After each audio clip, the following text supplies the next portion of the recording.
The House will be in order. The chair lays before the House a communication from the Speaker. The Speaker's Rooms, Washington, D.C., March 12, 2024.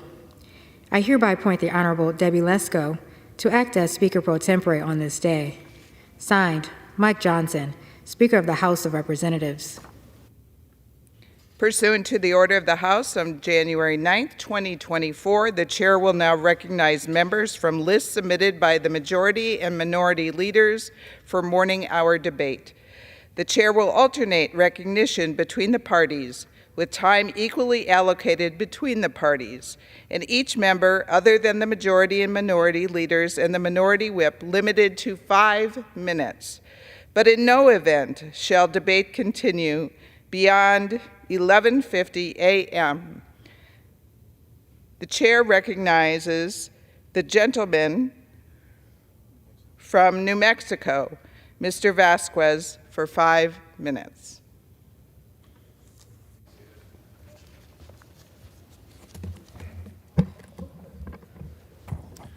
Thank you, Madam Speaker. I rise today to pay tribute to a remarkable leader and cherished member of my district and the community from the village of Hatch, the chili capital of the world, Mayor James Slim Whitlock.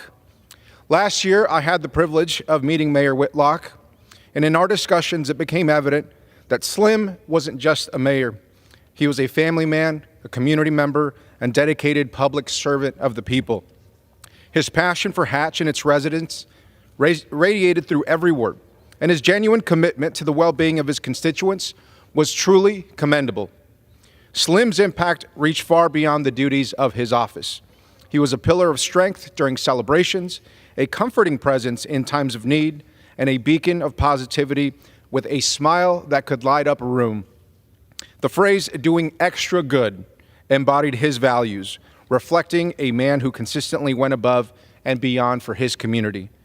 As we mourn the loss of Mayor Slim Whitlock, let us remember him not only as a leader, but as a symbol of selflessness and devotion. The love he had for his community was reciprocated manifold, creating a bond that will forever endure in the hearts of the people that he served. May his legacy inspire us to continue the work he started and to embrace the spirit of service and community that he exemplified.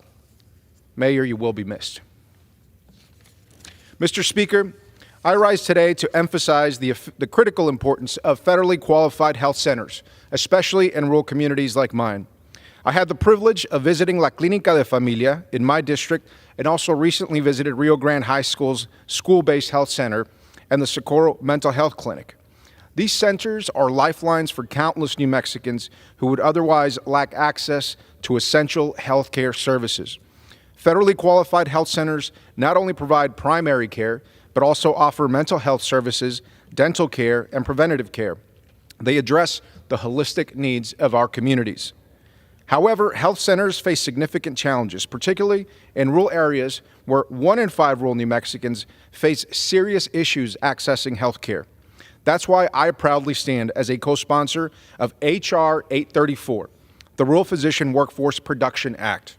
This legislation aims to bolster our rural healthcare system by incentivizing the training and placement of physicians in underserved areas. By investing in health centers and supporting initiatives like the Rural Physician Workforce Production Act, we can ensure that all New Mexicans, regardless of their zip code, have access to the quality health care that they deserve. We must prioritize the health and well-being of our rural communities by adequately funding these vital centers. Madam Speaker, thank you, and I yield back the remainder of my time. Thank you. The chair recognizes the gentleman from Texas, Mr. Arrington, for 5 minutes. Thank the gentlelady from Arizona, Madam Speaker. Last week, the President stood in this chamber and declared that the State of the Union is good and that our lives are better. For the sake of our country, I wish that were so, but unfortunately, we know it couldn't be further from the truth. After 3 years of one self-inflicted disaster after another, border, crime spree, cost of living crisis, a more destabilized and dangerous world because of the weakness, the weak posture, the feckless foreign policies, we're supposed to believe somehow that life is better in America. President Biden wasn't able to suspend reality even in a State of the Union speech. Why? Because the American people know better. They know that under the reckless spending and failed policies of this president, their country has become weaker and more vulnerable, both at home and abroad. And if you think that the State of the Union speech was disconnected from reality and the needs of the American people, read his budget. He just introduced it yesterday. In the midst of record spending-induced inflation, interest rates, and the cost of living that's crushing working families, and a fragile and uncertain economic future for the American people, and the slide towards socialism, the slide towards a sovereign debt crisis, here's his answer. Double down on the borrowing and the spending and the taxing. In fact, his budget proposes the highest sustained levels of spending, borrowing, and taxing in the history of the United States of America. Adding $16 trillion to the debt over 10 years, $5 trillion from hardworking, tax-paying Americans to attempt to pay for it. Taxes on energy and ag producers, taxes on working families, taxes on our job creators who are competing, not just here at home, but in the international marketplace. And then he expands mandatory spending. You have to understand that we have 75% of our budget on auto spend. That's the driver of the debt. If we don't rein in mandatory spending and grow this economy, we'll never get out of this dangerous and unsustainable fiscal path that will end with irreparable harm to this country, that will end with our children being robbed of their freedom and their opportunities. It will upend the republic and our leadership in the world. The whole world order will change, and China won't have to fire a single shot, ladies and gentlemen. But he expands mandatory spending because he wants more climate subsidies and clean energy, green energy tax giveaways to corporations. It's more cradle-to-grave welfare without work, trapping more people in dependence on government and generations in poverty. This is his vision for America. But one thing that's not in there is any consideration for this current fragile economy or our children's future. And I'm concerned as the budget chairman of the United States House Budget Committee. I'm concerned as a family, a man with 3 children who are hoping to have the American experience that we've had. Listen, the Republicans put forward their budget, their blueprint that would put this nation on a path to balance. Instead of adding the $16 trillion in debt over 10 years, we take that debt away. We reduce trillions of dollars in debt. We reduce our debt to GDP, which, by the way, is the highest indebtedness in the history of our country, surpassing World War II when we were fighting Imperial Japan and Nazi Germany. We're in relative peace and prosperity, and we have higher indebtedness than we did in World War II, and it's going to get exponentially worse. Today, our debt is 25% higher than the total economic output of the greatest and biggest and most robust economy in the world. It'll be twice that in 30 years, $120 trillion on top of the $34 trillion debt that we're in now. Now, if you can look at those CBO projections, if you can look at the unfunded liabilities 30 years in the future and not shudder to your core for the future of your country, then you're not reading from the same documents I'm reading from. And my time's about to expire. I'll say this. Look at the contrast between Biden's budget and the Republican budget. He says, show me your budget, I'll show you your priorities.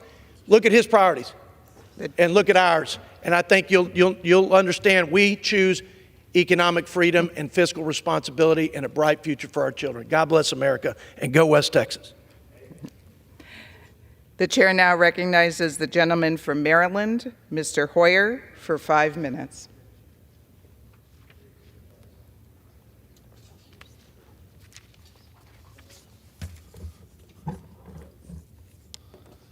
Madam Speaker, I rise today in sorrow, one that sears me not only as a member of Congress, not only as a supporter of the State of Israel and its people, not only as an American, but as a parent. Since October 7th, I've become close with Ruby and Haggett Hen.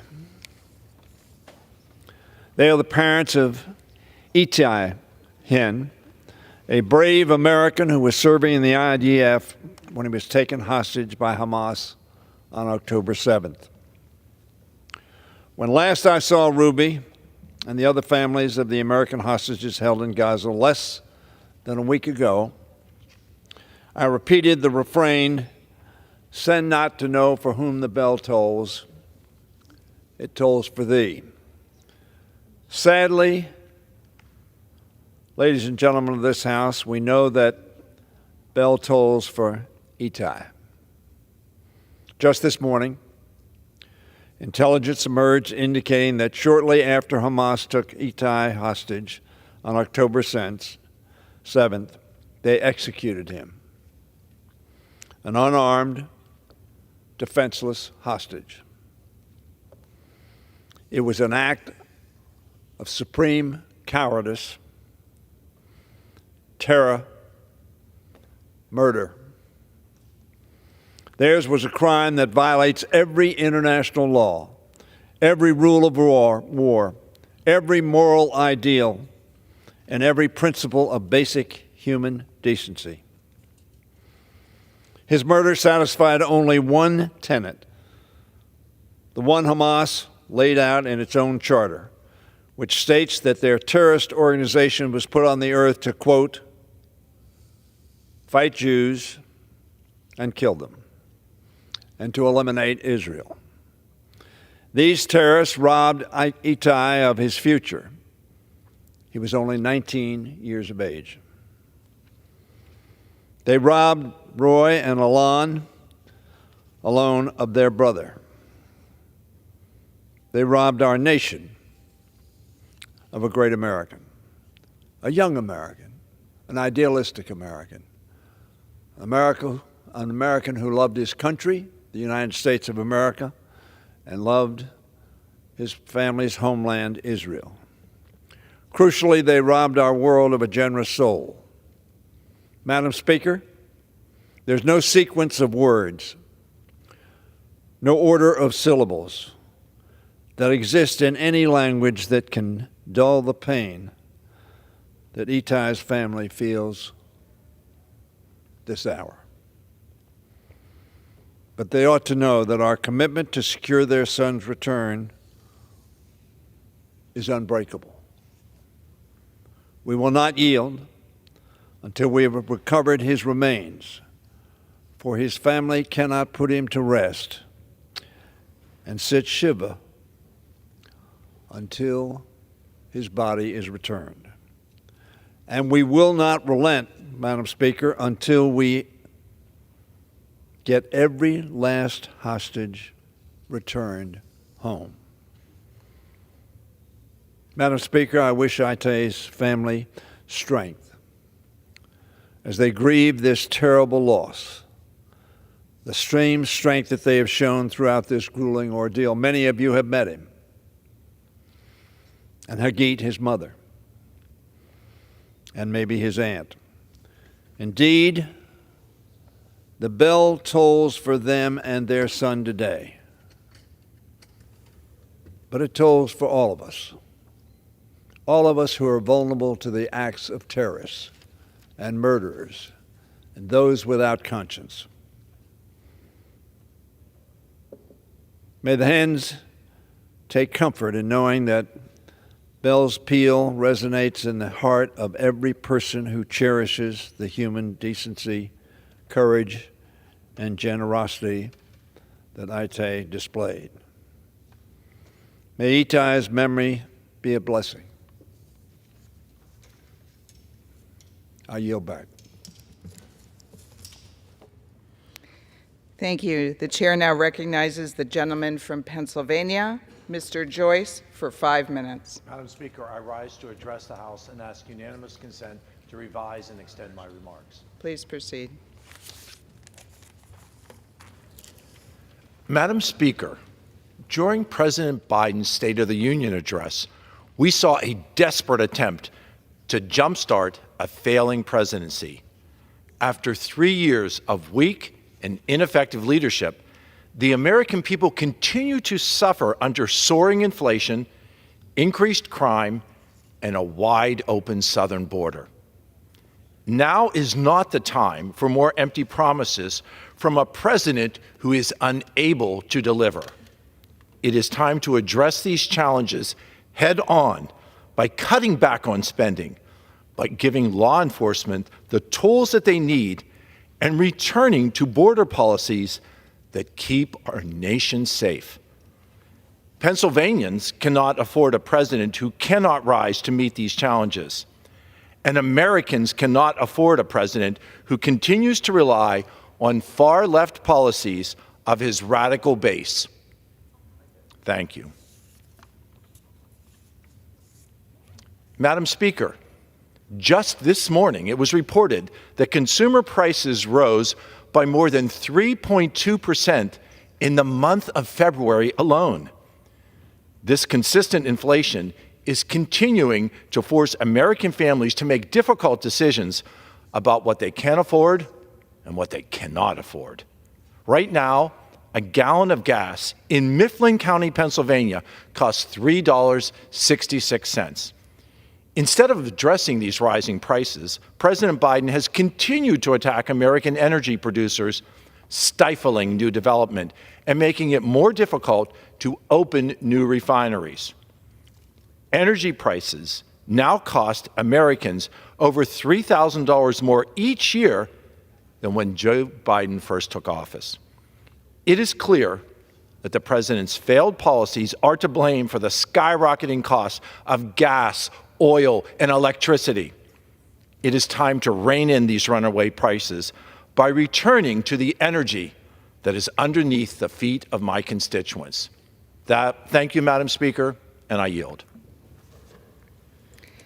Thank you. The chair now recognizes the gentleman from North Carolina, Mr. Nickel, for 5 minutes.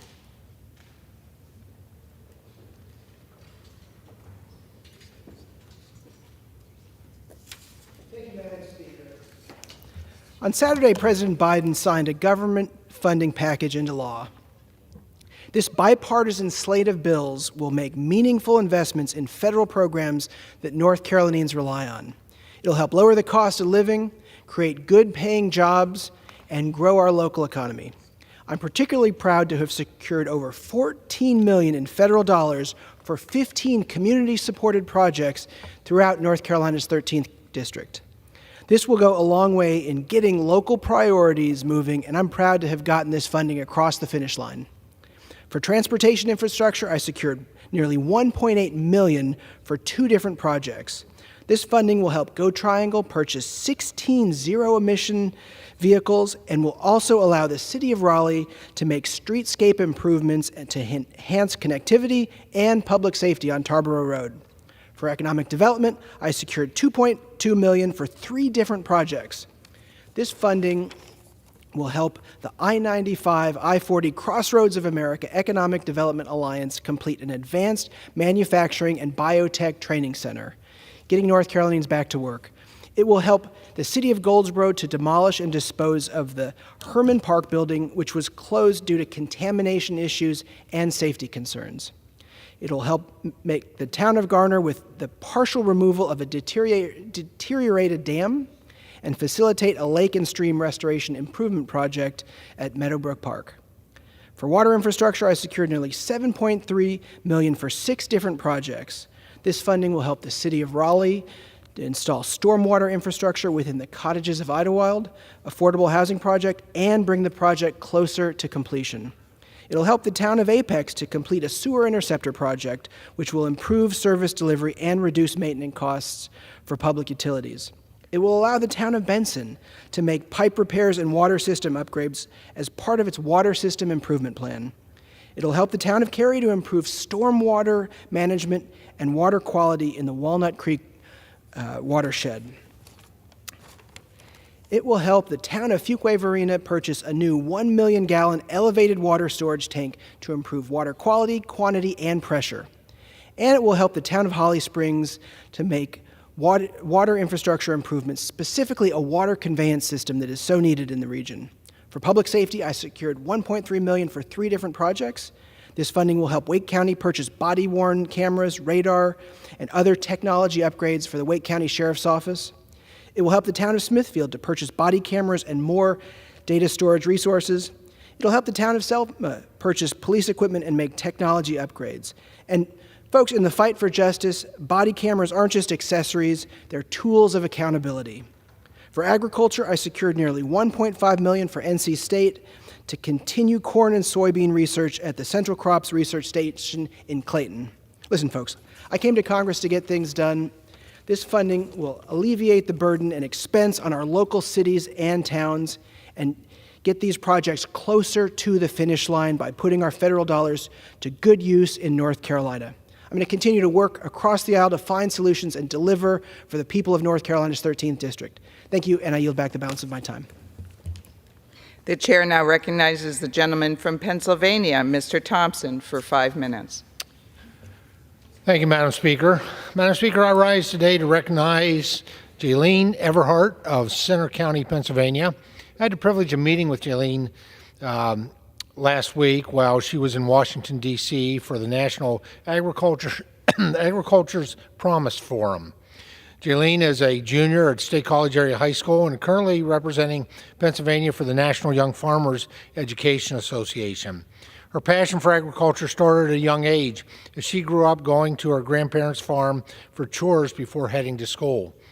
As a member of the Little Lions FFA chapter and 4-H, she advocates for agriculture education on a wider level, encouraging educators to include agriculture education in classrooms. In December, Jaylene was one of 2 high school students from Pennsylvania selected to compete at the National Young Farmers Education Association Institute an agriculture communications competition in College Station, Texas, at Texas A&M University. The association works with local FFA chapters and 4-H associations to help raise the next generation of agriculture leaders and advocates. During the event, Jaylene attended educational tours to learn about the variety of agricultural opportunities and what Texas agriculture is all about, and competed in a variety of agriculture advocacy and communication competitions against college and high school age students from across the country. Jaylene placed first in the Agriculture Expressions Contest, which consisted of a 500-word essay on a current agriculture topic, a personal biography, and a release statement for publication. She also participated in the Agriculture Communications Contest, where she created social media posts, radio, TV, and newsprint submissions throughout the week to exemplify the impact and education of the Institute. Madam Speaker, as chairman of the House Committee on Agriculture, I take great pride in meeting with our next generation of agricultural leaders. Jaylene has an incredibly bright future ahead of her, and she is an inspiration to other young farmers looking to get involved with the industry. Without students like Jaylene, who have such a passion for the agriculture field, we risk future food supply. I'm also looking for ways to lift the voices of her generation in Congress and encourage our next agricultural leaders. We must encourage their participation in the agriculture industry. Madam Speaker, I congratulate Jaylene on her accomplishments.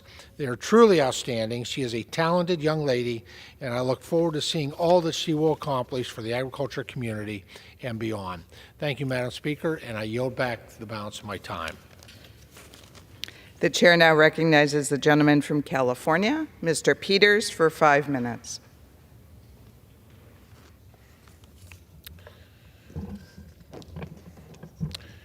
Thank you, Madam Speaker. I rise once again to address what could very well be one of the greatest ongoing environmental disasters in the United States.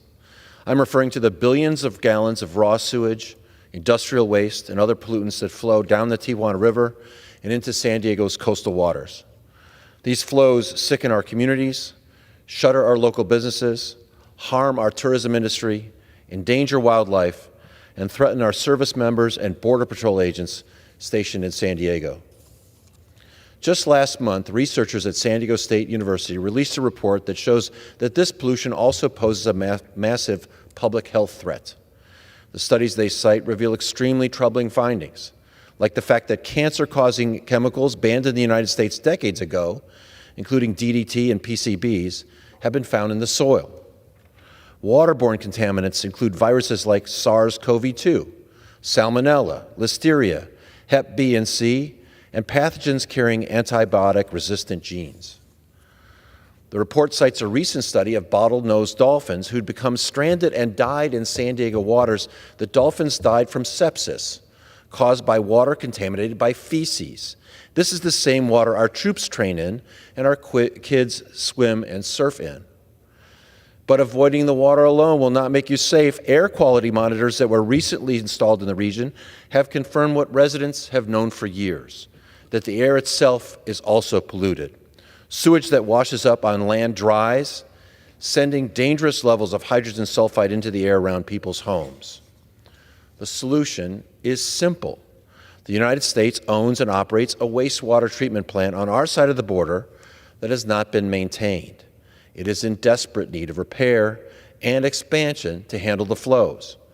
President Biden included $310 million in his supplemental funding request that would make those repairs and upgrades possible. This is a small price to pay for the health of our community, our brave service members, and our environment. Many of the communities hit hardest by this pollution are low-income communities of color. I can't help but think that if this was happening somewhere that wasn't 3,000 miles from here, like the Chesapeake Bay or even the Great Lakes, this would have been taken care of long ago. We know that Mexico must also do its part. Much of their infrastructure has also fallen into disrepair. The good news is that Mexico is bound by a treaty we signed in San Diego in 2022 to spend nearly $150 million to fix their treatment plant. And Mexico, to its credit, has made great strides in the last year. They have repaired and replaced key infrastructure like sewage pipes that redirect the contaminated water, and they have broken ground on a new wastewater treatment plant. Madam Speaker, this is a public health, business, and national security disaster. The more we delay in addressing cross-border pollution, the more costly and difficult it will be to fix. I urge my colleagues to support this funding and ask that congressional leadership and appropriators include this funding in any upcoming spending package. I yield back. The chair recognizes the gentleman from Texas, Mr. Babin, for 5 minutes. Thank you, Madam Speaker.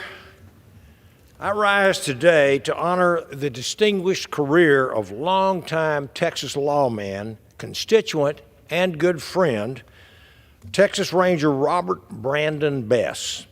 On February the 29th, 2024, he hung up his signature Stetson cowboy hat and he unpinned the legendary Texas Ranger Cinco Peso badge for the last time.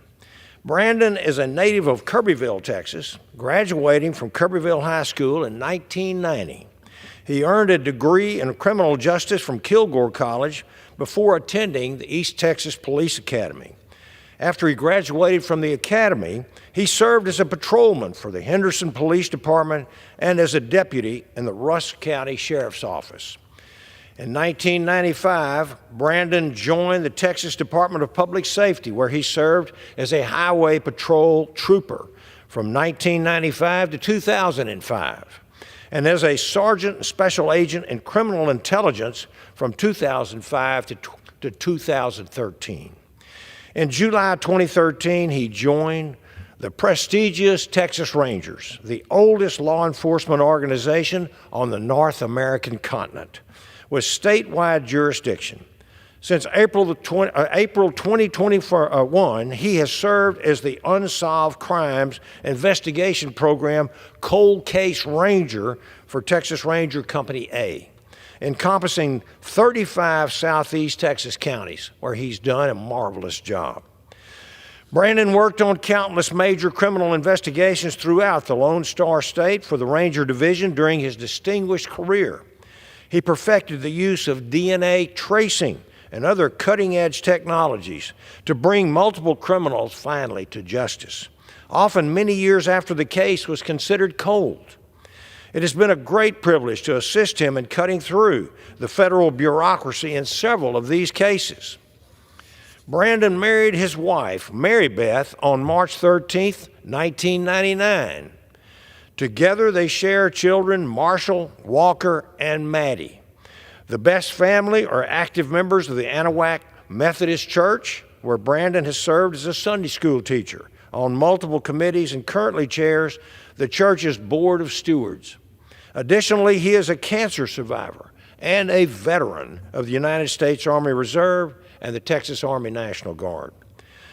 Madam Speaker, in its 200-year history, only the very finest law enforcement officers have had the great honor of calling themselves Texas Rangers. I am proud that Ranger Brandon Bess is among those. I wish him, Mary Beth, and their family all of the very best in their next chapter of their lives, and look forward to working with him in the future as well. Thank you, and I yield back. The chair recognizes the gentleman from Massachusetts, Mr. Lynch, for 5 minutes. Thank you. Good morning, Madam Speaker. Madam Speaker, as a member of the Subcommittee on National Security, I rise in strong support of our international ally, Ukraine, and the more than 37 million Ukrainians who remain determined to defend their independence in the face of more than 2 years of state-sponsored terrorism at the hands of Vladimir Putin's Russia.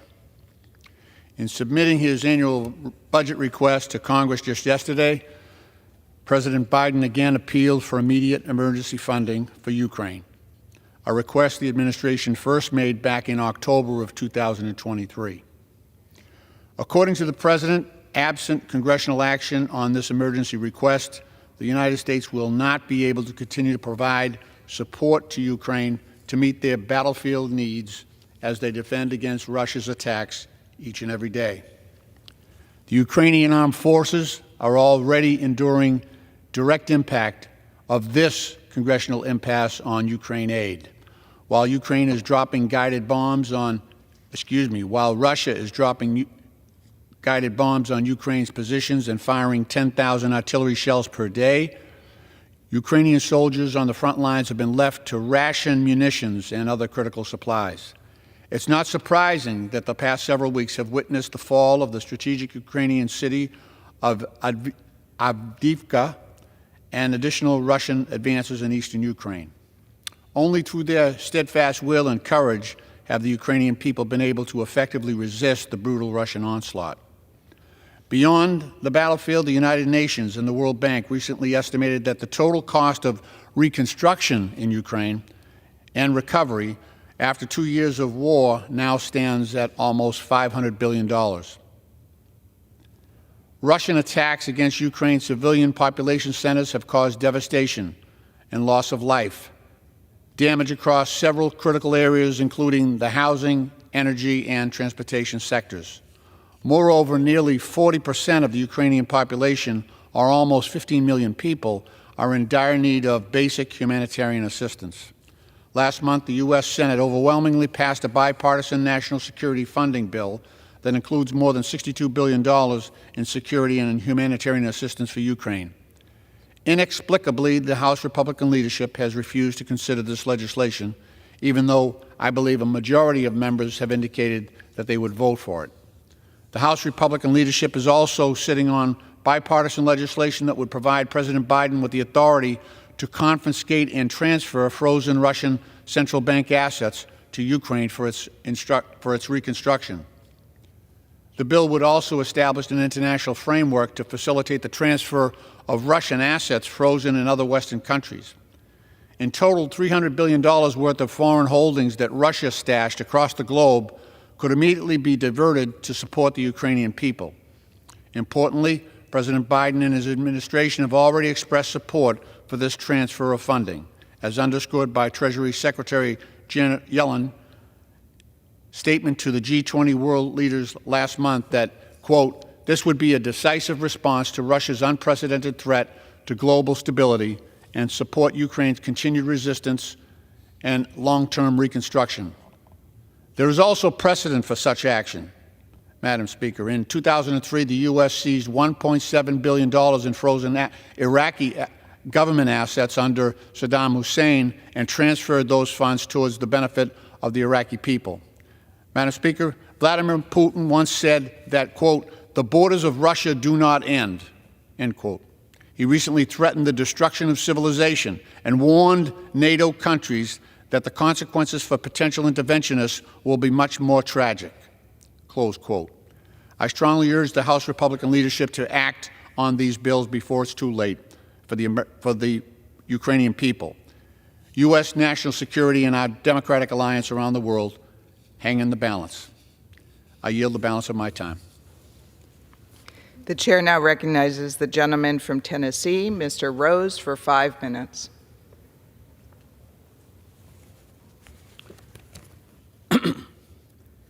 Madam Speaker, last week the President gave a campaign kickoff speech on the House floor, masquerading as the State of the Union address. Over the weekend, the mainstream media praised the President's speech, although the speech failed to address the skyrocketing crime impacting our cities, our overrun southern border making every town in Tennessee a border town, and rapidly rising energy and grocery costs. The only thing the President did do following the speech was apologize to an accused murderer. It's a shame that the President of the United States took the time out of his day to say that he regretted calling an illegal immigrant an accused murderer and illegal. The President continues to embarrass not only himself, but our entire nation when he cowers to the extremely far-left base of his party in an attempt not to offend an illegal immigrant who allegedly murdered a U.S. citizen. Instead of this embarrassing, groveling, and apologetic display of regret, the President should have taken the time over this weekend to call the family of Laken Riley, the murdered victim whose name, not on his teleprompter, he misstated during his campaign speech on the House floor. I'm sure there were many others he could have called and apologized to for his open border policies that have allowed massive amounts of fentanyl into our country, leading to the death of thousands of Americans. Unfortunately, an apology won't bring those lives back. Even when presented with a solution to the President's self-created and self-inflicted border crisis, he has denied it. House Republicans like myself passed H.R. 2, the Secure the Border Act of 2023, almost 10 months ago, which would enact the strongest border security measures our country has ever seen. This was in direct response to the border crisis caused by the President's disastrous decision to end the Remain in Mexico policy, to end Title 42, to end border wall construction, and to abuse parole authority. Madam Speaker, we can only hope that the President's State of the Union address was the last of his tenure as President of the United States, because the Tennesseans I represent cannot afford another 4 years of the catastrophes caused by this President and his administration. They'd much rather have a secure border, strong national security, and a lower cost of living so that they can enjoy the lives as God intended them to do. It's because of this and many other examples that are far too many to mention in just one 5-minute speech that we must denounce these policies, Madam Speaker. That's why I urge members on both sides of the aisle to join me in voting for House Resolution 1065, introduced by the gentlelady from Texas, Ms. De La Cruz, who delivered, frankly, a phenomenal rebuttal speech in Spanish to the President's speech that denounced the Biden administration's feckless immigration policies. House Resolution 1065 condemns President Biden's and his administration for their disastrous open border policies and holds them accountable for creating the worst border security crisis in U.S. history. Madam Speaker, I yield back. The chair recognizes the gentleman from North Carolina, Mr. Davis, for 5 minutes.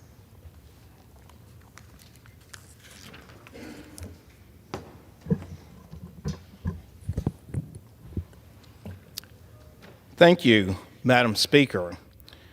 On the morning of October the 7th, 2023, Keith Siegel and his wife Aviva were abducted from their home in Kibbutz Kfar Aza during the Hamas terrorist attacks.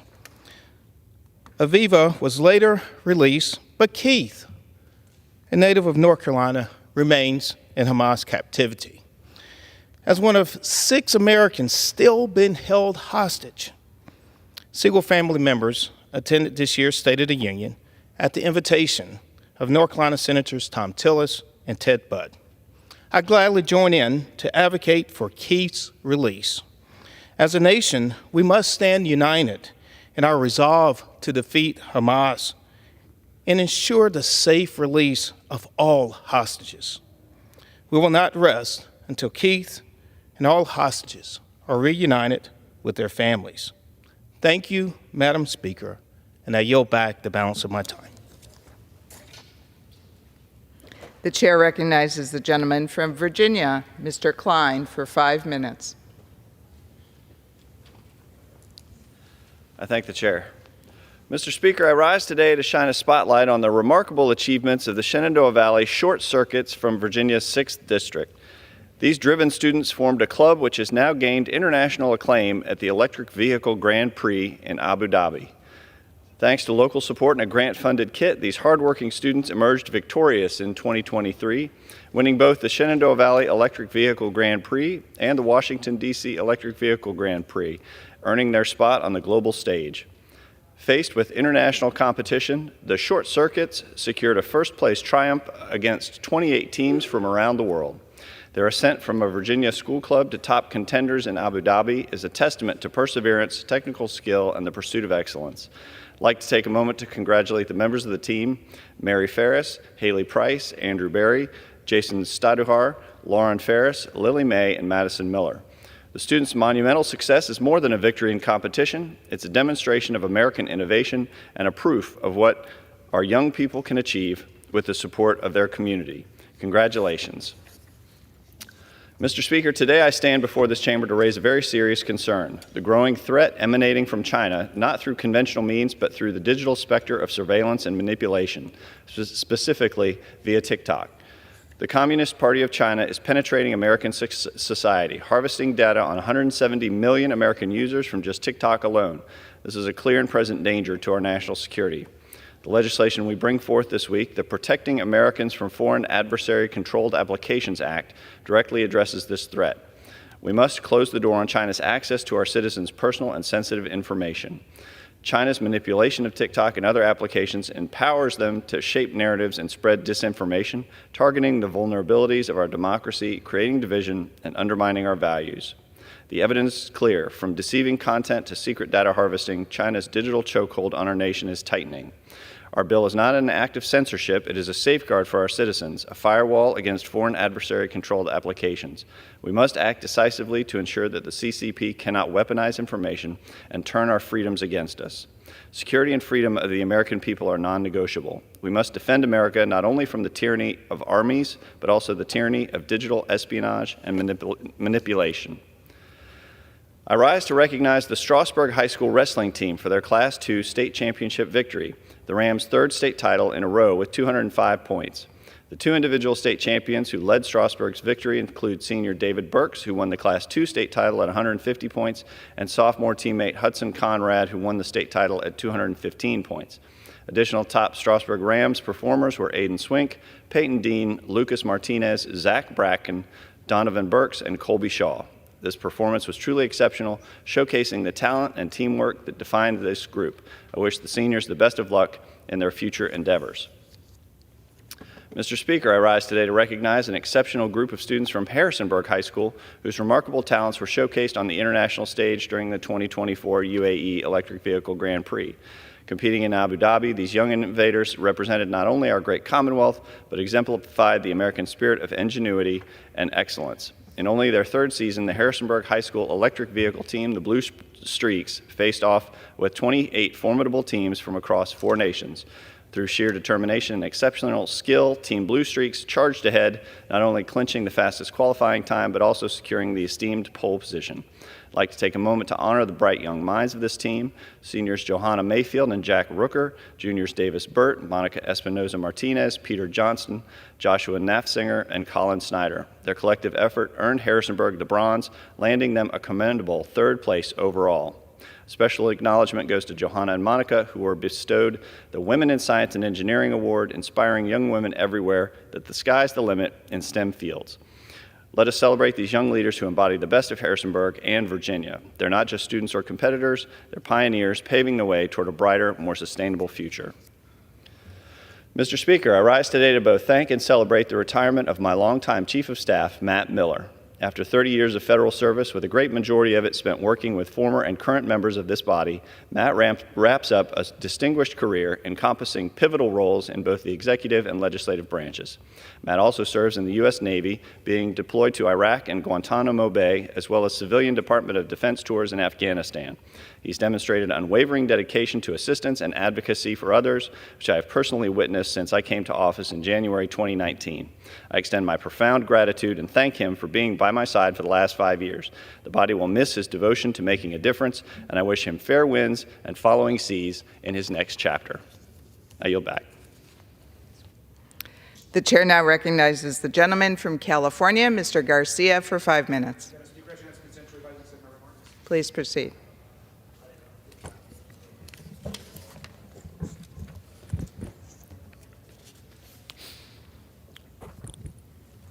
I rise today to commemorate Women's History Month by honoring an American icon who has left an unforgettable mark on our culture and our country, the one and only Selena.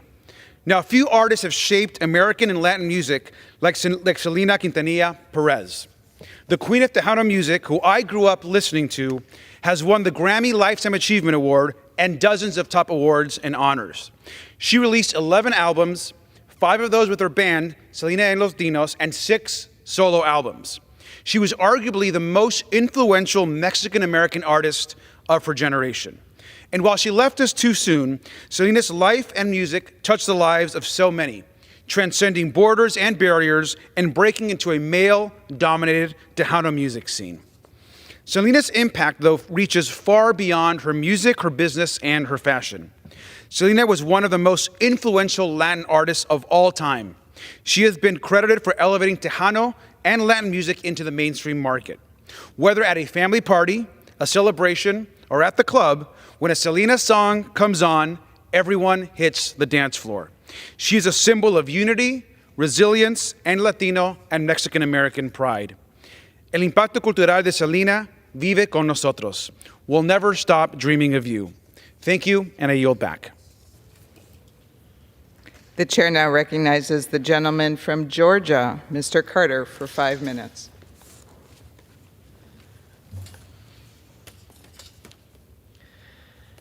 Madam Speaker, I rise today to celebrate King and Prince Seafood's 100th anniversary. 100 years ago, Gerald Beach founded the King Shrimp Company in Brunswick, Georgia. The business got its start by selling wild Georgia shrimp to fish markets located from New York City to Chicago and beyond. After World War II, the company bought and converted 2 warehouses that had been used to construct Liberty ships for the U.S. Navy. With additional space and the adoption of freezing technology, sales skyrocketed. In 1986, the company changed its name from the King Shrimp Company to the name we know today, the King and Prince Seafood Company. Although this company has had great commercial success, it has had an even larger impact on Glenn County and the surrounding areas. King and Prince Seafood can often be seen sponsoring events such as the Sunshine 5K or volunteering with Hospice of the Golden Isles. Simply put, it's a privilege to have such a successful and community-focused business in our district. I look forward to seeing what they have in store for the next 100 years.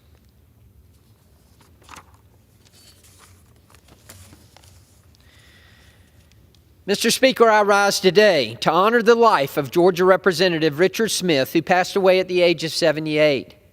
Representative Smith was born in Wrightsville, Georgia, and graduated from Morgan County High School, where he played quarterback for the football team.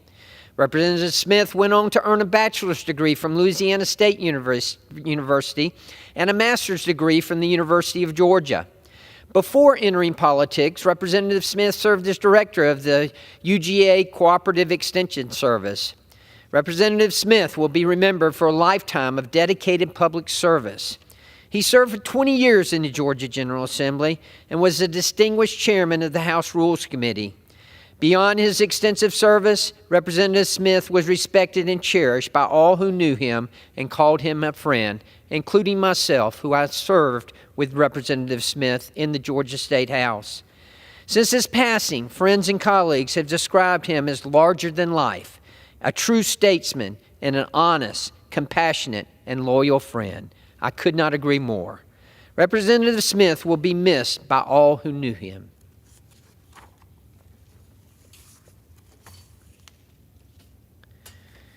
Mr. Speaker, I rise today to congratulate Emily Graham for being named the 2025 Savannah-Chatham County Public School Teacher of the Year. Emily has demonstrated her passion and devotion for teaching by serving as the band director at Islands High School in Savannah.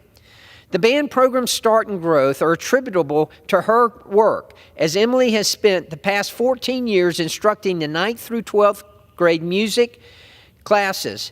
Throughout her career, she has been responsible for expanding the band program, the instrument and music library, establishing both marching and jazz bands, among other accomplishments. Emily developed a love for music and performance throughout her childhood. Following high school graduation, she attended Columbus State University, where she received a Bachelor of Music in Music Education and subsequently earned her master's degree in the subject. She chose to return to her hometown of Savannah to pursue a career of service and self-fulfillment. I would like to extend my gratitude to teachers like Emily, who significantly impact those young minds and prepare children for a future success.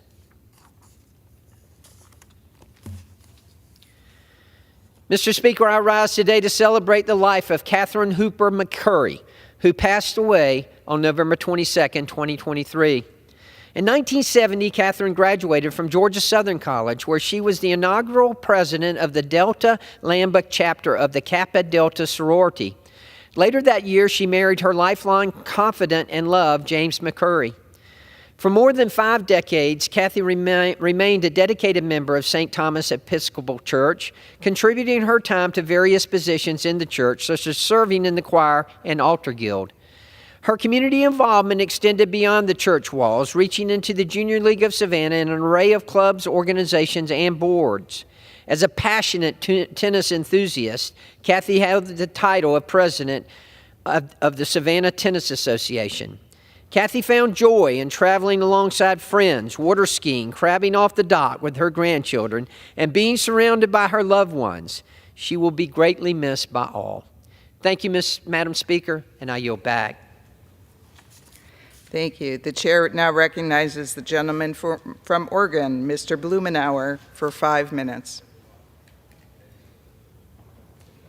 Thank you, Madam Speaker.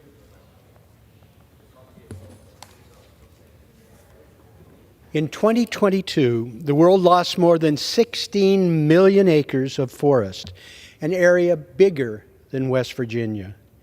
Deforestation accounted for about 10% of the world's annual greenhouse gas emissions and 40% of all tropical deforestation as a result of illegal clearing. Put another way, deforestation would rank as the 3rd largest country in terms of overall carbon emissions, underscoring the need to address this problem as part of a global solution to the climate crisis. Nearly half of the tropical deforestation is estimated to be the result of just 4 commodities: beef, soy, palm oil, and wood products that drive this deforestation. The people who are engaged in illegal logging are some of the worst people on the face of the planet. They engage in bribery, theft, crimes against indigenous people whose rights are trampled on, or worse, actual violence directed against them. There is, of course, a solution. Deny people who grow crops on illegally forested land access to the American economy. There's precedent here, too. I had amendments to the Lacey Act focusing on disallowing illegally harvested timber to be imported to the United States. That earlier legislation was based on the success of the original Lacey Act that protected endangered species and wildlife. It's commonly accepted, easy to administer, although not always easy. It required companies to control their supply chain, to be able to document that control and respect for requirements of legally sourced product. It formed framework not just for American law, but it modeled the European Union, Australia, and Japan, who modeled their actions on my bill. Now we have an opportunity to expand this approach to soy, cocoa, palm oil, beef, and rubber commodities. There's rough agreement on this approach that has promise. Large companies are concerned about the legal, practical, and reputational consequences for being involved with products that are grown on these illegally harvested land. We've introduced bipartisan legislation, the Forest Act, with Senator Schatz to codify the conversation and to advance this policy to choke off this practice. The goal of the legislation is to encourage responsible companies to observe requirements to avoid products from illegally harvested timberland. It will require adjustment in terms of mindset and procedures to have control of the supply chain, but helping provide a framework is necessary to change these ingrained habits. I strongly urge my colleagues to support our legislation, to use the tools of trade and supply chain control to end the environmentally destructive pattern of commodities from illegally harvested land. It's going to be hard, but it'll be worth the effort.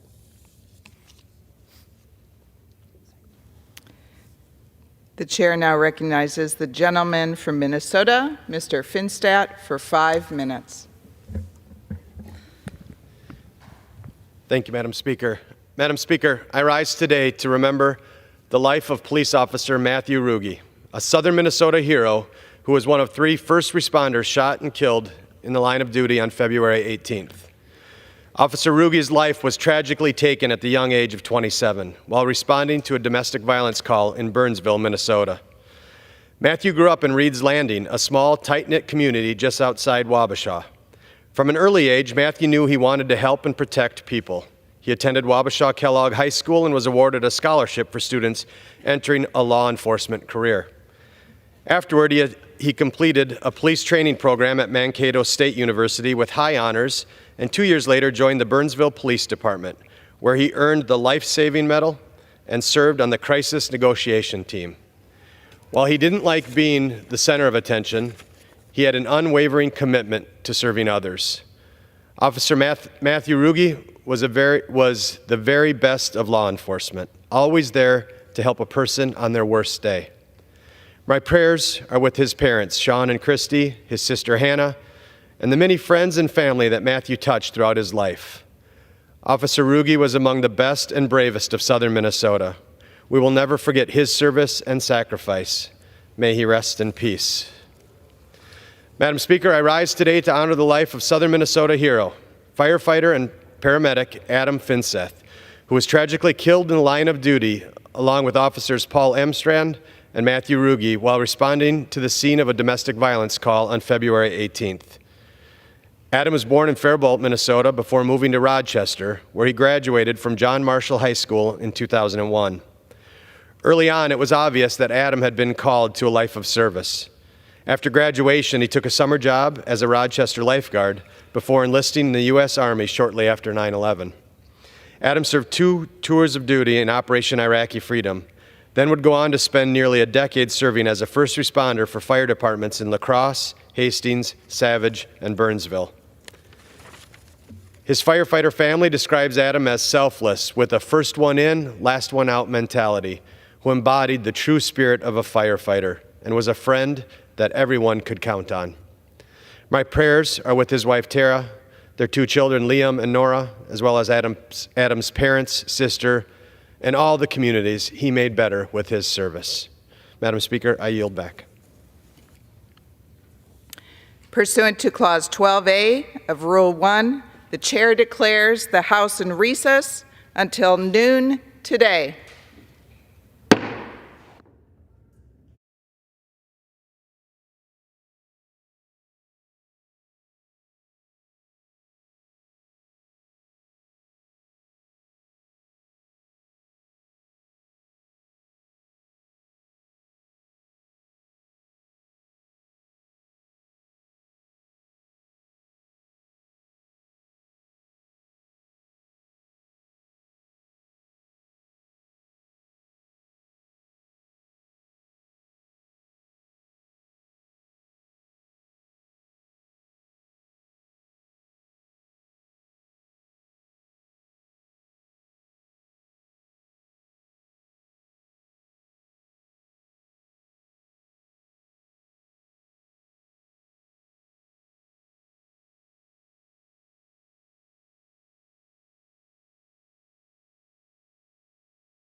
The House will be in order. The prayer will be offered by Chaplain Kibben. Would you pray with me? Glory belongs to you, O God, who is above all, through all, and in all, whose power is at work within us, around us, and beyond us. May we carry with us this day a most real sense of your power and commit ourselves to your divine purpose. God within us, give us the eyes to see and the heart to feel the movement of your Spirit in our souls. Do not let the noises of this world, nor the narrative of this culture confound our ability to hear you speak. God, around us, allow us to look at your handiwork and see the glory that is yours alone. Let the earth shout of your majesty, and the creatures of land and sea display your splendor. May the beauty of your creation not be blurred in our haste, nor harmed by our waste. God beyond us, teach us that our best thoughts of you are but a dim and distant shadow of your true glory. Creator, you are greater than creation. Loving Lord, your love surpasses all love in our own hearts. May we find strength, comfort, and inspiration in all that you are, and hope in all that we do not yet know about you. For you, O Lord, are able to do exceeding abundantly above all that we can ask or imagine. May your power be at work within us this day, that we glorify you in all that we endeavor to do. To you be glory and honor, now and forever. Amen. The chair has examined the journal of the last day's proceedings and announces to the House the approval thereof. Pursuant to Clause 1 of Rule 1, the journal stands approved. The Pledge of Allegiance will be led by the gentleman from Massachusetts, Mr. McGovern. I pledge allegiance to the flag of the United States of America and to the republic for which it stands, one nation, under God, indivisible, with liberty and justice for all.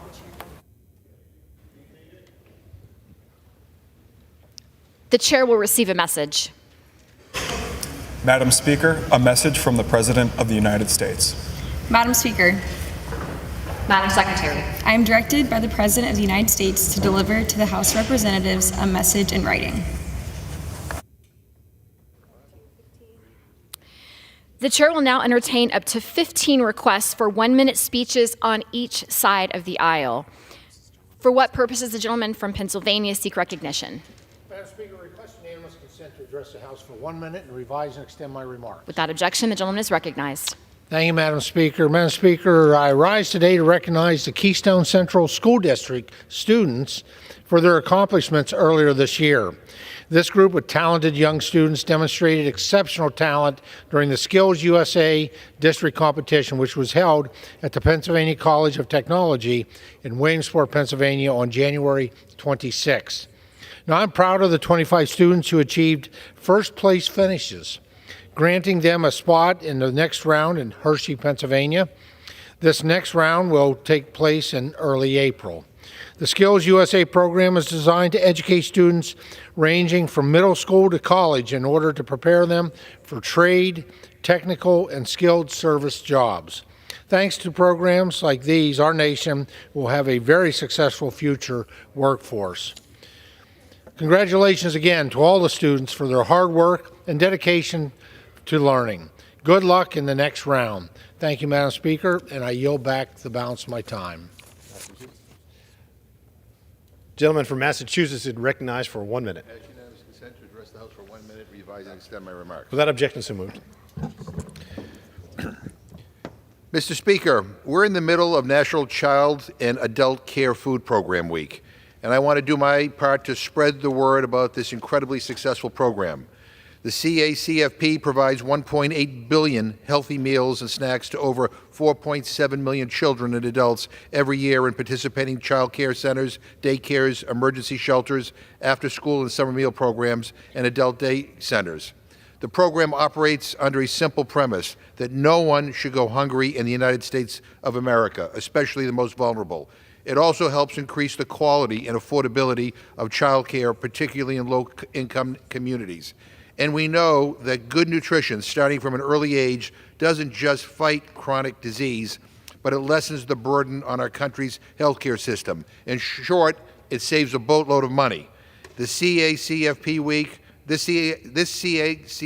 week, I want to recognize all caregivers who provide critical nutrition and care through this important program. Together, we can end hunger now. I yield back. For what purposes? The gentleman from South Carolina seeks recognition. Without objection, the gentleman is recognized for 1 minute. Thank you, Mr. Speaker. The Biden vitriolic State of the Union speech failed to recognize the 13 service members murdered at Abbey Gate with his decision to surrender in Afghanistan.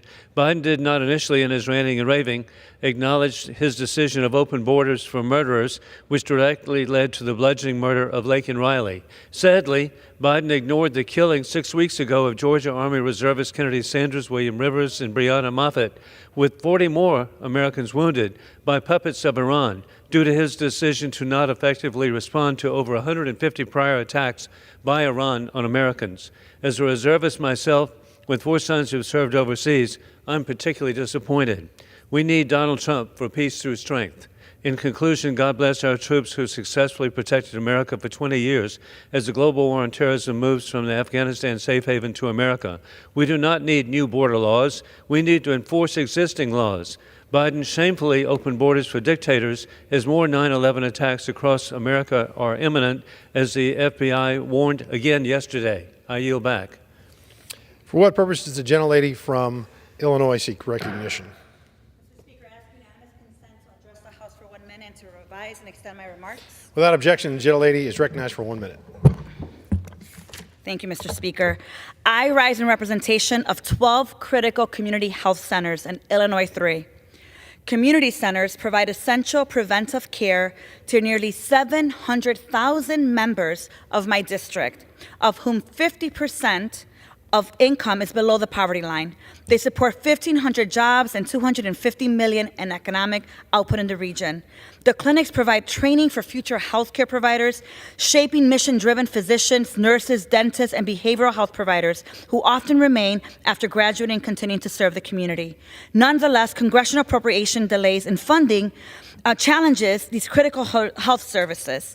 So as we continue the appropriation process, we must prioritize the well-being of the families we represent. And I call on my colleagues to recommit to passing the LHHS budget and fully funding community health centers and their education programs. Thank you, Mr. Speaker. I yield back.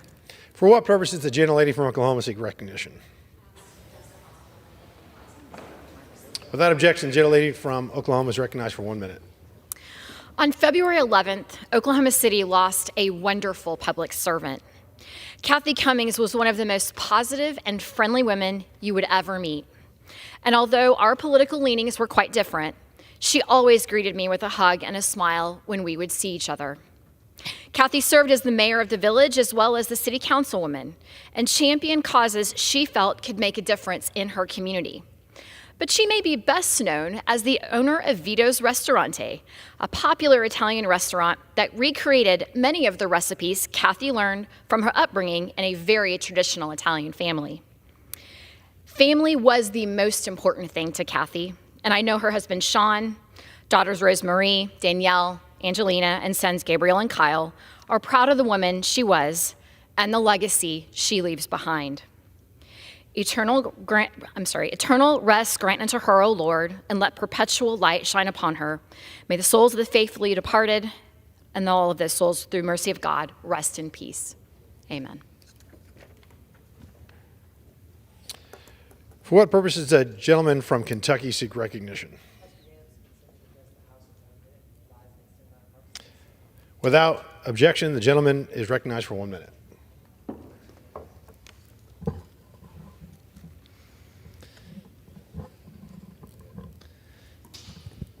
Mr. Speaker, I rise today because on March 1st, a 4-car crash on the Clark Memorial Bridge left a semi-truck dangling dangerously over the Ohio River with the driver still inside. Police officers, Coast Guard members, and firefighters immediately rushed into action to save the driver from plummeting some 100 feet into the river below. No firefighter acts alone.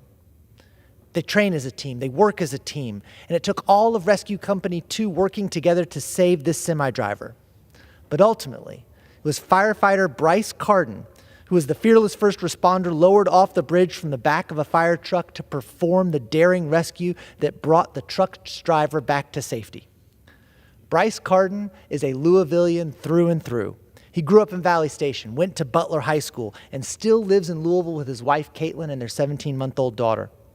And that truck driver is alive today because of Bryce's selfless actions. To Bryce and your brothers and sisters in the Louisville Fire Department, we thank you for your bravery and dedicated service. For what purpose does the gentleman from Tennessee seek recognition? Ask unanimous consent to address the House for 1 minute and to revise and extend my remarks. Without objection, the gentleman from Tennessee is recognized for 1 minute. Mr. Speaker, TikTok, the Chinese-controlled social media company that gives the Chinese Communist Party access to billions of bits of data about virtually every aspect of American life, has obviously become a clear and present danger to its American users and to the United States itself. With 170 million users in the U.S., including 2 out of every 3 American teenagers, we cannot turn a blind eye to the enormous risk that this app poses. That's why I rise in support of the Protecting Americans from Foreign Adversary Controlled Applications Act. This bipartisan bill, which passed last week unanimously out of committee, aims to prevent foreign adversaries from targeting, controlling, surveilling, manipulating the American people online. It would specifically apply to apps controlled by China, Iran, North Korea, or Russia.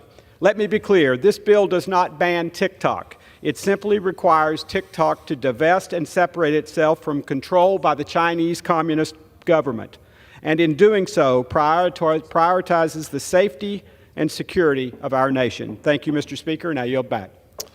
For what purpose does the gentleman from Missouri seek recognition? Unanimous consent to address the House for 1 minute, revise and extend my remarks. Without objection, the gentleman from Missouri is recognized for 1 minute. Thank you, Mr. Speaker. Today I rise in support of our resolution celebrating the 175th anniversary of Laclede County and the city of Lebanon in the 4th Congressional District of the great state of Missouri. On February 24, 1849, the foundations of Laclede County in Lebanon were laid, marking the beginning of a journey that would see these communities grow, develop, and contribute significantly to the fabric of Missouri. With more than 36,000 residents in Laclede County and more than 14,000 in Lebanon. These are vibrant communities that embody the spirit of Missouri and America's heartland. Named after Pierre Laclede, St. Louis's founder, Laclede County symbolizes Missouri's rich heritage and community spirit. It's also a great place if you ever want to go trout fishing at Bennett Springs State Park. It is an honor to recognize Laclede County and Lebanon and the people who have shaped these areas into strong, thriving communities, and I urge my colleagues to support this resolution. With that, Mr. Speaker, I yield back. For what purpose does the gentlelady from Arizona seek recognition? I ask unanimous consent to address the House for 1 minute. Without objection, the gentlelady from Arizona is recognized for 1 minute. Thank you, Mr. Speaker. I rise today to commend an accomplished and dedicated leader who has served Arizona greatly, the Speaker of the Arizona House, Ben Toma. During his tenure in public service, Speaker Toma has achieved many great things for Arizona. He advanced universal school choice, a ballot measure to require voter ID, a border security ballot measure to require E-Verify, and instituted the largest tax cut in Arizona history. He also signed on to an amicus brief to support the state of Texas as they fight in court for their right to defend their state from invasion. Speaker Toma's career is a testament to his dedication to Arizona. His legacy of leadership will last for years to come. And I yield back.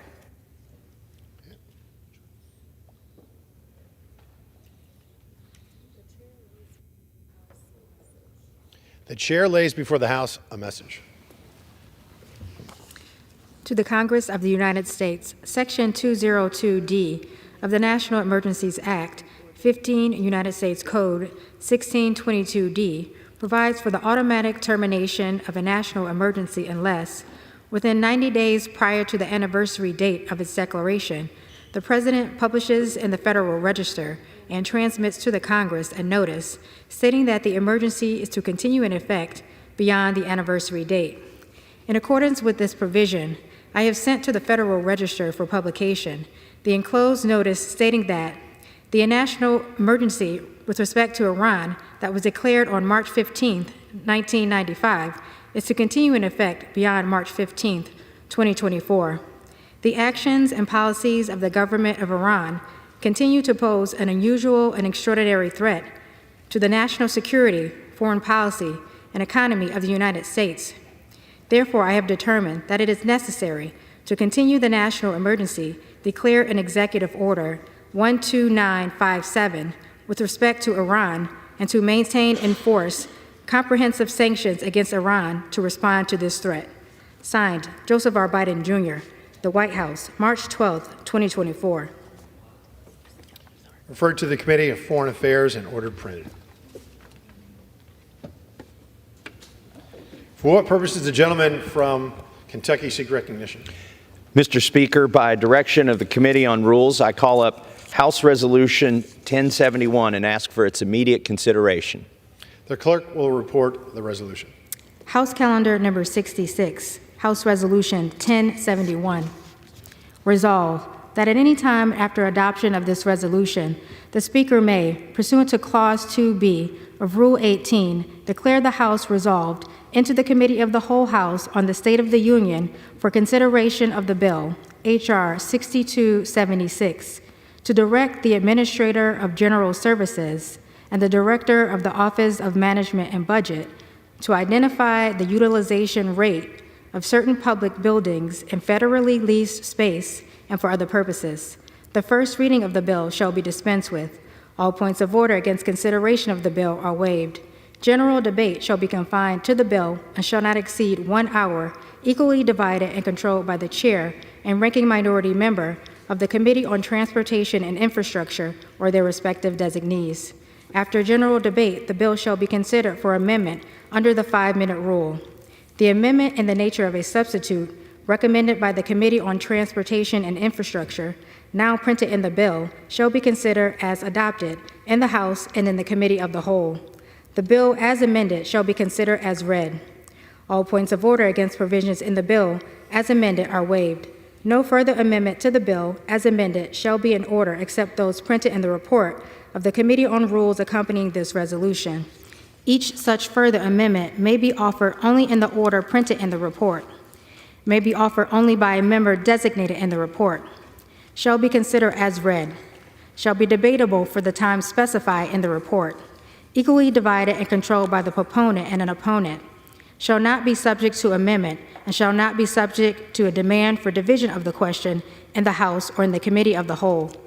All points of order against such further amendments are waived. At the conclusion of consideration of the bill for amendment, the committee shall rise and report the bill as amended to the House with such further amendments as may have been adopted. The previous question shall be considered as ordered on the bill as amended and on any further amendment thereto to final passage without intervening motion except one motion to recommit. Section 2. Upon adoption of this resolution, it shall be in order without intervention of any point of order to consider in the House the resolution, House Resolution 1065, denouncing the Biden administration's immigration policies. The resolution shall be considered as read. The previous question shall be considered as ordered on the resolution and preamble to adoption without intervening motion or demand for division of the question except 1 hour of debate, equally divided and controlled by the chair and ranking minority member of the Committee on the Judiciary or their respective designees. The gentleman from Kentucky is recognized for 1 hour. Mr. Speaker, for the purpose of debate only, I yield the customary 30 minutes to the gentleman from Massachusetts, Mr. McGovern, pending which I yield myself such time as I may consume. During consideration of this resolution, all time yielded is for the purposes of debate only. Mr. Speaker, I ask unanimous consent that all members have 5 legislative days to revise and extend their remarks. Without objection, so ordered. The committee granted, by a recorded vote of 9-3, a rule providing for consideration of H.R. 6276, the Utilizing Space Efficiently and Improving Technologies Act of 2023, and House Resolution 1065 denouncing the Biden administration's immigration policies. The rule provides for consideration of H.R. 6276, the Utilizing Space Efficiently and Improving Technologies Act of 2023, and under a structured rule. The rule further provides for consideration of House Resolution 1065, denouncing the Biden administration's immigration policies under a closed rule. The rule provides that upon adoption of the resolution, it shall be in order, without intervention of any point of order, to consider House Resolution 1065. Finally, the rule provides 1 hour of general debate, equally divided and controlled by the chair and ranking minority member of the Committee on the Judiciary or their respective designees. I reserve the balance of my time. Gentleman from Kentucky reserves. Gentleman from Massachusetts is recognized. Thank you, Mr. Speaker, and I thank the gentleman from Kentucky for yielding me the customary half hour, and I yield myself such time as they may consume. Mr. Speaker, another week, another round of trivial messaging bills. That's all this Republican majority can do. One pointless messaging bill after another that will never, ever become law. In fact, we haven't passed a single bill out of the Rules Committee that's become law in 9 months. 9 months. Now, first, let's talk about H.R. 6276, a bill that's supposed to help measure and evaluate federal building utilization. This bill seems to do with the Republican belief that working from home is always bad, no matter what. Don't get me wrong, I hate Teams meetings and I hate Zoom calls as much as everyone else. But can Republicans please acknowledge that it's 2024 and people can work from home? Basically, this bill says that if a federal employee works from home 1 day a week, they are no longer counted as being, quote, in the office. Ignore the 4 days a week that they're in the office. If they work from home once, they're not in the office. Oh, and by the way, we're going to get rid of their desks because they work from home once. I mean, come on. It's just a silly solution. This bill fails to capture even the fundamental nature of some of our most vital jobs in our federal workforce. For example, if you are a food inspector who spends 4 days a week ensuring that our food supply is safe and secure, this bill would not count them for occupancy, which could eventually lead to eliminating their office space. Or if you are a federal firefighter protecting the lives and property of countless Americans week after week after week, but not sitting at a desk for 40 hours, this bill would say, nope, you won't be counted and you won't need to have a desk. Now, if we want our federal workforce to be the best in the world, we need to compete. We need to give people the flexibility to work from home, just like other employers do in the private sector. Something that this bill discourages. And for those reasons, I believe it's a bad bill, and I'll be voting no. Next, and get this, next we have H.Res. 1065, which, and let me quote from the actual resolution here, it calls on the President to detain and remove specific individuals from the United States. I have news for you, Mr. Speaker. Republicans are in charge of this body, barely in charge, but in charge nonetheless.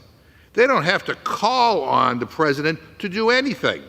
This isn't a debate club, for God's sake. Pass a bill and change the damn policy if you don't like it, Mr. Speaker. Oh, wait.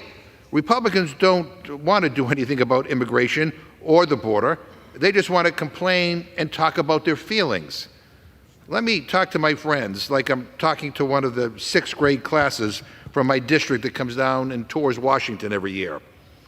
If you want a bill to become a law, you have to pass a bill.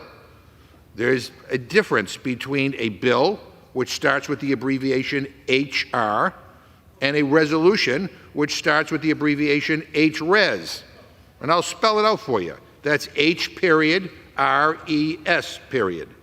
Now, some people think HR stands for House Resolution. It actually stands for House of Representatives. And HRES stands for House Resolution. But let's move on because I only have 30 minutes. The Constitution gives Congress the power to legislate, and we do that by passing bills. Bills can change policy. Bills can change taxes, fund programs, regulate interstate commerce. Hell, bills can even force the President of the United States to do something. They go to the Senate, and then the Senate can pass it and send it to the President. The President can either veto it and send it back to us or sign it into law. That's how a bill becomes a law. My Republican friends might have forgotten this, so it's helpful to remind them. This resolution on the border cannot become law because it is not a bill. It is a resolution. House Resolution 1065. See, it's right here, Mr. Speaker. And if the bill, if this resolution passes the House, it will go nowhere. It will just be put on a website and sent out as a press release. This resolution just tells people how you feel about the border. Mr. Speaker, it's a way for Republicans to talk about their feelings. And I know Republicans have a lot of big feelings on the border. Now, Democrats care about the border too. But the difference is we actually want to do something about it. Now, don't get me wrong. There's a time and a place for non-binding resolutions. But this isn't it. This isn't it. We're not going to reform our broken immigration system with a non-binding resolution. We are just not.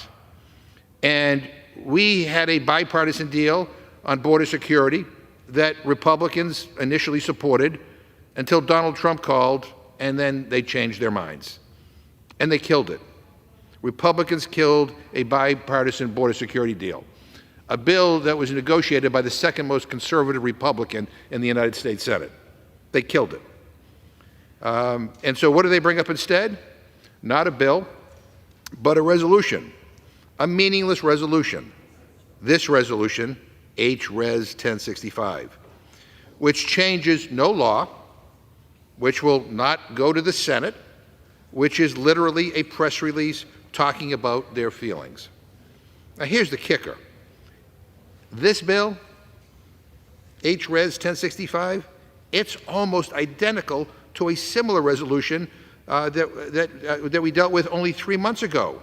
So not only does it do nothing, but it's a repeat.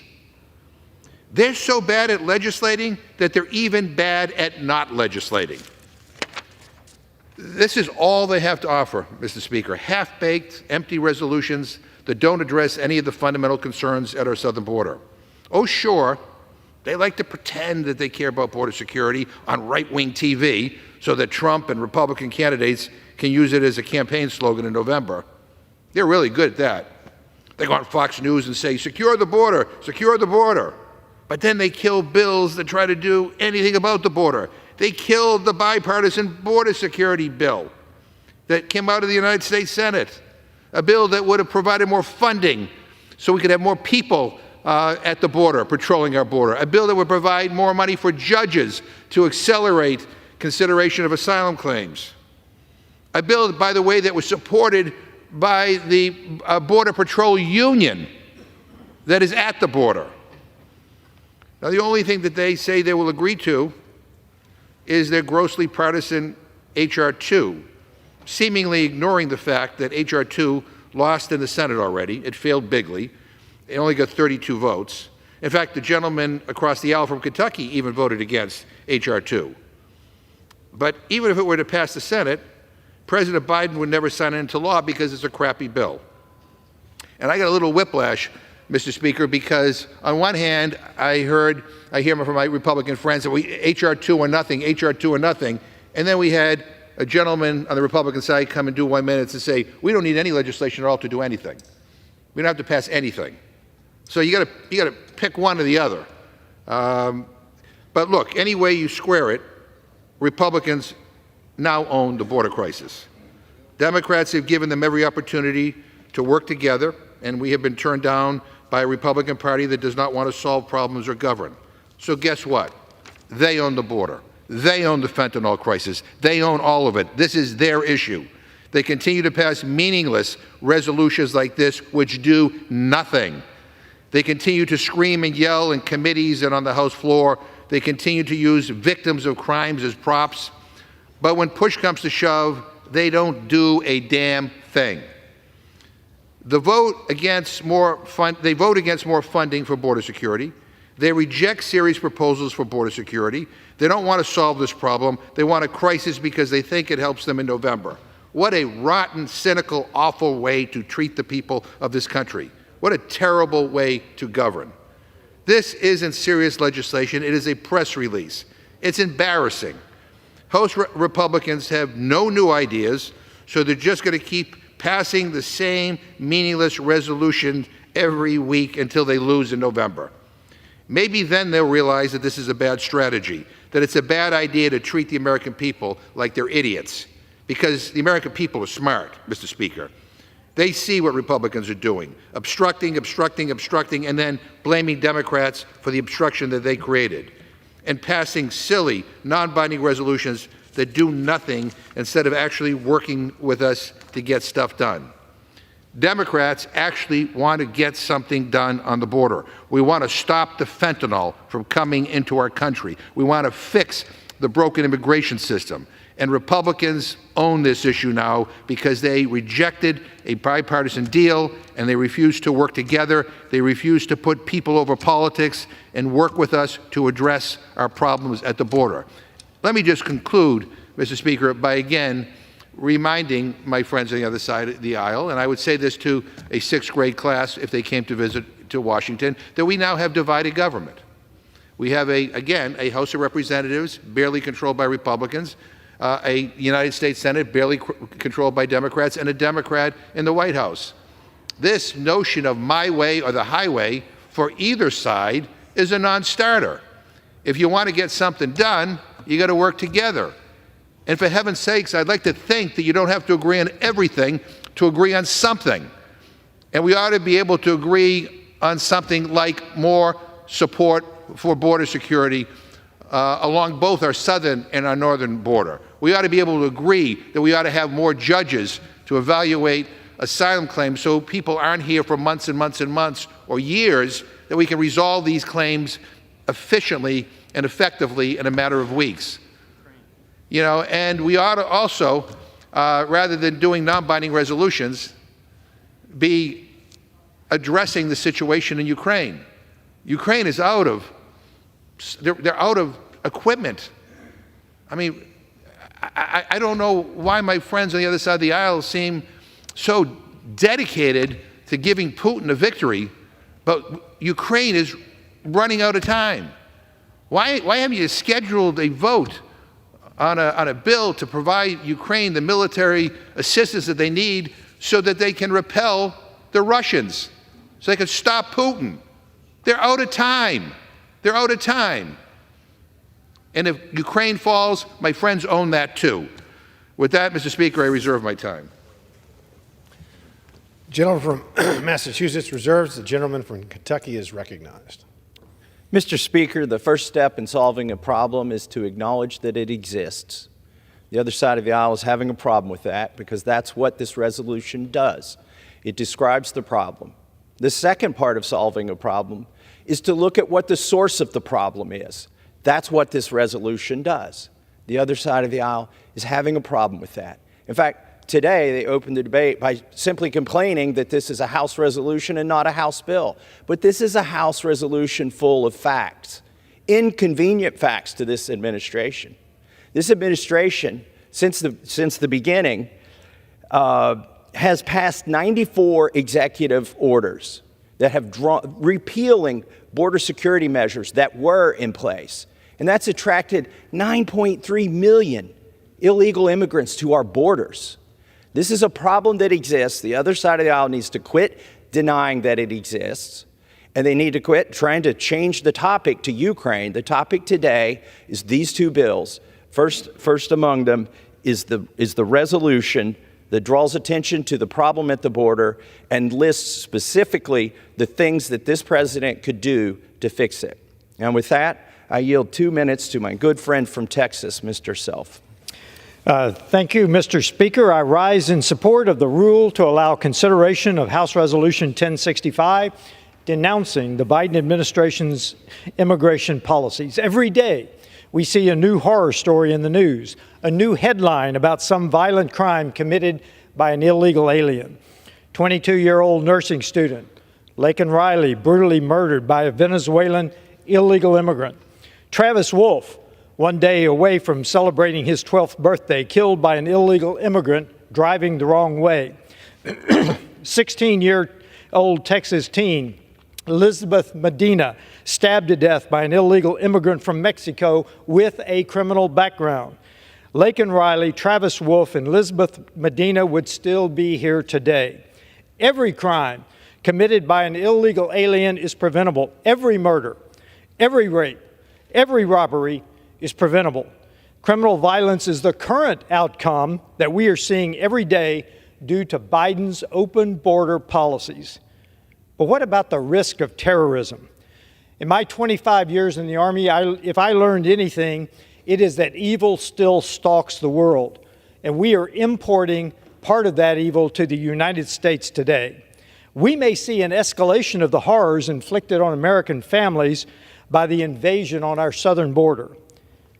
How many horrific headlines must we endure before Biden closes the border and stops the carnage against Americans? I yield back. Reserve. Gentleman from Kentucky reserves. The gentleman from Massachusetts is recognized. Mr. Speaker, let me just say to the gentleman from Kentucky, yeah, we've acknowledged the problem, and maybe the gentleman wasn't listening to my eloquent oratory here, but I acknowledged and identified the problem at least 13 times in my speech. I think what I have a problem with, and people on our side of the aisle have a problem with, is that you've been acknowledging the problem, like we did 3 months ago with a non-binding resolution, a lot of times. And I think we don't think non-binding resolutions and acknowledging the problem or expressing our feelings is enough, that we have to actually do something. And to the other gentleman who just spoke, we are horrified by the crimes that have been committed by undocumented immigrants who have come to this country, who have criminal records. And we pray for their families, and we want to do everything we can to make sure that these things never happen again. But I have a hard time when we gather, and we hear this from my colleagues, when we have shootings that are happening in this country, almost on a daily basis. I want to ask unanimous consent to insert the names, 19 children, 2 teachers killed in Uvalde. I want to ask unanimous consent to insert the names that were released by the coroner of the names of all 58 Las Vegas shooting victims. And I go on and on and on. We could do something about that. Objections to order. We could do something about that, but the NRA provides lots of money, so my friends don't want to deal with it. I mean, come on.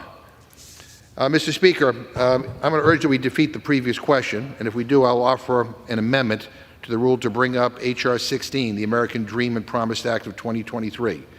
Mr. Speaker, the bipartisan American Dream and Promise Act provide a pathway to citizenship for people who only know America as their home. They contribute to society as taxpayers, small business owners, educators, and more. Dreamers were brought to the United States as children through no fault of their own. It's past time to open the doors and empower these talented individuals by granting them access to citizenship that they rightfully deserve. Mr. Speaker, let me be clear. There's a lot of work that needs to be done to fix our broken immigration system and to secure our border. H.R. 16 won't solve every issue, but it will address a long outstanding one in our failing immigration system.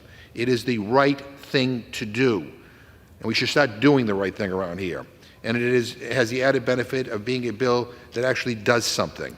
It's not an expression of our feelings, it does something. So instead of considering the do-nothing Republican non-binding resolution before us today, which just restates the Republican position from a non-binding resolution we already passed 2 months ago, let's consider actual legislation to start fixing these issues. Let's bring up H.R. 16, and I ask unanimous consent to insert the text of my amendment into the record along with any extraneous material immediately prior to the vote on the previous question. Without objection, so moved. And to discuss our proposal, I yield 2.5 minutes to the gentlewoman from Illinois, Ms. Ramirez. Gentlelady from Illinois is recognized for 2 minutes. Thank you, Speaker. For the past year, we've endured attack after attack after attack on immigrant communities, which, by the way, some of us are first generation. Many people here are second, third, and fourth, but we tend to forget that we too are immigrants. We've suffered harmful legislation and impeachment of Secretary Mayorkas and inflammatory rhetoric criminalizing and scapegoating immigrant communities. Folks, I got here about 1.5 years ago as a freshman member, and as I look around, I understand why the American people are so frustrated with Congress. They're fed up that we don't have the courage, the moral clarity, and the political will as a body to see through these theatrics for cheap political points and actually do our job. I stand here today as a daughter of immigrants, but also as the wife of Boris Hernandez. I am the only member of Congress in a mixed status family. My husband is a dreamer, and he has been here since the age of 14. I represent a district proud of immigrants who call it home, the essential workers that kept us alive during the pandemic. The same people that you go eat from on Cinco de Mayo when you celebrate Cinco de Mayo and you drink your margaritas. So today I'm here proudly standing as a co-lead of the Dream and Promise Act. The Dream and Promise Act is an actual immigration policy solution. You said solution, not a cheap political stunt. It gives dreamers and immigrants in America an earned pathway to citizenship that reflects our values as a nation, as a multicultural democracy of diversity and inclusion. Today, I rise to denounce my colleagues' lack of meaningful action on immigration policy, nothing since 1986. We can treat people who have built our communities, invested in our nation and public institutions without the promise of citizenship, and we can't treat them as disposable. Their commitment to us and to our nation have already demonstrated a promise to address our historic labor shortage, 9 million jobs open right now, to grow our GDP by 1.7 trillion over the next decade, and we must demonstrate our commitment to them and to the solutions that will deliver real, effective immigration reform. I affirm that this is the body who refuses to use its authority to enact policy, and if it fails to take up any of the bipartisan immigration policies, it will continue to be a mess, chaotic Congress. So I The gentlelady, an additional 30 seconds. Thank you. So what I want to say is, we must embrace our values as a nation without questioning the dignity of our neighbors' lives and claims. There are toddlers who have been here their entire life and now are 30. Let's stop acting like we are powerless and pass H.R. 16 today. I yield back to the ranking member. Chair reminds the members to direct your comments to the chair. The gentleman reserves. Yes. The gentleman is recognized. Mr. Speaker, I now yield 3 minutes to my friend and colleague on the Rules Committee, Mr. Norman from South Carolina. Thank you, Congressman Massey. Mr. Speaker, I'm proud to speak on Resolution 1065 denouncing the Biden administration's immigration policies. You know, I woke up this morning to a picture of a policeman that was killed in a rear car accident, driven by an illegal alien who was drunk and on drugs. My good friends, this resolution shouldn't be needed, but it's because the Biden administration for 3 years has violated the oath that he took to protect and defend the United States of America. What they don't want out is anything meaningful that would curb it, because they know they've got a rogue president who will not. It's intentional. What cannot be denied is the 9.3 million illegals now in this country. What cannot be denied is the 94 executive actions that this president took the day he took office. He started a relentless stream of executive orders to open our borders up to over 160 countries.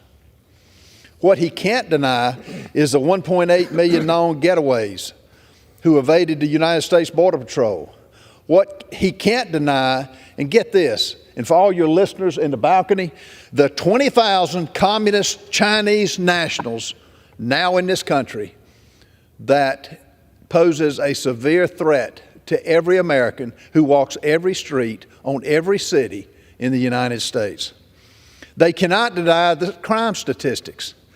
The Venezuelan, Daniel Martinez, in New York City on June 27, 2023, committed 14 crimes leading to six arrests, including the day he grabbed a stranger by the hair on the streets and dragged her and kicked her across the floor. On February 24, 2024, a Venezuelan national was arrested in Virginia for sexual offenses against a minor. He was first crossed illegally in September of 2023 and was released. In August of 2023, a police officer in Virginia was struck by a Nigerian who was driving under the influence. He had only been in the country for 7 months. The police officer suffered a skull fracture. And then one of many, but on May 2023, a Honduran raped a teenage girl in Alabama. Folks, this is going to continue until this rogue administration offers meaningful and determines they're going to shut the border. In the Rules Committee, I asked about the wall, and Ms. Jayapal mentioned the fact she didn't believe in a wall that has been paid for by the Trump administration during his 4 years. I mentioned what's the difference in the wall that has designated points of entry than the wall that was around the Capitol to hear the President of the United States talk. Gentleman's time has expired. Reminder to the members to not address the citizens in the gallery. I yield the gentleman another 30 seconds. Bottom line, this administration has no desire to end the immigration. They want it for two things: power and change the censuses of the states that transport them all over this country. It's an abomination, and the support by a meaningful new president who will stop the border and will close it down. Thank you. I yield back. Reserve. Gentleman from Kentucky reserves. Gentleman from Massachusetts is recognized. Yeah, Mr. Speaker, I kind of feel like I'm in an episode of The Twilight Zone. I can't figure these guys out. Bottom line is that I hear they want to be tough on the border, and every time we try to be tough on border security, pass a tough border security bill, they say no. And what we have here is a non-binding resolution that does nothing, doesn't even go to the Senate, can never become law. It is nothing. It is just a press release. And what they turned down was $440 million for more judges to accelerate the asylum claim. So we're not waiting years. We can do this in weeks and months. $23 million to destruct Mexican cartels. They said no to that. $6.7 billion for customs and border protection. Said no to that. 50,000 ICE detention beds. They said no to that. $4 billion for USCIS. Said no to that. And why? Because the former President of the United States called up and said, I want the issue. The former President of the United States, by the way, who says that immigrants poison the blood of our country. The former President of the United States, and I'd like to insert this article in the record, Mr. Speaker, ask unanimous consent. This is from Salon, and quote, the title is, he said Hitler did some good things. Ex-Chief of Staff says Trump praised Hitler in White House. Let that sink in. I reserve my time. Gentleman reserves. Gentleman from Kentucky is recognized. I'd just like to note on the other side of the aisle, they said that when we recite the names of the victims of illegal immigration and illegal immigrants and the criminals who are coming across our border, they say that those victims are props.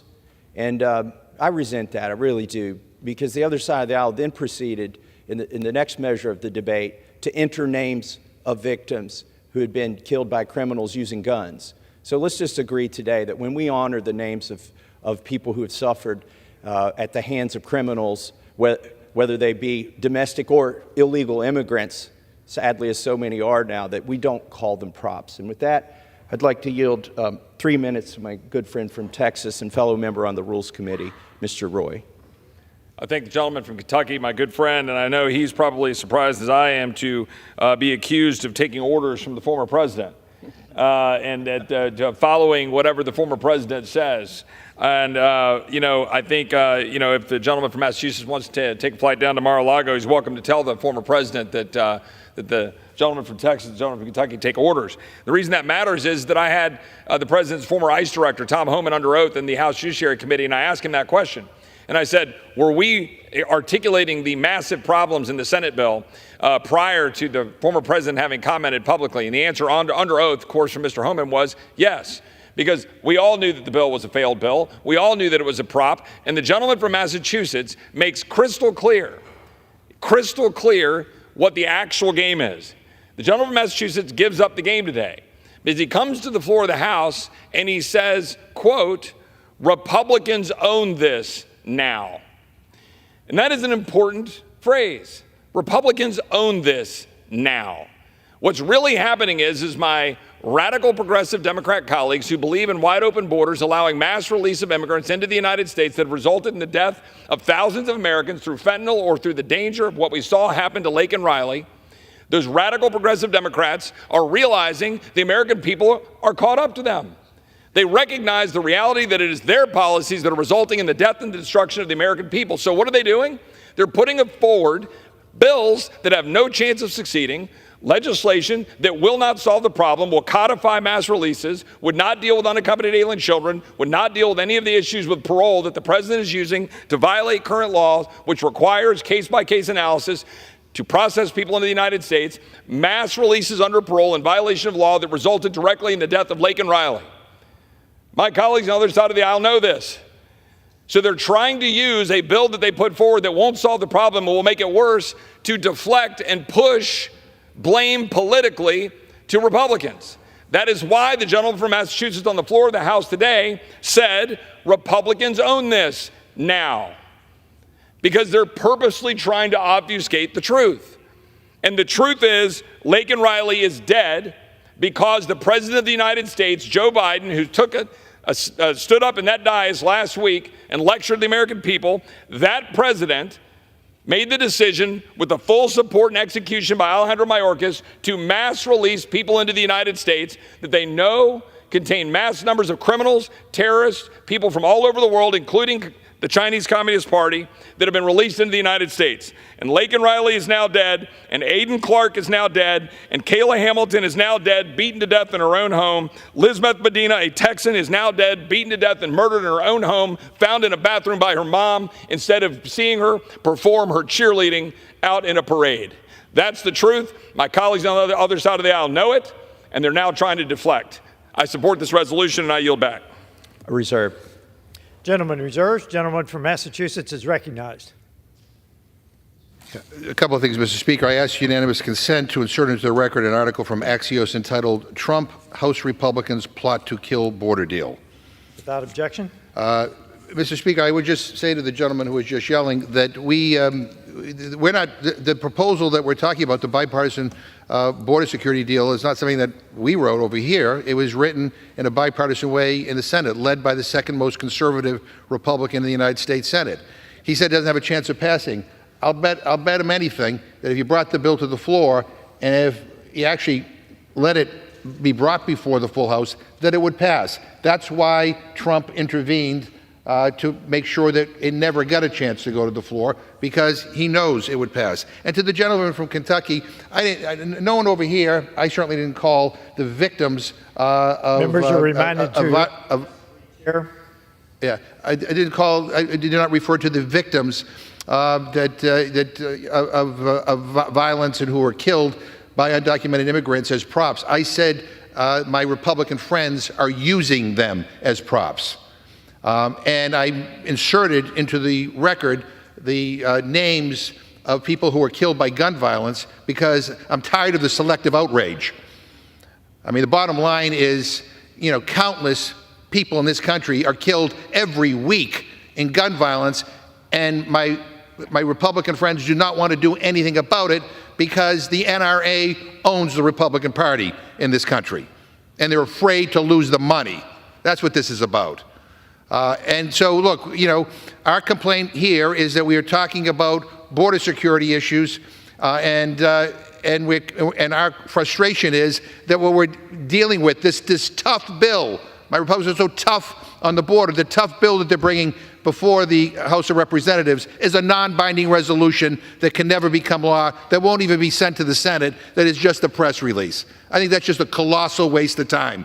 Surely there has to be common ground where Democrats and Republicans can come together and actually pass things to better secure our border and to protect people like Laken Riley and others in the future. But I guess that's too much to ask. I reserve my time. Gentleman reserves. Gentleman from Kentucky is recognized. I yield 3 minutes to my friend from Missouri, Mr. Alford. Thank you to my good friend from Kentucky. Mr. Speaker, I rise today to share my support for H.R. 1071, Utilizing Space Efficiently and Improving Technologies Act of 2023, otherwise known as the Use It Act. Mr. Speaker, it's time for federal employees to get back into the office, use it or lose it. The Government Accountability Office, GAO, found that on average 17 out of the 24 CFO agency headquarters were at least 25% or less utilization in 2023. Two examples that I have direct oversight over being on these committees of small business and ag. The Small Business Administration has 270,000 square feet. Only 9% of the people who work there show up for work. In the USDA, 2 million square feet, beautiful buildings just down the street here. Only 11% of those buildings are occupied. Are these agencies trying to hide to lower the numbers of workers actually showing up for working for the American people? The majority workers aren't at their desk. They are not answering the phones. That's why our congressional offices are having to do their job. Look, I don't mind helping our constituents. That's what we get paid to do. I have a card here. Most members in Congress carry a schedule around in their pocket. We have 16 appointments today. Mr. Speaker, you show up for work every day that you're supposed to be here. The ranking member shows up for work. He's not phoning it in. People in these agencies should not be phoning it in either. We need to look at our constituents as clients, the American taxpayer. You know, when I first came to D.C. 14 months ago, I wanted to visit the very agencies over which we had oversight, the Small Business Administration, the Pentagon, the USDA. We went to the Pentagon, but the other agencies would not let us in the door. And why is that? A sitting member of Congress could not get into the door of these agencies. That's why we followed the Congressional Access to Bureaucratic Offices, which more or less complements this resolution. Sitting members of Congress should be able to get into these agencies. They are not, because they have been hiding the low numbers of people who are actually at their desk. This bill, 1071, would require the agencies to submit a report to Congress that includes the actual utilization rate. Mr. Speaker, as a former news anchor for 35 years in America, I have breaking news for you. COVID is over. Get back to work for the American people. Start doing your job. Quit putting the pressure on constituents to have to call their congressman or congresswoman to get the job done that they should be doing in the first place. And with that, I yield back. Reserve. Gentleman from Kentucky reserves. The gentleman from Massachusetts is recognized. Yeah, Mr. Speaker, if I could just respond to the gentleman who just spoke. Not all jobs are the same. I mean, food inspectors, federal food inspectors, for example, don't sit at a desk 5 days a week. Sometimes they have to go out and do inspections to make sure that the food that we provide people is safe. Federal firefighters are not behind a desk 5 days a week. Doesn't mean they're not working. Our Border Patrol agents are patrolling the border. That doesn't mean they don't need a desk at some point. Heck, members of Congress. I mean, we're not in Washington behind our desk 5 days a week. I mean, sometimes we're in our district, sometimes we're in other places. But because we don't show up physically to work, a day or 2 or 5 days in a particular month, that somehow we should have our desks taken away? I mean, this is the problem, right? With some better bipartisan cooperation, with more thoughtful consideration of these matters, we could have had a bill that would have sailed out of here unanimously. But again, my friends can't help themselves. It's either their way or the highway, and in any event, the way the bill is currently written ignores the realities of the workers that I just mentioned. I reserve my time. Gentleman from Massachusetts reserves. The gentleman from Kentucky is recognized. Mr. Speaker, I yield 3 minutes to my friend and fellow colleague on the Rules Committee from New York, Mr. Langworthy. Gentleman is recognized. Thank you, Mr. Speaker, and thank you to the gentleman for yielding the time.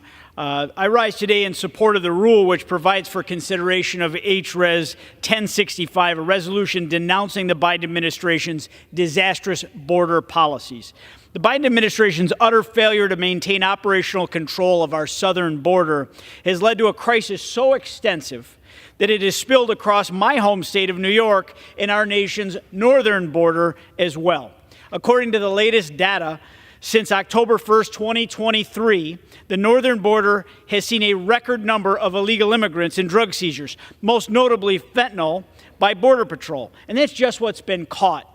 According to Border Patrol, the number of apprehensions of illegal aliens has more than doubled from this time last year, leading to a crisis that is overwhelming our brave Border Patrol agents who are trying, in spite of this administration, to maintain some semblance of security at our borders. Now, let me be clear. The Biden administration's self-imposed border crisis has permeated every port of entry in nearly our entire land border, southern and northern. This administration has refused to do the right thing, the humane thing, and step in to stop the flow of trafficked migrants and lethal fentanyl. We've lost so many Americans to the crime and the drugs that the Biden administration is allowing to come across our wide open border. How many American lives do we need to lose before Biden takes any meaningful action to secure the border? Now, my colleagues on the other side of the aisle have once again claimed that the resolution before us today is not serious and does not address the crisis. I'd like to remind my colleagues that the House of Representatives and House Republicans passed historic funding levels to support our nation's Border Patrol over the robust opposition of many House Democrats. Republicans have also passed H.R. 2, a bill that would have serious and positive impact on the security of our nation's borders. All of this was done while my colleagues on the other side of the aisle and the Biden administration doggedly refused to even admit that a crisis existed on our nation's borders. Make no mistake, Biden inherited an operationally secure southern border, and as soon as he was sworn in, he immediately began reversing the policies that kept Americans safe. His administration has taken over 90 actions to undermine border security. On behalf of the American people, House Republicans are telling President Biden to end this madness now. If it's not already clear, I strongly support this rule before us today, as well as the underlying legislation that denounces this administration for allowing the crisis on our borders to unfold. And with that, Mr. Speaker, I yield back. Reserve. Gentleman from Kentucky reserves. The gentleman from Massachusetts is recognized. Mr. Speaker, I've heard the gentleman from New York repeatedly brag about this Homeland Security Appropriations Bill that the Republicans passed last year. As a demonstration of their commitment to securing our border. But here's what he left out. My Republican friends still have not sent it over to the Senate. They have not sent it over to the Senate. So I don't know why. And by the way, H.R. 2 is dead. It can only get 32 votes in the Senate. That's a pretty strong message that it's going nowhere. With that, I reserve my time. Gentleman from Massachusetts reserves. The gentleman from Kentucky is recognized. Mr. Speaker, may I inquire as to how much time I have left?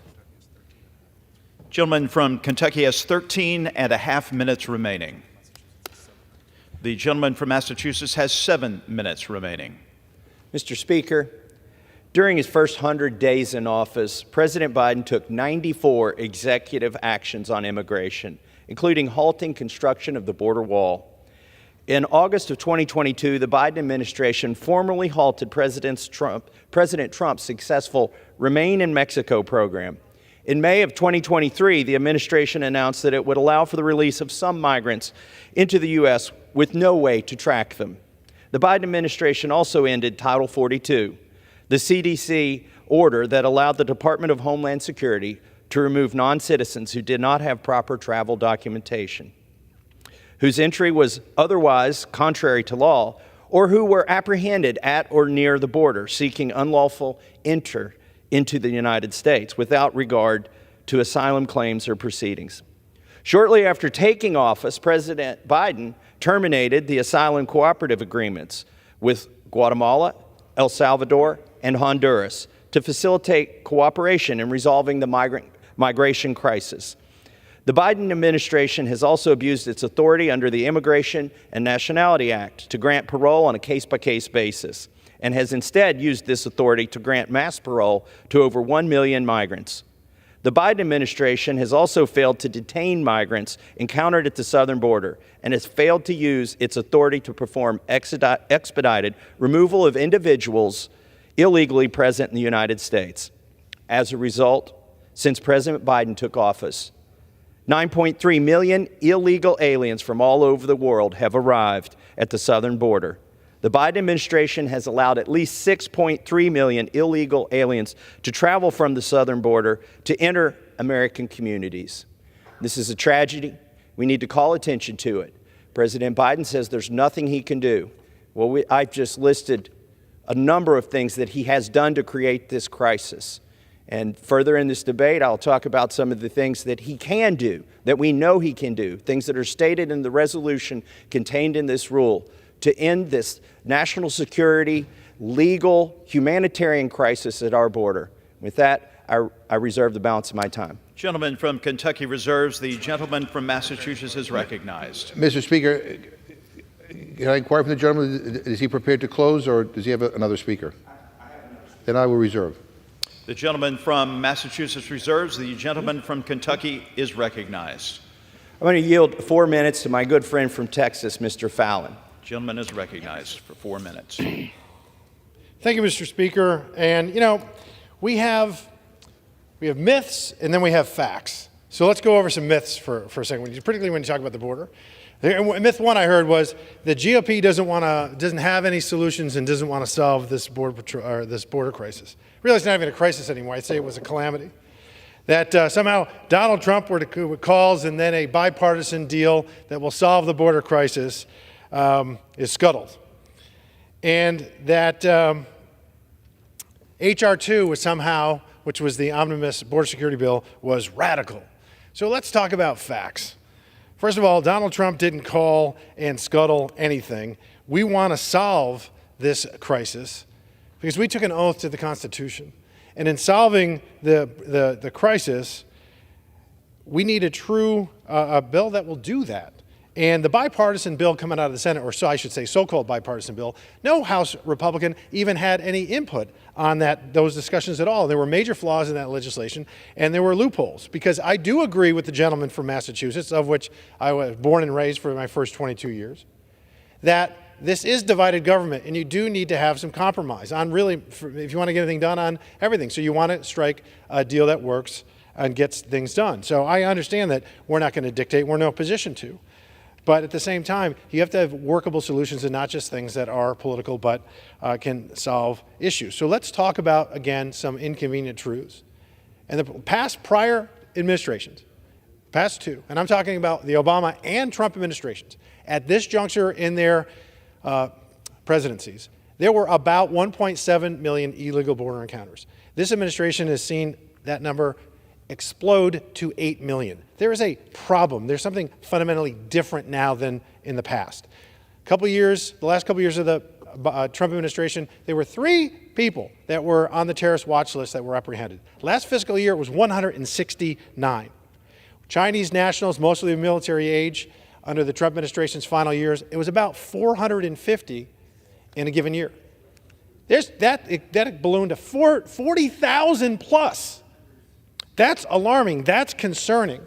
The cartels have never made more money. They're charging somewhere between $4,000 and $7,000 a head. Can we have order, Mr. Speaker? Order, please. Gentlemen may resume. 170 countries are represented by folks that are crossing the border illegally. Fentanyl deaths have doubled. We had, now other than a couple of outlier years in I think the year 2000, so for the last 20 plus years, we had never had a month where we had 200,000 illegal border crossings. Under this administration, we've had 20. In December, we had 300,000 illegal crossings. In FY 2017, there were 300,000 all year. There are things fundamentally different and wrong. The border is wide open. Republicans want to solve it because we took a sacred oath to secure the safety of American citizens, because if you're not safe, then you're not free. So here are our solutions. Wait in Mexico will reduce this flood by 70%. Ask anybody that deals with the border, any expert that's honest. Border walls and other barriers actually work. You find them around the White House. You find them around some people's beach houses and mansions in Malibu. And around when we had the State of the Union, there was a fence. For 6 months after January 6th, there was a fence. Expedited removal, punishing folks that overstay their visas, E-Verify. Those are all workable solutions. They're not radical. The American people are crying for them. And if our friends across the aisle don't recognize that, they're going to rue the day come November this year. I yield back. Thank you, Mr. Speaker. Reserve. The gentleman from Kentucky reserves. The gentleman from Massachusetts is recognized. Can I ask the gentleman if he's prepared to close, or? Yeah. I yield myself the remaining time, Mr. Speaker. To the gentleman who just spoke, let me just say you talk about facts. What is an undeniable fact is that the bill before us does absolutely nothing. Nothing. It doesn't add one more Border Patrol agent along our southern or northern border. It doesn't add any more judges. It doesn't do anything to stop the Mexican cartels. It does nothing. It's just a press release. The other fact is H.R. 2 is going nowhere and fast. 32 votes in the Senate. And he also said they'd like to work together. Well, every time we try to work together, and that's what we tried to do in the Senate, my Republican friends here in the House, at the request of Donald Trump, say no. We don't want to work with you. And that's the problem, because we have to work together in order to get real, meaningful solutions over the finish line. The gentleman also keeps on screaming, the border's open, the border's open. That's the Republican rallying cry. It isn't. But say it enough times and maybe people might believe you and try to come here because you keep on saying that. But, Mr. Speaker, the American people are smart. I mean, they know the difference between empty promises and real action. They know that the only way to get things done in divided government for problems to be solved, like the border, members of both parties have to work together. They know that come November, the future of this country is in their hands. They've seen the complete and utter disaster that this Republican majority has created in this Congress. They've witnessed the absolute chaos House Republicans have thrown the country into. We're in the Rules Committee. All bills of consequence go through the Rules Committee before they come to the House floor. The last bill that we reported on the Rules Committee to the House floor that became law was 9 months ago. How can that happen? How can that happen without incredible dysfunction on the Republican side? These guys have brought the nation to the brink of default, shying away from fully funding the government, destabilizing this body by throwing fits and unseating speakers and taking the House floor hostage. The American people also know that House Democrats have rescued this failing House Republican majority at nearly every turn. House Democrats carried the vote to ensure that the United States didn't default on its debt. House Democrats have kept the government running despite GOP leadership wasting time pursuing unrealistic, draconian spending cuts. And House Democrats have used every opportunity to stand against conservative legislation that would hurt average Americans. This majority has been nothing but dysfunctional, Mr. Speaker. They have no new ideas, no tangible solutions, no drive to address pressing domestic and global challenges. The American people know that, which is why Republicans are going to lose in November. I urge my colleagues to vote no on this rule. And with that, Mr. Speaker, I yield back my time. Gentleman from Massachusetts yields back. The gentleman from Kentucky is recognized to close. Mr. Speaker, this Rules Committee resolution that we're debating today provides for the consideration of two pieces of legislation, very important legislation. The first is a common sense bill that says if the government is heating, lighting, renting, maintaining empty buildings where employees don't show up for work, let's do something about that. Let's find out how bad this problem is. We believe that there are over 17 agencies with occupancy less than 25%. This isn't green. I thought the other side of the aisle was green. It's not green to heat empty buildings, to light empty buildings when nobody shows up for work. COVID is over. Either come to work or don't come to work. but let's don't keep these buildings open if nobody is in them. So that's the first bill introduced by my friend from Pennsylvania, Mr. Perry. The second piece of legislation that's in this rule is very critical. It stands in sharp contrast to the State of the Union that we heard just last week from just this chamber, where the president got up and said there was nothing he could do. Well, this resolution has a lot of inconvenient facts that refute the proposition of the president that he can't do anything. Not only can he do something, the things that he has done by executive order, over 94 of them, have been hurtful to the security of this country. We're seeing illegal immigrants drawn like a magnet to this country because of the things that President Biden has done. So the resolution, it begins with a bunch of statements of facts, such as the President and the Secretary of Homeland Security have created this problem, the worst in the nation's history at the border, and beginning on day one, systematically dismantled effective border security measures and interior immigration enforcement. But it closes by resolving, this resolution does, that there are 7 things the President can do to end this crisis. 1, end the catch and release policy. 2, reinstate the migrant protection protocols. 3, enter into asylum cooperative agreements. 4, end abuses of parole authority. 5, detain inadmissible aliens. 6, use expedited removal authority. 7, rein in taxpayer-funded benefits for illegal aliens. He could do all of these things tomorrow. And that's why it's important to pass this resolution, to draw attention to the problem so that it can be fixed, to state what the solutions are. So I urge adoption of this rule. I urge my colleagues to vote for it. And I yield back the balance of my time and move the previous question on the resolution. The gentleman from Kentucky yields the balance of his time. The question is now on ordering the previous question on the resolution.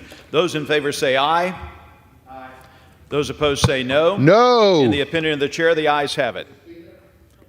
For what purposes, the gentleman from Massachusetts? Please. The yeas and nays are requested. Those favoring a vote by the yeas and nays will rise. A sufficient number having risen, the yeas and nays are ordered. Pursuant to Clause 8 of Rule 20, further proceedings on this question are postponed. Pursuant to Clause 12A of Rule 1, the chair declares the House in recess for a period of less than 15 minutes. Thank you. Do you need me back for the restart?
Proceedings will resume on questions previously postponed. Votes will be taken in the following order.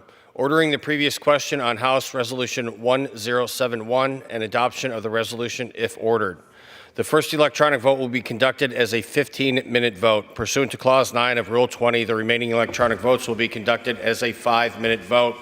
Pursuant to Clause 8 of Rule 20, the unfinished business is the vote on ordering the previous question on House Resolution 1071, on which the yeas and nays are ordered. The clerk will report the title of the resolution. House Calendar Number 66, House Resolution 1071. Resolution providing for consideration of the bill, H.R. 6276, to direct the Administrator of General Services and the Director of the Office of Management and Budget to identify the utilization rate of certain public buildings and federally leased space and for other purposes, and providing for consideration of the resolution, House Resolution 1065, denouncing the Biden administration's immigration policies. The question is on ordering the previous question on the resolution. Members will record their votes by electronic device. This is a 15-minute vote.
On this vote, the yeas are 210.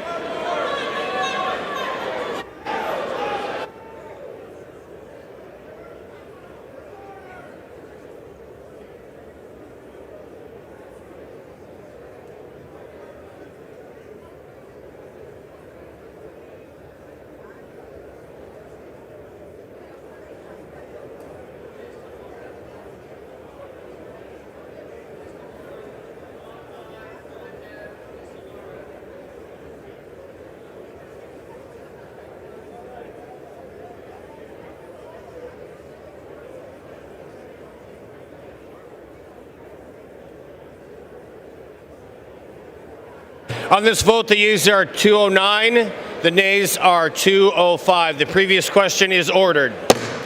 The question is on the adoption of the resolution. All those in favor say aye. Those opposed say no. In the opinion of the chair, the ayes have it. The gentleman is, for what purpose does the gentleman seek recognition? Recorded vote. I ask for a recorded vote. The gentleman requests a recorded vote. A recorded vote is requested. Those favoring a recorded vote will rise. A sufficient number having risen, a recorded vote is ordered. Members will record their votes by electronic device. This is a 5-minute vote.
Second.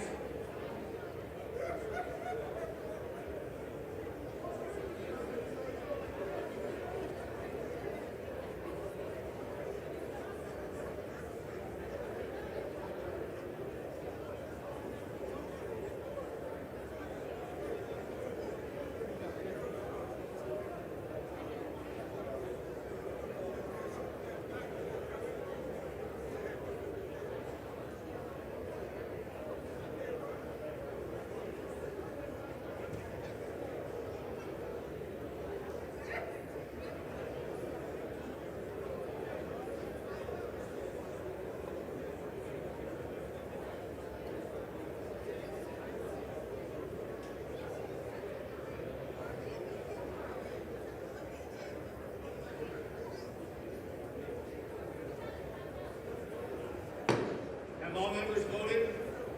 Does any member wish to change their vote?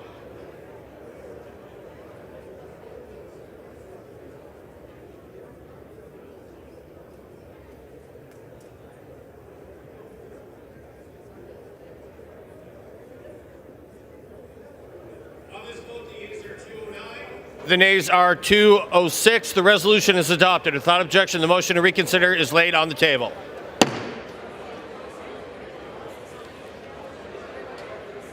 All right.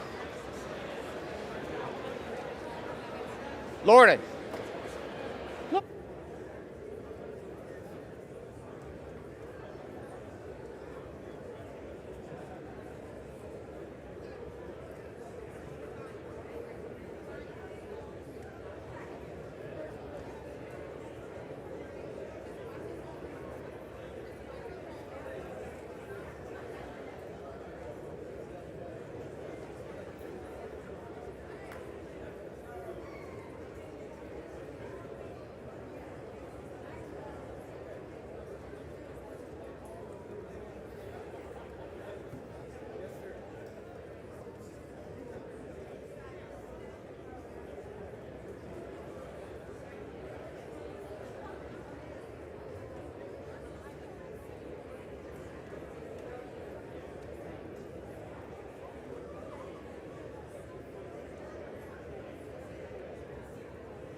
The House will be in order.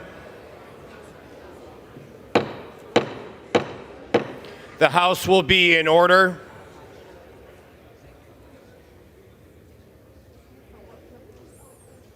Pennsylvania.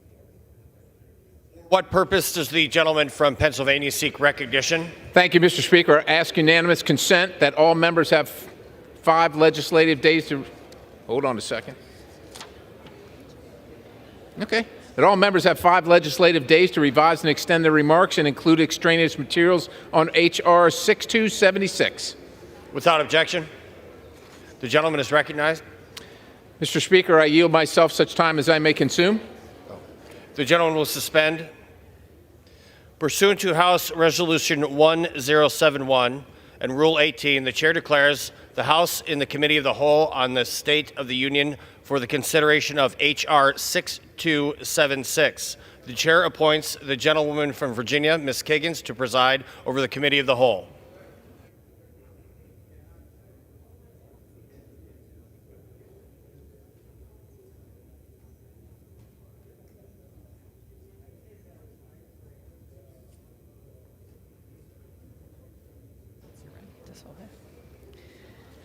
The House is in the Committee of the Whole House on the State of the Union for the consideration of H.R. 6276, which the clerk will report by title.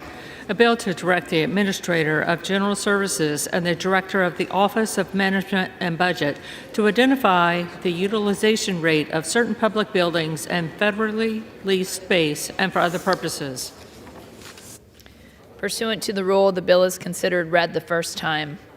General debate shall be confined to the bill and shall not exceed 1 hour, equally divided and controlled by the chair and ranking minority member of the Committee on Transportation and Infrastructure or their respective designees.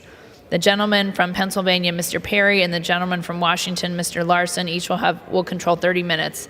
The chair recognizes the gentleman from Pennsylvania, Mr. Madam Chair, I yield myself such time as I may consume. The committee will be in order.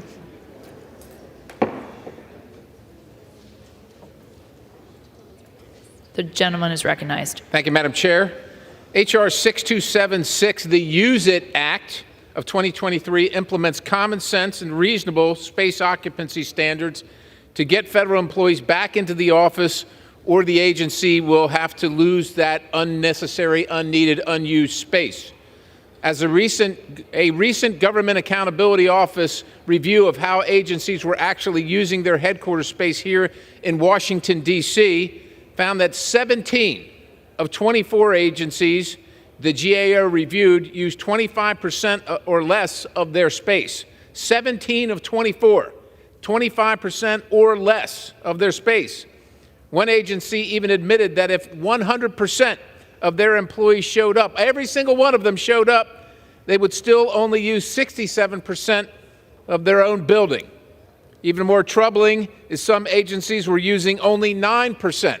They can't even make double digits of their space, 9%. And to be clear, we're not just paying for space to sit empty, but throughout the whole time we're paying for utilities and services such as heating, cooling, lighting, regular power, maintenance, security for the entire space that no one is in.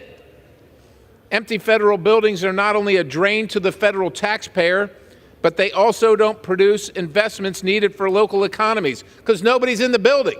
There's nobody there to go out to lunch. The bottom line is agencies should bring federal workers back to the office. But the reality is underutilized space has been a chronic problem in federal real estate and is one reason federal property has been on the GAO's high-risk list since 2003. So this is 20 years on now that this problem has been identified and remains existing. In order to address the issue, H.R. 6276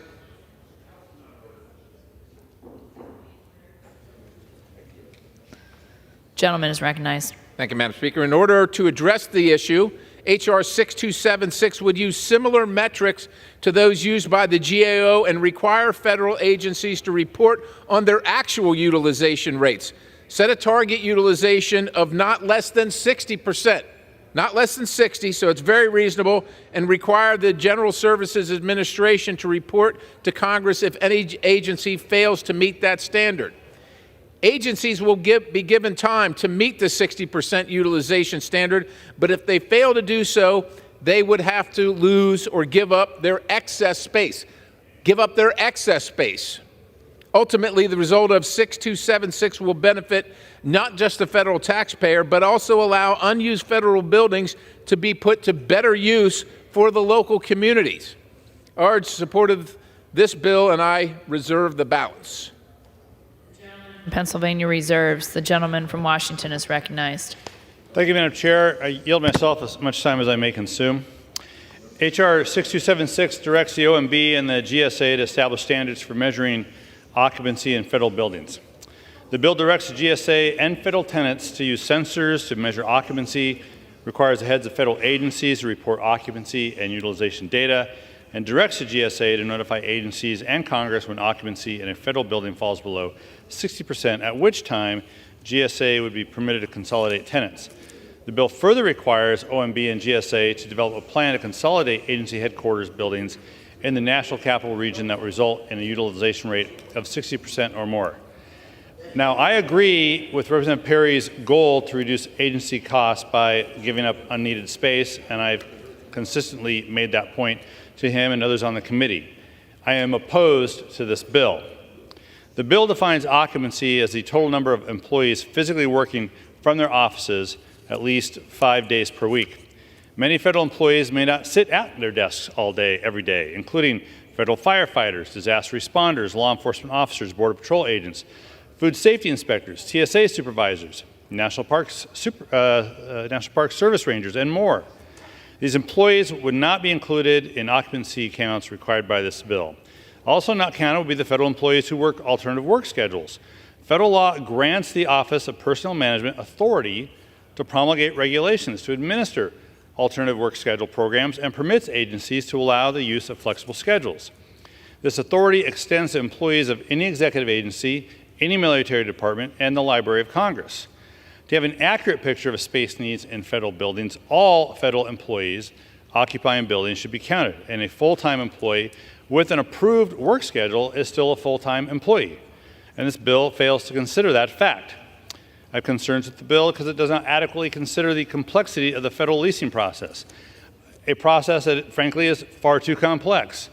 And directing the OMB and GSA to reduce space if occupancy falls below 60% sounds fiscally responsible.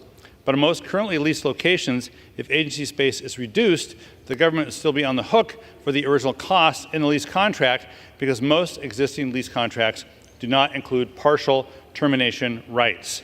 In prospective leases, partial termination rights would increase the cost of leases for the government. Again, I want to work with the chairman, we want to work with the chairman and the committee to resize the federal estate footprint and reduce costs, not unnecessarily increase those costs. But here again, this bill falls short. After this period of general debate, we're going to move on to a debate on 7 amendments made in order by the Rules Committee. I will not be opposing any of those amendments, but unfortunately, the 7 amendments do not fix the underlying defects in the bill, so I will still oppose final passage.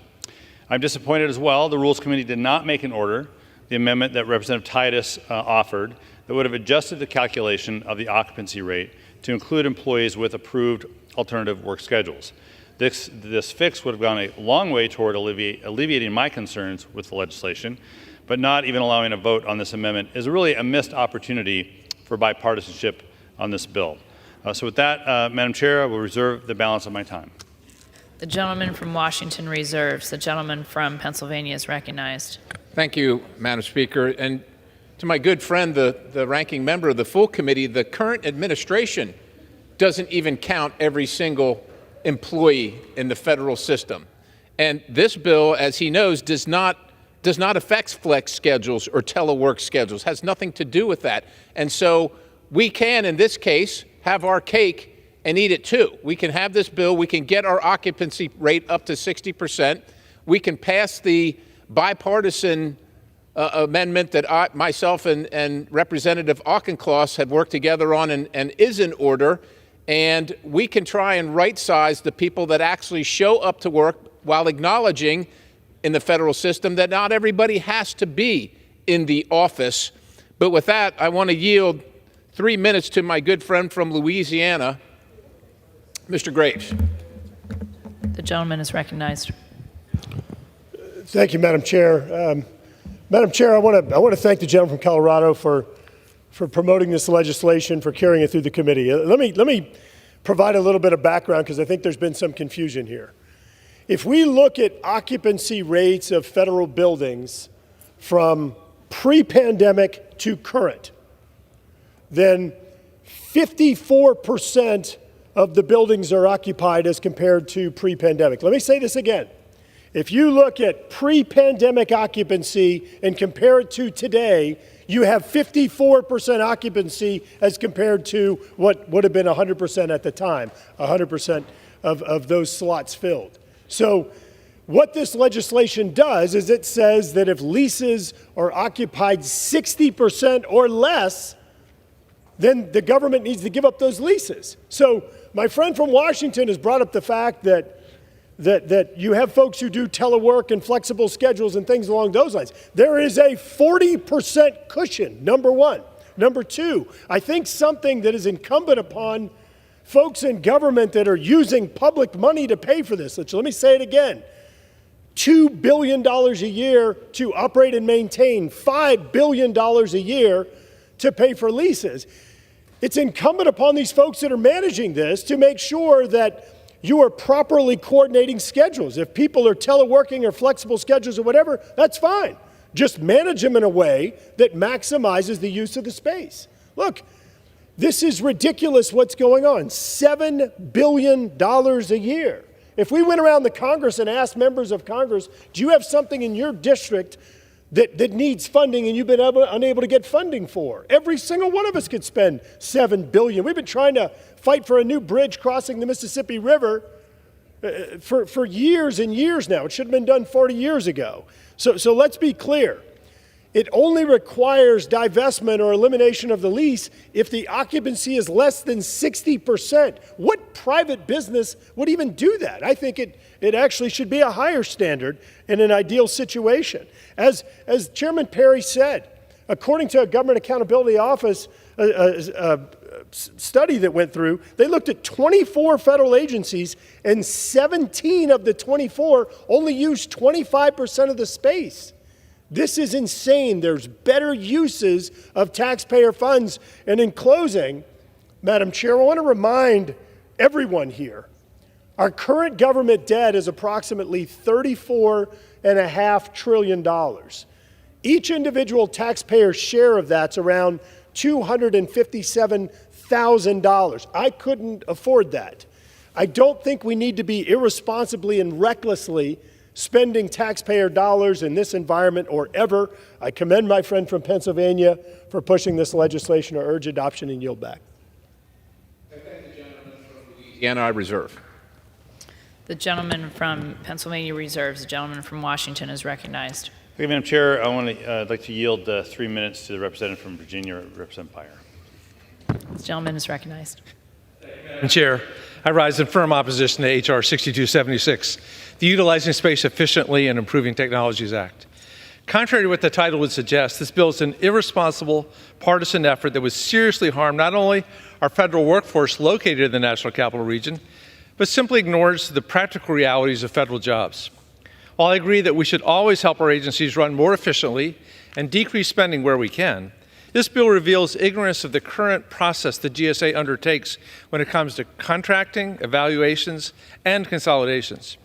Further, the bill exempts warehouses and laboratories from its space restrictions, but doesn't name secure classified information facilities, SCIFs, as an exempted category. I'm concerned that this would cause negative implications for local facilities that have been designed specifically for use of SCIFs and for our national defense work broadly. Finally, this bill offers no consideration for workers with alternative work schedules, people who do field work, people who work non-traditional hours or days, or those who have telework arrangements. Don't get me wrong, many of our colleagues and I support the idea of our federal agencies consolidating spaces to repurpose parts of their budgets. They've already done that with the Patent and Trade Office in my district, or to decrease spending. But this bill actually does the opposite, because by cutting short contracts, we increase spending. GSA already assists agencies with consolidating unused spaces. If you take out the bill language that matches what GSA is already doing, it's easy to read this as just a partisan ploy to move agency headquarters out of the National Capital Region and attack federal employees. There's no need to introduce a bill to mandate work that GSA already does and to threaten to remove agency workspaces because of arbitrary building occupancy rates. Madam Speaker, I have invested and managed real estate for many decades. This bill doesn't offer an appropriate metric to evaluate space usage, need, or work productivity. I didn't consider places in my car stores that were occupied by cars instead of people as wasted space. It's a matter of appropriateness. Any member here who would allow their staff to work from home would be a hypocrite to oppose this bill. We need the best and brightest to want to work for the federal government, and we want to utilize telework and non-traditional hours or days where it's appropriate. After all, we want the most productive and effective federal workforce, and implying a 1950s mentality of butts in seats 5 days a week doesn't reflect the actual work that most Americans do. What if they need to spend every day in a SCIF or at a site visit? And for these reasons, at the appropriate time, I'll offer a motion to recommit this bill back to committee. If House rules had permitted, I would have offered the motion with an important amendment to this bill offered by Representative Titus. This amendment would ensure that all federal employees, including ones using alternative work schedules, are counted for utilization rates of federal buildings. This amendment would significantly alleviate some concerns coming from workers who use alternative work schedules and whose access to reliable workspaces would be threatened by this bill. At the end of the debate, I will insert into the record the text of this amendment. I hope my colleagues will join me in voting for the motion to recommit and yield back the balance of my time. Reserve. The gentleman from Washington reserves. The gentleman from Pennsylvania is recognized. Thank you, Madam Speaker. So historically, for 20 years anyhow, while this problem's been identified, these issues have historically been bipartisan. In fact, it was former President Obama that advocated agencies to freeze and then reduce their space footprint, recognizing that agencies had far more space than they needed. And to the gentleman that just testified, GSA actually wants to, they want to do it. They want to reduce the space, but the agencies won't allow it. And why would they? Why would they? They get so much space, and they don't have to deal with managing it or not. They just get the space, and they can continue on their other work with as much space as they need, sometimes 3,000 feet per employee, 3,000 square feet per employee. A lot of people in America would like to have a house that's 3,000 square feet for their whole family. And if they found out, if they knew, if they were watching today and found out that the federal government was paying for that, their taxes were paying for that when they couldn't afford it themselves, they would be furious. The Obama administration set a standard that agencies had to account for things like teleworking and actual space usage and planning for the space. For example, in an agency that may have 1,000 people assigned to a building, yet only a portion of those people would be counted when it came to desks and space. So it makes up for, it puts into consideration things like teleworking. The Obama administration even proposed selling the Department of Labor building based on this type of space utilization and counting. More recently, I know that the gentlewoman from the District of Columbia has previously proposed legislation to move and sell the Department of Energy. And, you know, folks say that Republicans just want to kick federal employees out of their buildings. We don't. We'd actually prefer that they come back to work. And if they would come back to work, I think it's very reasonable for us to say that we want the building to be 60% occupied, 60%. That's, to me, a pretty good compromise with my friends on the other side of the aisle who are saying that, well, we just want to sell buildings and kick federal employees out of their buildings. We don't. We want them to come to work, but we want them to be good stewards of the taxpayers' money, use the space efficiently, and when you don't need it, like everybody else would do, give up that space to be utilized either by other agencies in the federal government or by the political subdivision. Some town, some city where that building is located should have the advantage to use that space so that they can increase their tax rolls, so that they can help their vendors out on the streets, and so that they can help their community without a reserve. Reserves. Gentleman from Washington is recognized. Thank you, Mr. Chair. We have no further speakers, and I'm ready to close if the majority is ready to close. Washington is recognized. I'm prepared to close if the gentleman from Washington is prepared to close on general debate. Gentleman from Washington is recognized. Yeah, thank you, Mr. Chair.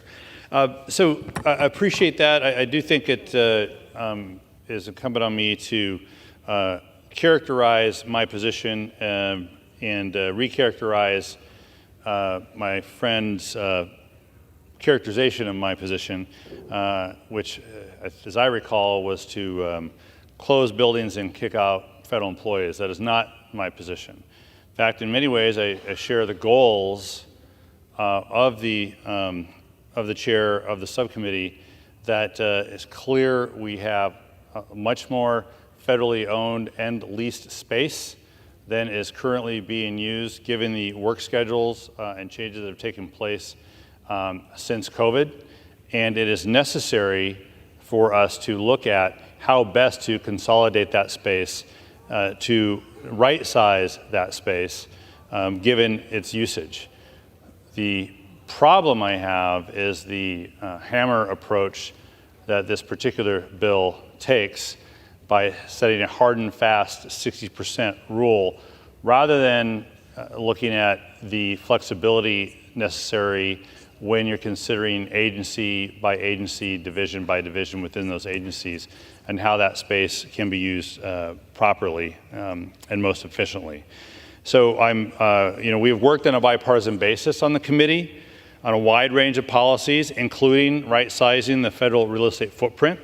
Just yesterday, we passed on suspension the FASTA Reform Act, a bill that the chairman himself sponsored that will expedite the disposal of excess federal property. And when we work together, we can make some really good progress on this and other issues.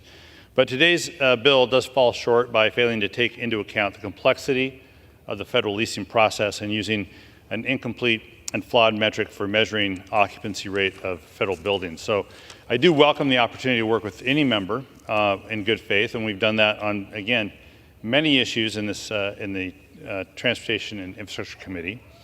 And we all want to make genuine improvements on the federal real estate program. So I do oppose this legislation, urge my colleagues to do the same. And before yielding back to balance my time, I do want to enter into the record, if I may, the statement of administration policy that the administration strongly opposes H.R. 6276. A letter from the AFL-CIO writing in its opposition to H.R. 6276, dated March 12. A letter dated March 11th from the Federal Workers Alliance opposing H.R. 6276, and a letter dated March 8 from the American Federation of Government Employees opposing H.R. 6276. And if I can enter those with unanimous consent, I'd appreciate that.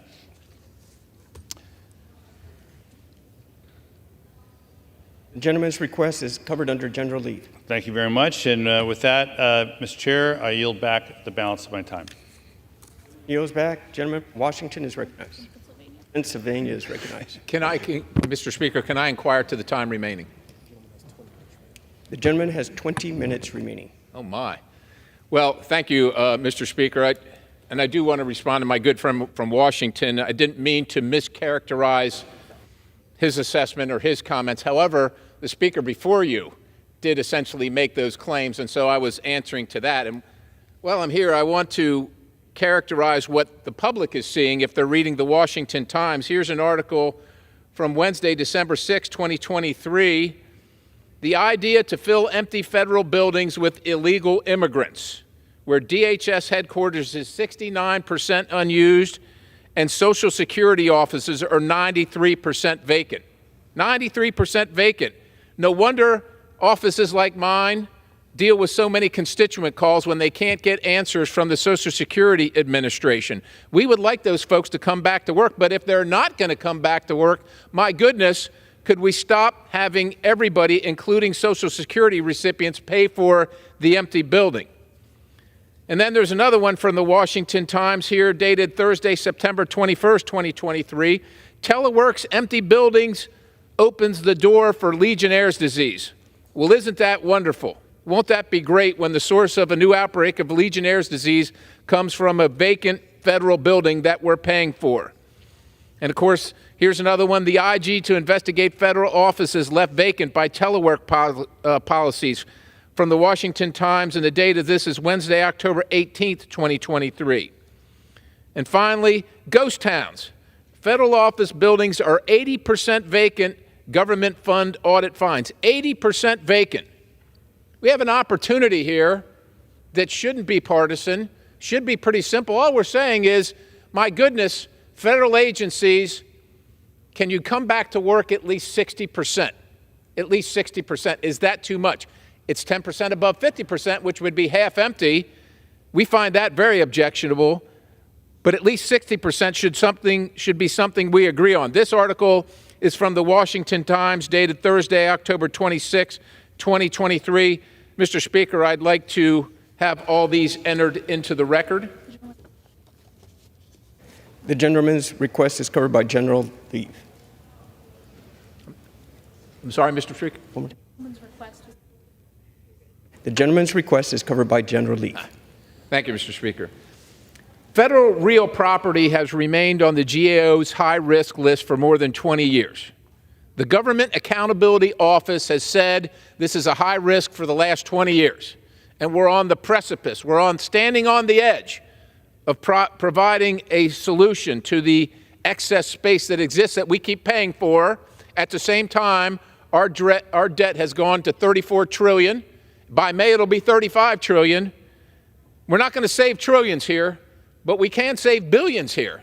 And if you start adding up billions, maybe you'll finally get to trillions. But we're not saving anything right now, and we're not going to save any of this if we don't pass this bill. This is our opportunity, Mr. Speaker, to finally fix this problem, a problem that I will note historically has found bipartisan support to address the issue. And even on this occasion, when the bill was lacking, we had a hearing, we had a markup on it.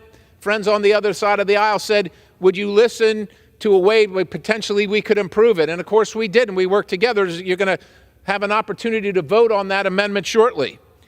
The Use It Act of 2023 is reasonable. It is common sense legislation that simply says that if the federal employees don't come back into the office, the taxpayer is not going to have to pay for the empty space. We don't have any extra money in this town, Mr. Speaker. Nobody has any extra money. Right here we've identified it. This is where some of it's going, unnecessarily.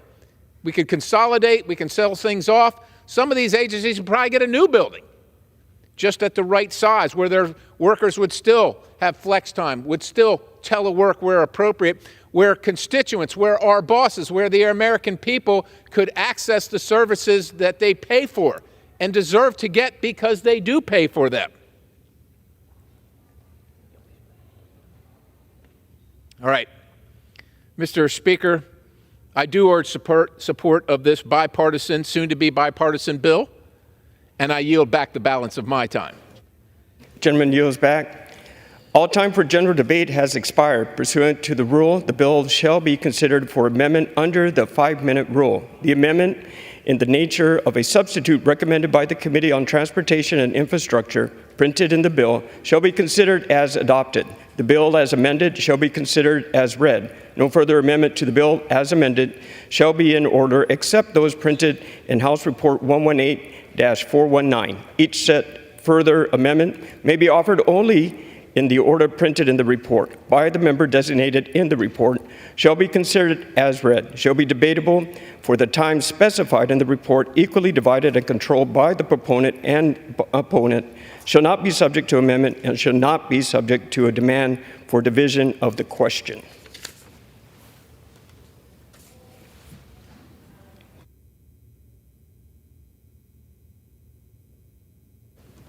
It is now in order to consider amendment number 1, printed in House Report 118-419.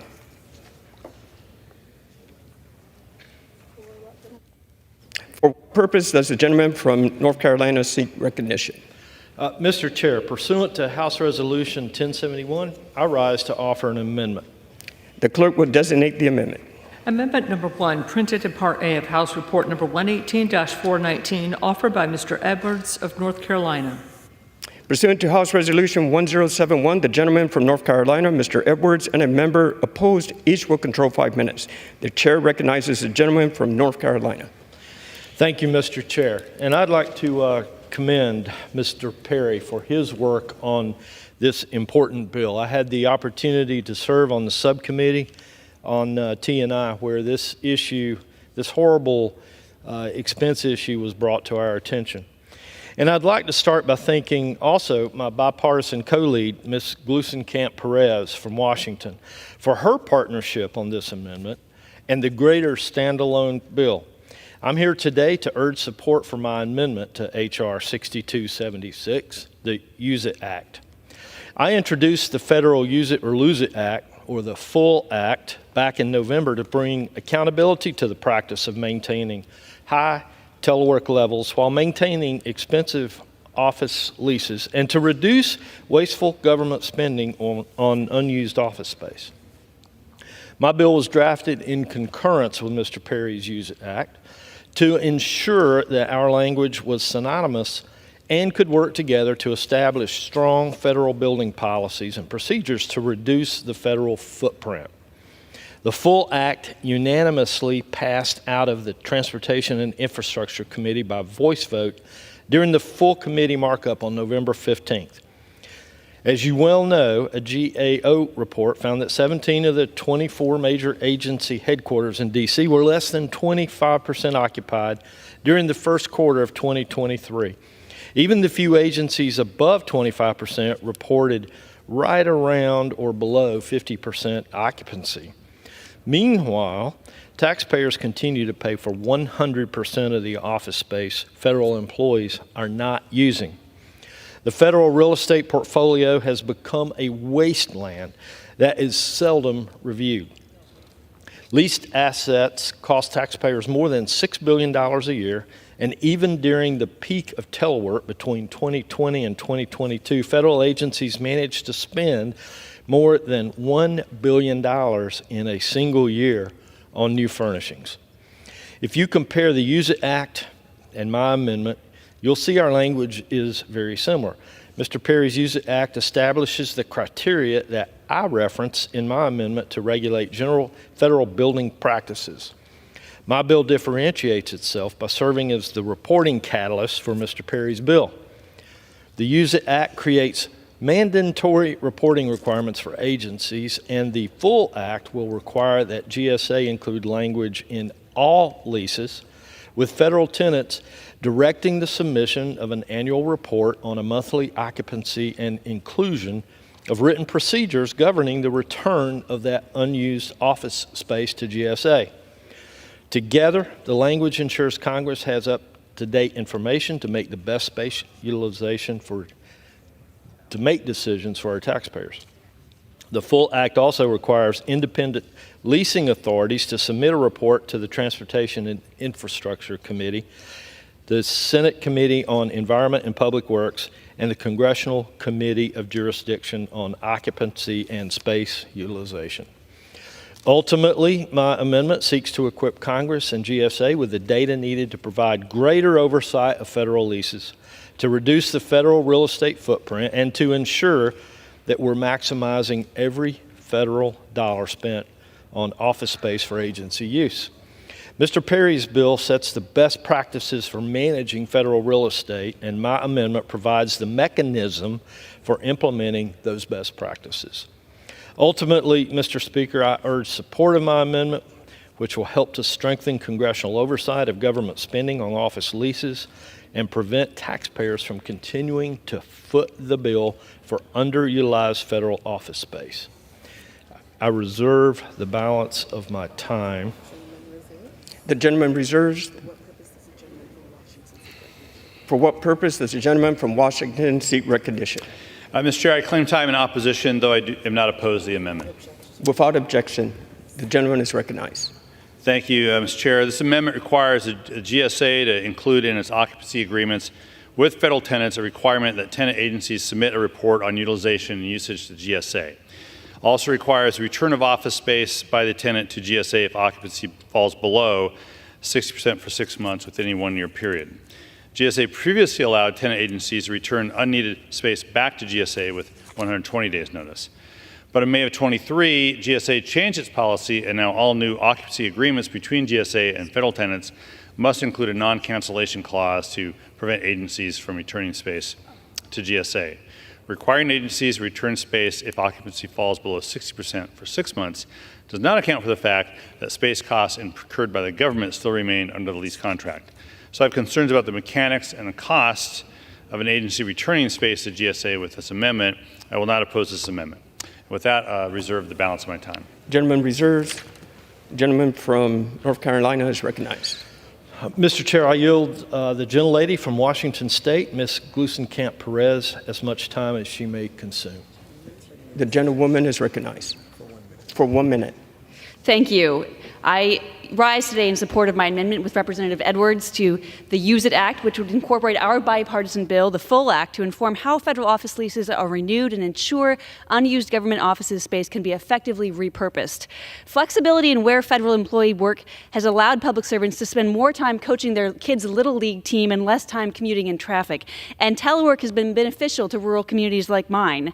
But federal policy needs to keep up so taxpayers aren't footing the bill for empty office space. We want to see our tax dollars going to fixing aging infrastructure in our public schools, not to landlords. With more than half of all federal leases set to expire in the next 5 years, our full act would help the government better utilize space and cut down on expensive building leases and furniture. Our amendment will require important reporting on space utilization, occupancy, and availability, as well as ensure agencies have written procedures in place to return unused office space to the GSA. Instead of wasting tax dollars on empty buildings and their landlords, we should be using them to replace our crumbling infrastructure. I'm grateful for Congressman Edwards' partnership on this bipartisan, common sense effort to reduce government waste and be responsible stewards of taxpayer dollars. I urge my colleagues to support this amendment, and I yield back.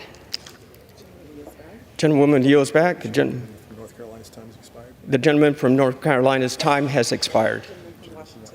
The gentleman from Washington is recognized. Thank you, Mr. Chair. Again, we do not oppose the amendment on this side of the aisle, and that I'll yield back the balance of our time. The gentleman yields. The question is on the amendment offered by the gentleman from North Carolina. Those in favor say aye. Those opposed say no. In the opinion of the chair, the ayes have it. The amendment is agreed to.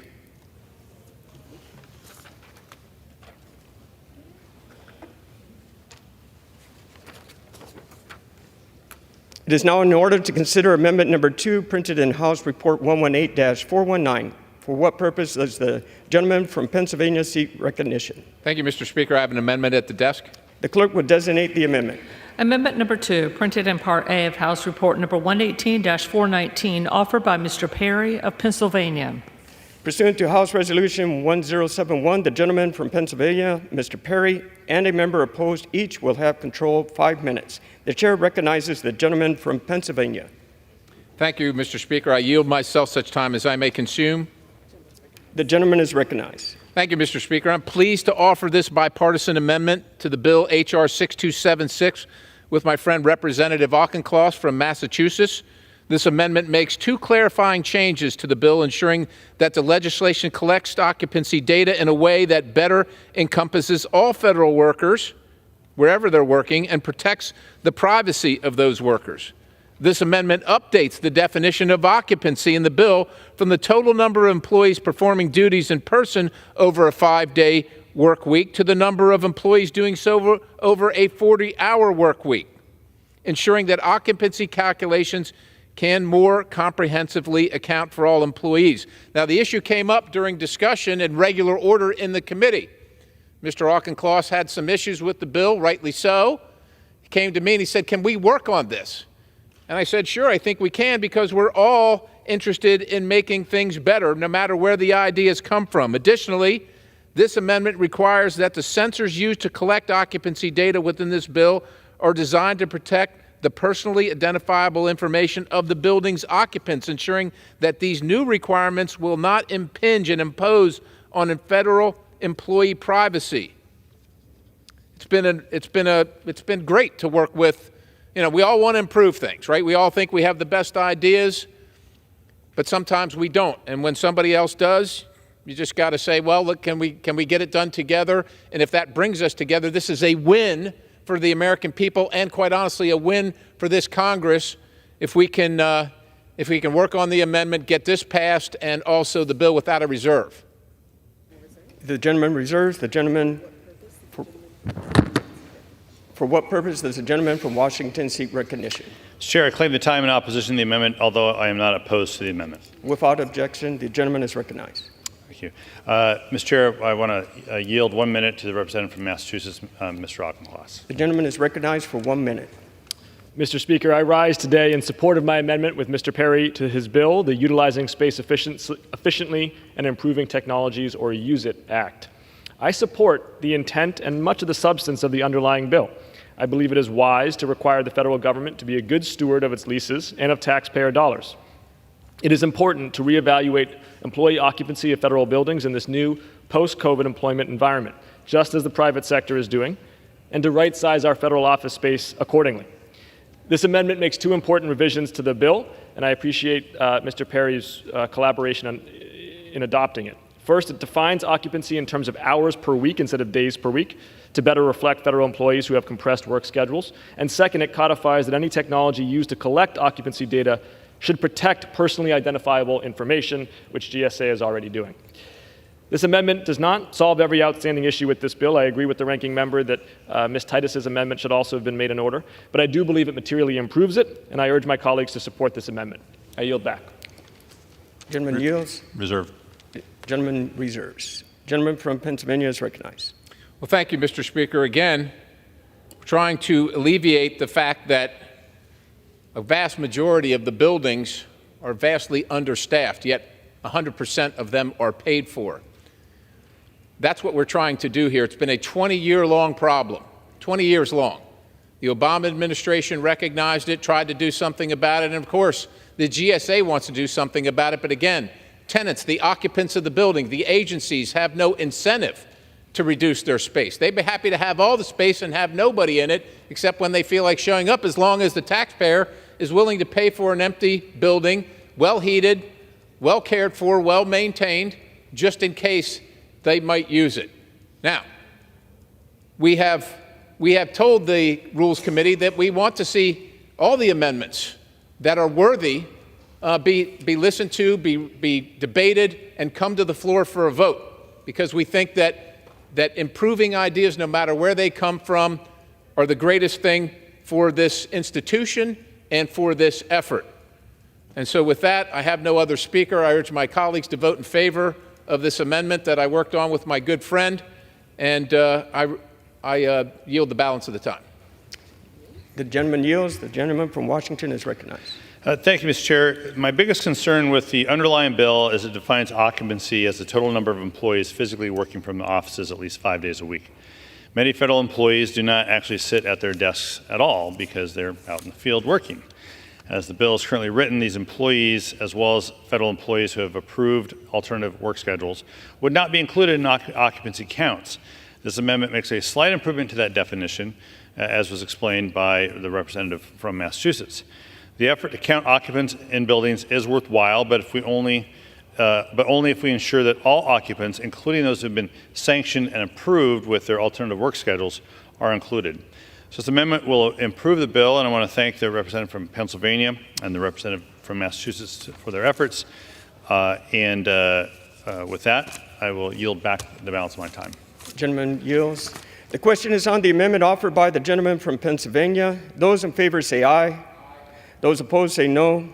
In the opinion of the chair, the ayes have it. The amendment is agreed to. It is now in order to consider amendment number 3, printed in House Report 118-419. For what purpose does the gentlewoman from Wyoming seek recognition? Mr. Chairman, I have an amendment at the desk. The clerk will designate the amendment. Amendment number 3, printed in Part A of House Report number 118-419, offered by Ms. Hageman of Wyoming. Pursuant to House Resolution 1071, the gentlewoman from Wyoming, Ms. Hageman, and a member opposed, each will control 5 minutes. The chair recognizes the gentlewoman from Wyoming. Thank you, Mr. Chairman. I rise today in favor of my amendment number 3 to H.R. 6276, which expands on the bill's reporting requirements to have the federal agencies also evaluate whether occupancy and utilization rates are affected by the agency's remote and telework policies. The underlying bill as drafted requires federal agencies and the General Services Administration, or GSA, to measure and report on occupancy and utilization in public buildings and federally leased spaces. My amendment builds on this reporting requirement and forces the agencies to measure how telework and remote work impacts the utilization of its physical office space. Telework and remote work have long been available to the federal workforce, but the wide scale and regular use of such policies drastically increased during COVID. Two priorities of this majority have been to return the federal workforce to work and to understand how remote and telework impacted the efficiency of the federal government and the services it is required to provide to our constituents. The Committee on Oversight and Accountability, under the leadership of Chairman Comer and Sessions, have done great work to accomplish this goal. Mr. Perry's bill and other bills reported by the Transportation and Infrastructure Committee measuring the usage of federal office space make further meaningful steps in achieving the goals of this majority. Yet the agencies have been anything but fully transparent. My amendment seeks to build on this great work by requiring that the agencies measure the new age of remote and telework on the usage of physical government space. With telework and remote work so widely used in 2024, and study on the usage of office space, any study on the usage of office space would be incomplete without measuring it against the number of employees, which only sometimes or never have to physically report to work. This would help Congress understand how much of the federal office spaces are actually being used on a regular basis in the post-COVID world, which would also help us to determine if we need to divest of physical office space to save taxpayers' dollars and streamline the federal government. I urge all my colleagues to support my amendment, and with that I reserve. The gentlewoman reserves. For what purpose does the gentleman from Washington seek to be recognized? Thank you, Mr. Chair. I claim the time in opposition to the amendment, though I'm not opposed to the amendment. Without objection, the gentleman is recognized. Mr. Chair, Section 4 of H.R. 6276 requires the heads of federal agencies to submit to the Office of Management and Budget, the General Services Administration, and Congress a report on the usage of real property. The amendment that the representative from Wyoming offers expands the reporting requirement by including the telework and remote work practices of the agency and the impact those policies have on utilization rates in buildings occupied by the respective agency. It certainly would be helpful for Congress to have a clearer picture of these policies and practices across the government. I support this amendment. With that, I reserve the balance of my time. Reserves. The gentlewoman from is recognized. Mr. Chairman, with that, I would again urge my colleagues to support the amendment, and with that, I yield back. Gentlewoman yields back. Gentleman from Washington is recognized. Thank you, Chair. We have no further comments, and I yield back the balance of our time on this amendment. The question is on the amendment offered by the gentlewoman from Wyoming. Those in favor say aye. Aye. Those opposed say no. In the opinion of the chair, the ayes have it. The amendment is agreed to.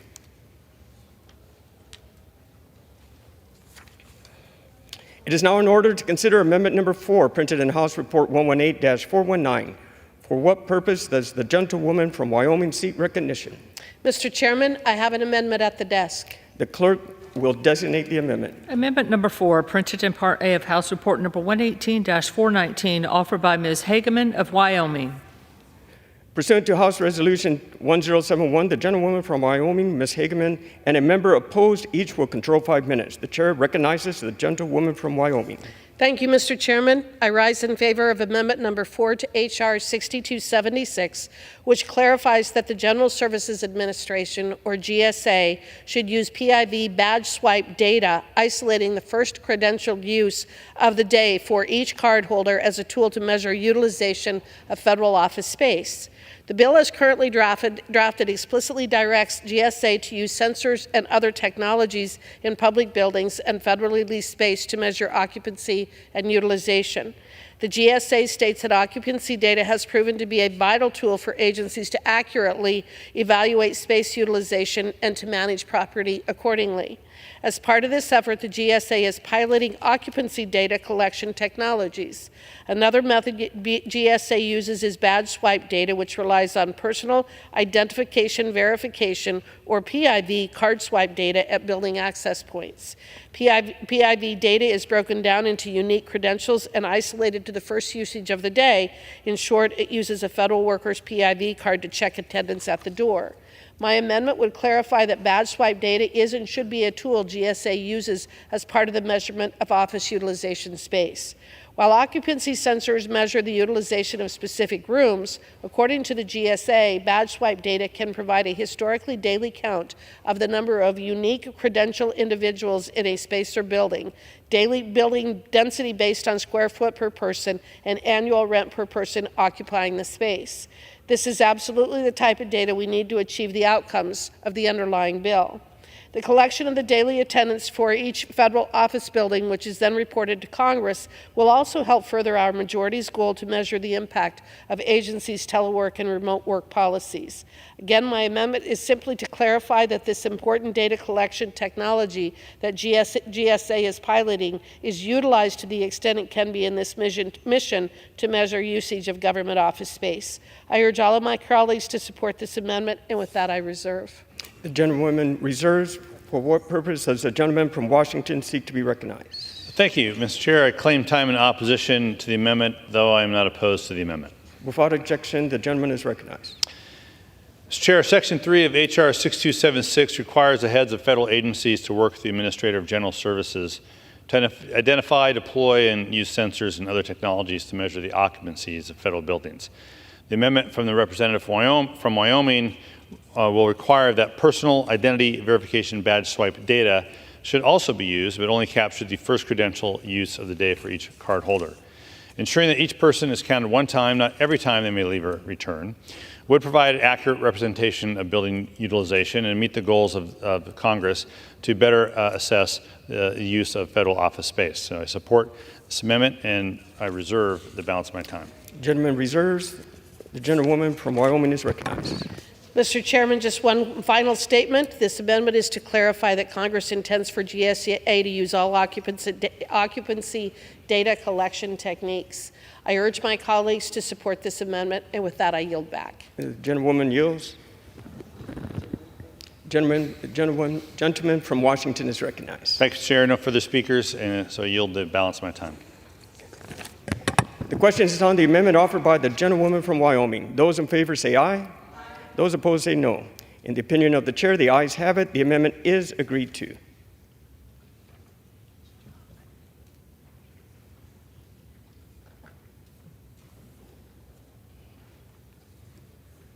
It is now in order to consider amendment number 5, printed in House Report 118-419. For what purpose does the gentleman from Georgia seek recognition? I have an amendment at the desk, Mr. Speaker. The clerk will designate the amendment. Amendment number 5, printed in Part A of House Report number 118-419, offered by Mr. McCormick of Georgia. Pursuant to House Resolution 1071, the gentleman from Georgia, Mr. McCormick, and a member opposed each will control 5 minutes. The chair recognizes the gentleman from Georgia. Thank you, Mr. Chair. I rise to offer my amendment to H.R. 6276, the Utilization, Space Efficiency, and Improvement Technologies Act, or the Use It Act of 2023. My amendment is simple. It would amend Section 4 of the bill to make the reports required by section be made publicly available on a website operated by the General Service Administration, the GSA, with exceptions for national security-related reasons. The American people deserve transparency. For too often, the people of this country, the ones who fund the government, the ones we represent, don't know where their money is going. Taxpayer dollars are frivolously being used to heat and cool empty and underutilized government buildings. The American people see tens of thousands of dollars go out of their paychecks every year to pay for what? A wide open southern border, rampant inflation, an out-of-control national debt, and an inefficient bureaucracy. This is ridiculous. The people deserve to know their money is being used efficiently. Making these reports on office usage publicly available will increase public oversight on the activities of the federal agencies and, in turn, increase public trust and confidence in our government. I reserve the remainder of time. Reserves. For what purpose does the gentleman from Washington seek recognition? Thank you, Mr. Chair. I claim the time in opposition to the amendment, though I am not opposed to the amendment. Without objection, the gentleman is recognized. The amendment offered by the representative from Georgia requires some significant reporting on occupancy, utilization rates, and costs by the heads of federal agencies to the Office of Management and Budget, the General Services Administration, and Congress. Information gathering and transparency is vital to efficient and effective governing, so I will not oppose the amendment. I do want to point out, however, that agency heads are already required to report occupancy and utilization data, and that data can be found on GSA's annual performance overview reports on GSA's website that the public can access now. But with that, I will not oppose the amendment, and I will reserve the balance of my time. Gentleman reserves. The gentleman from Georgia is recognized. Prepare to close. The gentleman is recognized. Mr. Chair, my amendment is simple, easy, and common sense. I ask for my colleagues to support this amendment and support the underlying bill. Does the gentleman yield back? I yield the balance of my time. Gentleman yields. The gentleman from Washington is recognized. Thank you, Mr. Chair. We have no other speakers, so yield the balance of my time. Gentleman yields. The question is on the amendment offered by the gentleman from Georgia. Those in favor say aye. Those opposed say no. In the opinion of the chair, the ayes have it. The amendment is agreed to.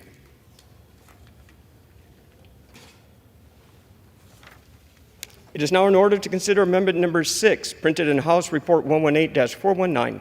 For what purpose does the gentleman from Georgia seek recognition? Mr. Chair, I rise as the designee of Mr. Mills from Florida, and I have an amendment at the desk. The clerk will designate the amendment. Amendment number 6, printed in Part A of House Report number 118-419, offered by Mr. McCormick of Georgia. Pursuant to House Resolution 1071, the gentleman from Georgia, Mr. McCormick, and a member opposed each will control 5 minutes. The chair recognizes the gentleman from Georgia. Thank you, Mr. Chair. I'm here today to offer an amendment number 6 to H.R. 6276, Use It Act, on behalf of gentleman from Florida, Mr. Mills. I fully support the accountability and advance by an underlying bill. The continual bloating of federal government's physical footprint costs American taxpayers obscene amounts of money each year. This straightforward amendment provides additional transparency to the bill to ensure that Congress and the American people have the most fulsome data about the costs associated with this bill's implementation. Specifically, this amendment requires the Government Accountability Office, the GAO, to report on the cost of establishing future methodologies and technologies to measure federal building occupancy as required by the bill. The enactment excludes any pre-existing systems in place before the date of the enactment of this act to prevent any duplicative accounting. As we strive to limit waste, fraud, and abuse in our government, this amendment ensures that we are doing so with transparency and accountability in federal billing management. This bill and its amendment to it are hardly riveting. However, good governance often requires a willingness to do the mundane administrative work to keep up the ship upright and moving forward. I also want to take a second just to say that I wish Mr. Mills could have been here to offer this important amendment, but he is currently on his way back from Haiti, assisting the evacuation of American citizens as this country enters a state of complete anarchy. His commitment to America, domestic and abroad, is commendable. And with that, I reserve. Gentleman reserves. For what purpose does the gentleman from Washington seek recognition? Thank you, Mr. Chair. I claim time in opposition to the amendment, though I am not opposed to the amendment. Without objection, the gentleman is recognized. Thank you. Section 4 of H.R. 6276 requires the heads of federal agencies to submit to the Office of Management and Budget, the General Services Administration, and Congress a report on the usage of real property. The amendment offered by the representative from Georgia for the representative from Florida requires the Government Accountability Office to report to Congress on the cost to federal agencies associated with the complying with Section 4 of the underlying bill. GAO's report must include the cost to federal agencies of surveying, monitoring, and deploying sensors and technologies to measure the occupancy and actual utilization rates of space in public buildings and space leased by the federal government. I support this amendment and with that reserve the balance of my time. The gentleman reserves. The gentleman is from Georgia is recognized. Mr. Chair, I'm prepared to close. Gentleman is recognized. Mr. Chair, just like the last amendment, this amendment is about transparency and accountability. Once again, I ask for my colleagues' support on this amendment and on the underlying bill. I yield the balance of my time. The gentleman from Washington is recognized. We have no further speakers, and with that, I yield the balance of my time. The question is on the amendment offered by the gentleman from Georgia. Those in favor say aye. Those opposed say no. In the opinion of the chair, the ayes have it. The amendment is agreed to.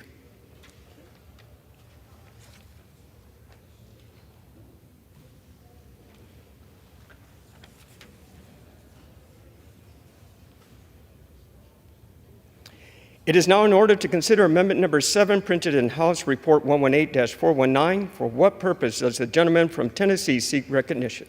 Mr. Chair, I have an amendment at the desk. The clerk will designate the amendment. Amendment number 7, printed in Part A of House Report number 118-419, offered by Mr. Rose of Tennessee. Pursuant to House Resolution 1071, the gentleman from Tennessee, Mr. Rose, and a member opposed each will control 5 minutes. The chair recognizes the gentleman from Tennessee.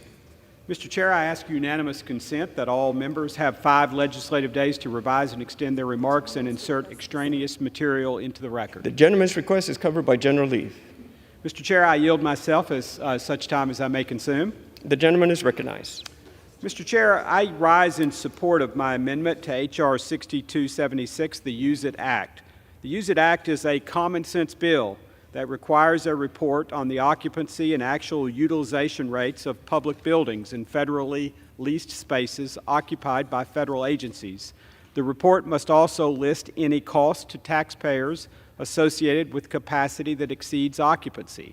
The Use It Act also requires the government to sell or dispose of excess capacity space or consolidate space in buildings with a utilization rate below 60%.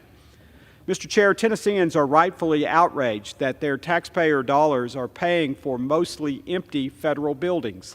Many of the folks I represent show up to work every day to put food on the table, care for their community, or teach and train the next generation of leaders. However, for some reason, those in Washington and around this country who collect a check from their taxpayer-funded job believe showing up for work is no longer necessary.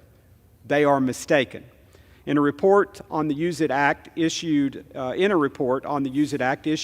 the Committee on Transportation and Infrastructure, the committee noted that according to a recent Government Accountability, or GAO, report, 17 of 24 agency headquarters in GAO's review were at 25% or less utilization. The GAO report also noted that some agency headquarters had as low as 9% space utilization. 9%.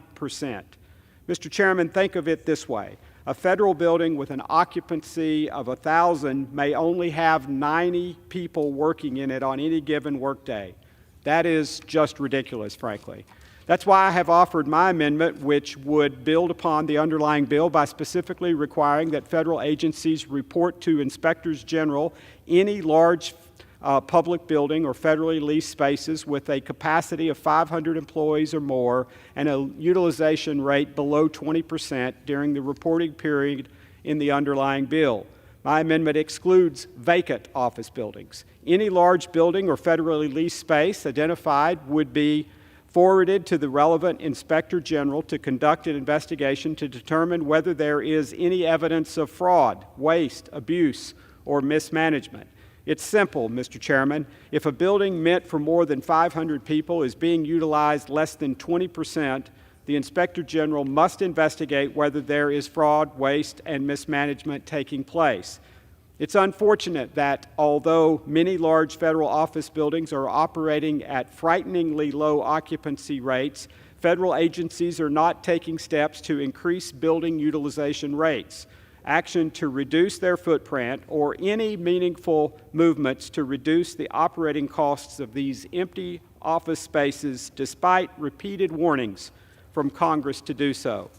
It is imperative that inspectors general investigate whether waste, fraud, and mismanagement is taking place in these buildings that aren't being utilized to ensure that we are spending taxpayer dollars wisely. I urge my colleagues to support my amendment, and I reserve the balance of my time. For what purpose does the gentleman from Washington seek to be recognized? Thank you, Mr. Chair. I claim the time in opposition to the amendment, though I am not opposed to the amendment. Without objection, the gentleman is recognized. Thank you. The amendment offered by the representative from Tennessee requires the heads of federal agencies to submit a report to the Inspector General of each respective agency on buildings under the agency's jurisdiction that has capacity for 500 or more employees but has a 20% utilization rate or less. Upon receipt of the report, the relevant Inspector General is to investigate evidence of fraud, abuse, or mismanagement. Now, I will say this, I don't know why this amendment is necessary. I understand the federal real estate has been on the General Accounting Office's high-risk list for years, but nowhere in GAO's reporting were there claims of fraud, abuse, or mismanagement. And even though this is only a reporting requirement, requiring the Inspector General of every federal agency to investigate could be a waste of time and resources. This amendment seems to be a solution to chase a problem, but I will not oppose it. And with that, I reserve the balance of my time. The gentleman from Tennessee is recognized. Mr. Chair, I have no speakers, and I'm prepared to close. I reserve the balance of my time. Gentleman reserves. Gentleman from Washington. Gentleman reserves. Gentleman from Tennessee Mr. has Chair, the right to close. I yield myself the balance of my time. Gentleman is recognized. Mr. Chair, thankfully, the worst effects of the COVID-19 pandemic are past us. However, most federal agencies have not adjusted to this post-pandemic period, which is reflected in the deserted federal office buildings throughout our country. I hope all members will support this effort to bring greater transparency and accountability to large federal buildings and federally leased spaces with low utilization rates by supporting my amendment and the underlying bill. In closing, I urge my colleagues to vote yes on my amendment, yes on the underlying bill, and I yield the balance of my time. And yields. Gentleman from Washington is recognized. Thank you, Mr. Chair. I'll just close on this amendment by speaking to the broader bill briefly, and that is the goal that we share in Congress is to ensure that Congress, the General Services Administration, the agencies all adjust to the post-COVID life that we have in federal real estate, that we are right-sized in federal real estate, and that we get rid of the office space we don't need and use the office space that we do need. This amendment is an attempt to do that. I certainly am not going to oppose it, but do ask folks to consider it. And with that, I will yield the balance of my time. Gentleman yields. The question is on the amendment offered by the gentleman from Tennessee. Those in favor say aye. Those opposed say no. In the opinion of the chair, the ayes have it. The amendment is agreed to. There being no further amendments under the rule, the committee rises.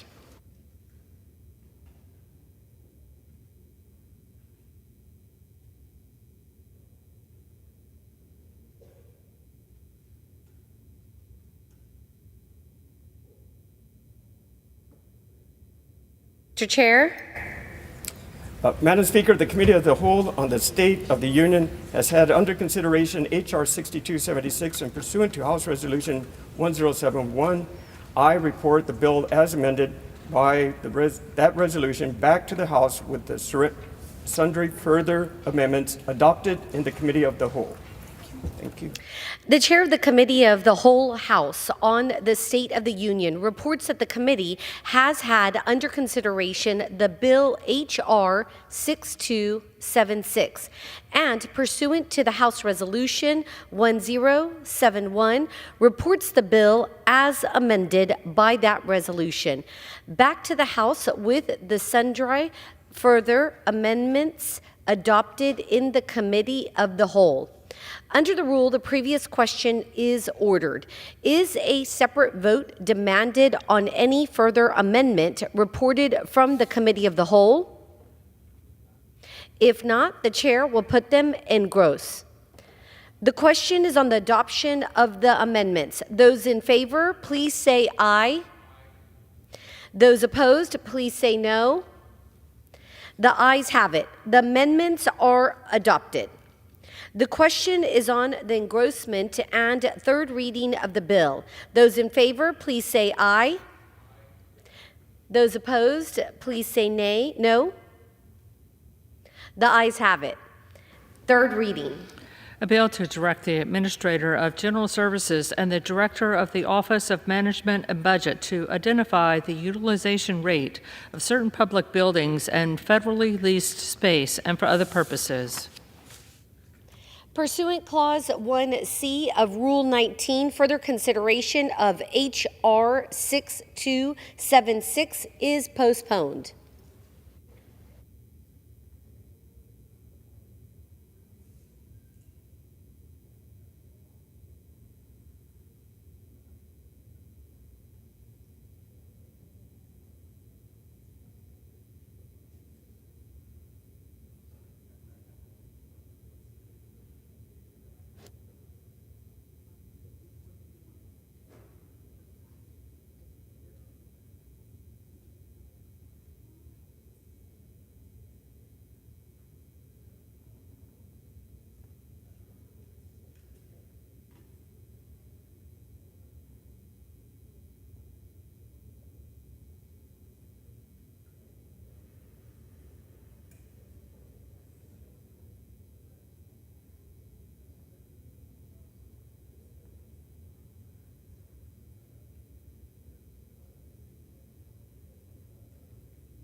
For what purpose does the gentleman from South Carolina, Mr. Fry, seek recognition? Mr. Speaker, pursuant to House Resolution 1071, I call up House Resolution 1065 denouncing the Biden administration's immigration policies and ask for its immediate consideration in the House. The clerk will report the title of the resolution. House Resolution 1065, resolution denouncing the Biden administration's immigration policies. Pursuant to House Resolution 1071, the resolution is considered read. The gentleman from South Carolina, Mr. Fry, and the gentlewoman from Washington, Ms. Jayapal, each will control 30 minutes. The chair now recognizes the gentleman from South Carolina, Mr. Fry.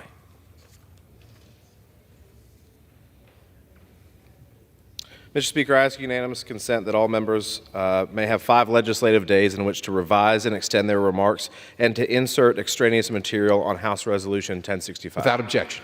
I yield myself as much time as I may consume. The gentleman is recognized. Mr. Speaker, just over 3 years ago, Joe Biden took office as President of the United States, and he immediately began upholding his campaign promises to reverse the Trump administration's immigration policies. On day one, this president issued executive orders that sent the world a message that America's borders are open. He used his executive authority to stop border wall construction, rescind the Remain in Mexico policy, prevent the removal of illegal aliens, and block ICE and CBP from enforcing immigration laws.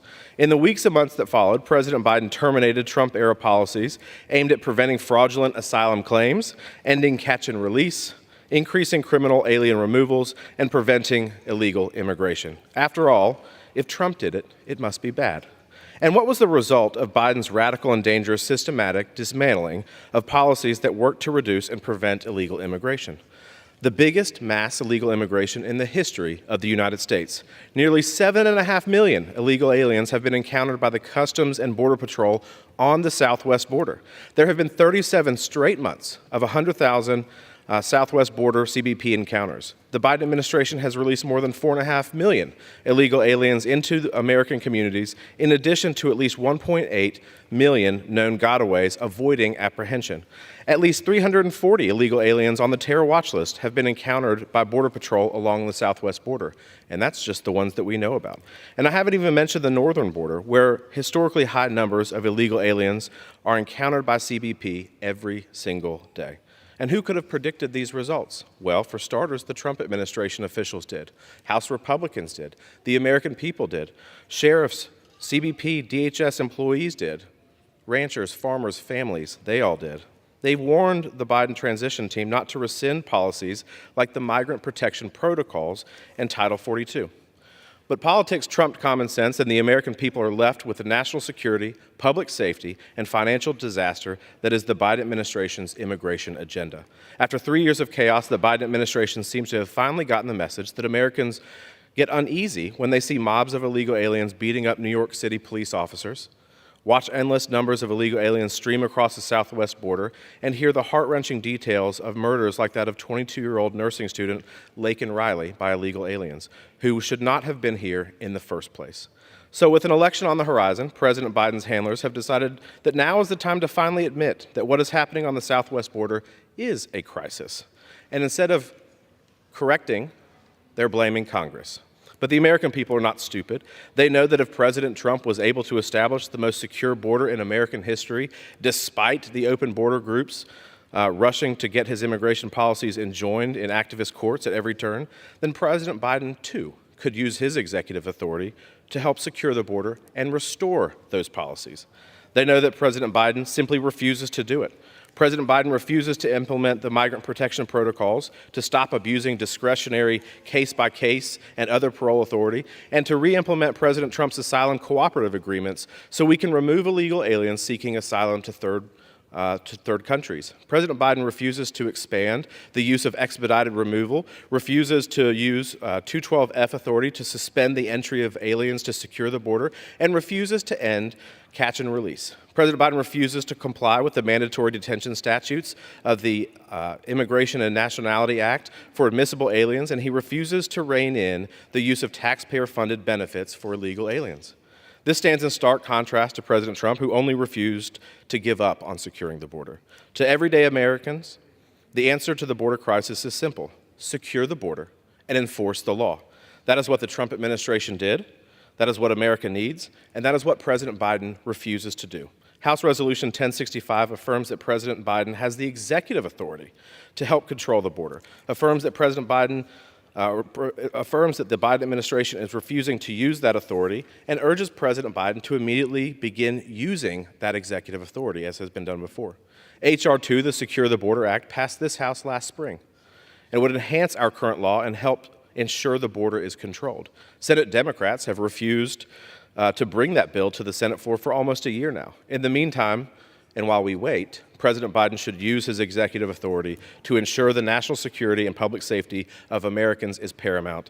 He should use it to secure our border, and he should do so today. I reserve the balance of my time. The gentleman from South Carolina reserves. The lady from Washington is recognized. Thank you, Mr. Speaker. I yield myself such time as I may consume. Without objection. Mr. Speaker, for the second time in less than 2 months, with another shutdown looming, we are wasting our time on a meaningless immigration resolution full of empty rhetoric whose sole purpose seems to be to justify Republicans' lack of desire to address solutions for our broken immigration system. How did we get here, Mr. Speaker? Earlier this Congress, House Republicans passed their cruel, inhumane, and unworkable border bill, H.R. 2. Now, Republicans continue to say that H.R. 2 is the only way to secure the border, and they continue to say that Democrats have refused to bring H.R. 2 up in the Senate, but in fact, that bill has since failed twice to pass the United States Senate, receiving just 32 votes a few weeks ago. That means there's a lot of Republicans over there in the Senate who didn't vote for H.R. 2. And then, after insisting that the only way to address the border was through harsh border security legislation and holding Ukraine aid hostage, Republicans even managed to get some Democrats to agree to a border bill in the Senate that was written largely by the Senate's second most conservative Republican senator, a bill that Minority Leader Mitch McConnell called the toughest border bill in 30 years. But what happened to that bill? Donald Trump said he didn't want to do anything to help the border in an election year because he wants immigration to be out there as a campaign issue. Other Republicans said it out loud as well, saying they didn't want to do, quote, too damn much to help a Democrat, end quote. Folding to the cult of Donald Trump, and just hours after the 370-page text of the bill was released, Speaker Johnson declared the bill, quote, dead on arrival in the House. The rank and file fell in line, and the Senate bill died before the metaphorical ink was even dry. Republicans have showed clearly what we Democrats have been saying over and over again, that they don't want to do anything that would help address the issues that we face of a broken immigration system. Instead of solving the problem, my colleagues on the other side want to continue to weaponize the border as a political issue for this election year. The truth, Mr. Chairman, is that the situation at the border is directly linked to the fact that our legal immigration system has been left in chaos because it has not been modernized in 30 years to meet the needs of our country, our economy, and our families. When the legal process is so backed up that it takes decades for legal residents to get their children into the country, or when employers simply can't get people they need to hire approved because there's a backlog of 2 million people that haven't been processed, or when we have so few immigration judges that asylum seekers wait over 8 years to get their cases heard, well, then people give in to unscrupulous actors, including the cartels, who promise them that if they pay them a boatload of money, they can get them in by going to the border. Until you fix the legal immigration system so that it works and you update the caps and the quotas, you will continue to see large numbers of migrants at the border. You cannot fix the border without fixing the underlying system. And you certainly cannot fix it with only harsh immigration policy. Speaker Johnson and others have been caught in their own trap. They refuse to give President Biden the resources that we need to process people more quickly. They voted against more money to secure the border with more technology and equipment that Border Patrol agents have told us that they need. They even voted against more money for more agents at the border. And to hide their hypocrisy, they're now claiming that the president can just, quote, secure the border through harsh executive actions alone, no action by Congress necessary. Today's resolution is just another ham-fisted attempt to weaponize the issue of the border, and it's filled with misinformation. The resolution alleges that the Biden administration is not removing people fast enough.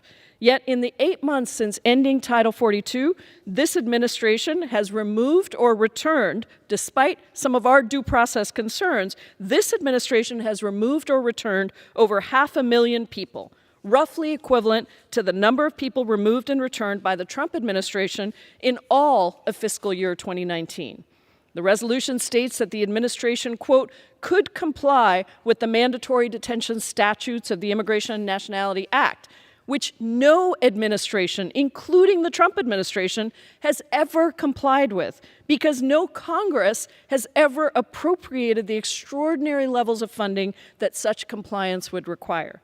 The resolution complains that the president isn't using the suspension of entry authority in Section 212F of the INA. But Republicans want to forget that President Trump tried to do exactly that in November of 2018, and he was stopped by the courts. Even the Supreme Court refused to intervene and lift the lower court injunction. Enforcement-only policies do not stop people from crossing the border. In fact, when former President Trump implemented the Remain in Mexico policy early in 2019, that summer we saw some of the highest levels of migration of the entire Trump administration. And when President Trump used Title 42 to turn back all border crossers, encounters between the ports of entry actually shot up, not down. Cartels made money hand over fist by providing people with multiple entry attempt packages. One individual was apprehended over 40 times alone, just one individual. In fact, from February 1st of 2017 to December 31st of 2020, the duration of Donald Trump's presidency, illegal border crossings went up by over 300%. People do not make the arduous, dangerous journey here on a whim. They do it because they're often fleeing for their lives or they're desperate to escape an unlivable situation in their home country. And because of that, they will continue to come no matter how many draconian policies they may have to face once they arrive. But the way we can deal with that is to have a system that actually works inside the United States, legal pathways for people to come to this country. The way to fix the border is to modernize our current immigration system so that it works to provide people with different opportunities and abilities to apply to be with their families or to come here and work or to flee war or torture and have their applications and claims processed in a timely way. We have already seen that when we provide workable ways for people to seek entry and refuge, they will use them, and encounters between ports of entry fall dramatically. This resolution shows once again that Republicans don't want to do anything to fix the border. This is a resolution that literally does absolutely nothing, changes not one single policy that is on the books. I urge all my colleagues to oppose this resolution, and I reserve the balance of my time. The lady from Washington reserves. The gentleman from South Carolina is recognized. Mr. Speaker, I yield 5 minutes to my friend and lady from Texas, who is the author of this resolution. The gentlelady from Texas is recognized for 5 minutes. Thank you to my friend for yielding. Mr. Speaker, I rise today in strong support of House Resolution 1065, which is critical to addressing one of the most pressing challenges of our time, the unprecedented crisis at our southern border. This resolution is not just a condemnation of this administration's policies, but a call to action, a plea for a return to responsibility, security, and the rule of law. The Biden administration's approach to border security, marked by its relentless pursuit of political correctness at the expense of common sense and American lives, has reached a point of abject failure. This was made painfully clear by the president's abhorrent recent statements, where he felt compelled to apologize for accurately identifying a murderer a murderer as an illegal immigrant. Let me be very clear. As a granddaughter of Mexican immigrants myself, I am very proud of our heritage. In fact, the community where my family and I live is over 90% Hispanic, and I have yet to encounter anyone outside of 3 or 4 activists here in Washington, D.C. who are offended by calling Laken Riley's killer exactly what he is, an illegal immigrant who is a murderer. In fact, where I'm from, being called an illegal immigrant is perhaps the kindest thing we would say about such a despicable individual who is a murderer. The outrage seems reserved for those who are out of touch with the realities of everyday Americans, including the vast majority of Hispanics who are sick and tired of extremists using our culture as a shield for their radical open borders agenda. President Biden's apology is emblematic of a broader issue. Our border policy, just like everything else with this administration, is not dictated by the needs of Americans, but by the whims of D.C. insiders and the elitists who just don't care about working Americans. Their policies have jeopardized the safety and well-being of both American families and the migrants and children who are being exploited by the ruthless cartels. This resolution once again brings to light the harrowing reality that under President Biden and Secretary Mayorkas' watch, our nation has witnessed the worst border crisis in American history. The resolution is clear on its demands. It is time for this administration to uphold its responsibilities. We must initiate asylum cooperative agreements with safer partner countries, employ expedite removal authority judiciously, and ensure that those not admissible are detained as federal law requires.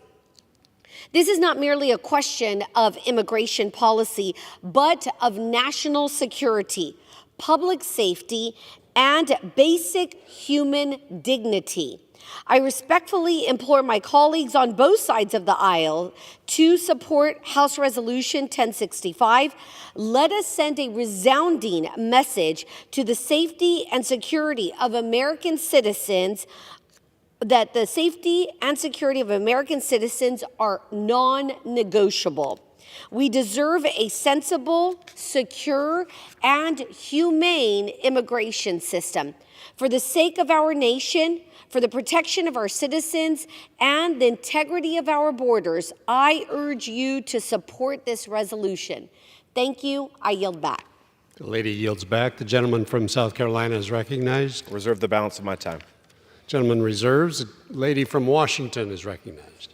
Thank you, Mr. Speaker. I would just remind my colleagues that no president has ever been able to detain everybody that is required by law because we have never appropriated that amount of money. Now it's my great pleasure to yield 2 minutes to the gentlewoman from New York, Representative Velasquez. The chair recognizes the lady from New York for 2 minutes. Thank you, and thank you, the gentle lady, for yielding. Mr. Speaker, if Republicans were really interested in fixing our broken immigration system, why are we wasting our time debating this non-binding resolution?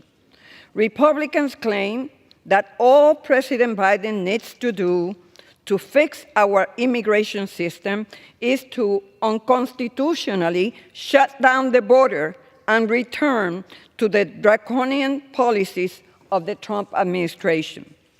Immigration in our country has been broken for decades, and enforcement-only immigration solutions do not work, and you know that. We must also recognize the positive benefits of immigration. According to the CBO, increased immigration will help bolster our economy by about $7 trillion over the next decade.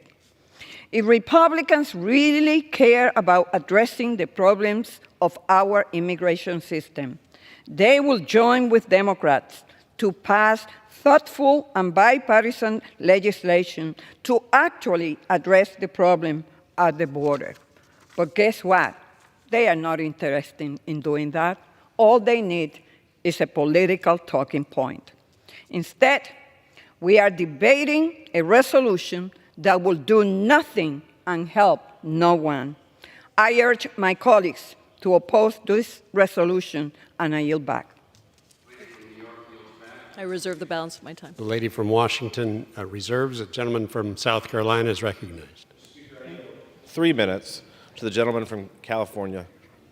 Speaker recognizes the gentleman from California for 3 minutes. Thank you, Mr. Speaker. This resolution reflects the testimony that the Immigration Subcommittee of the House Judiciary Committee recently received from experts and former ICE officials that the President has the full authority in existing law to secure our borders.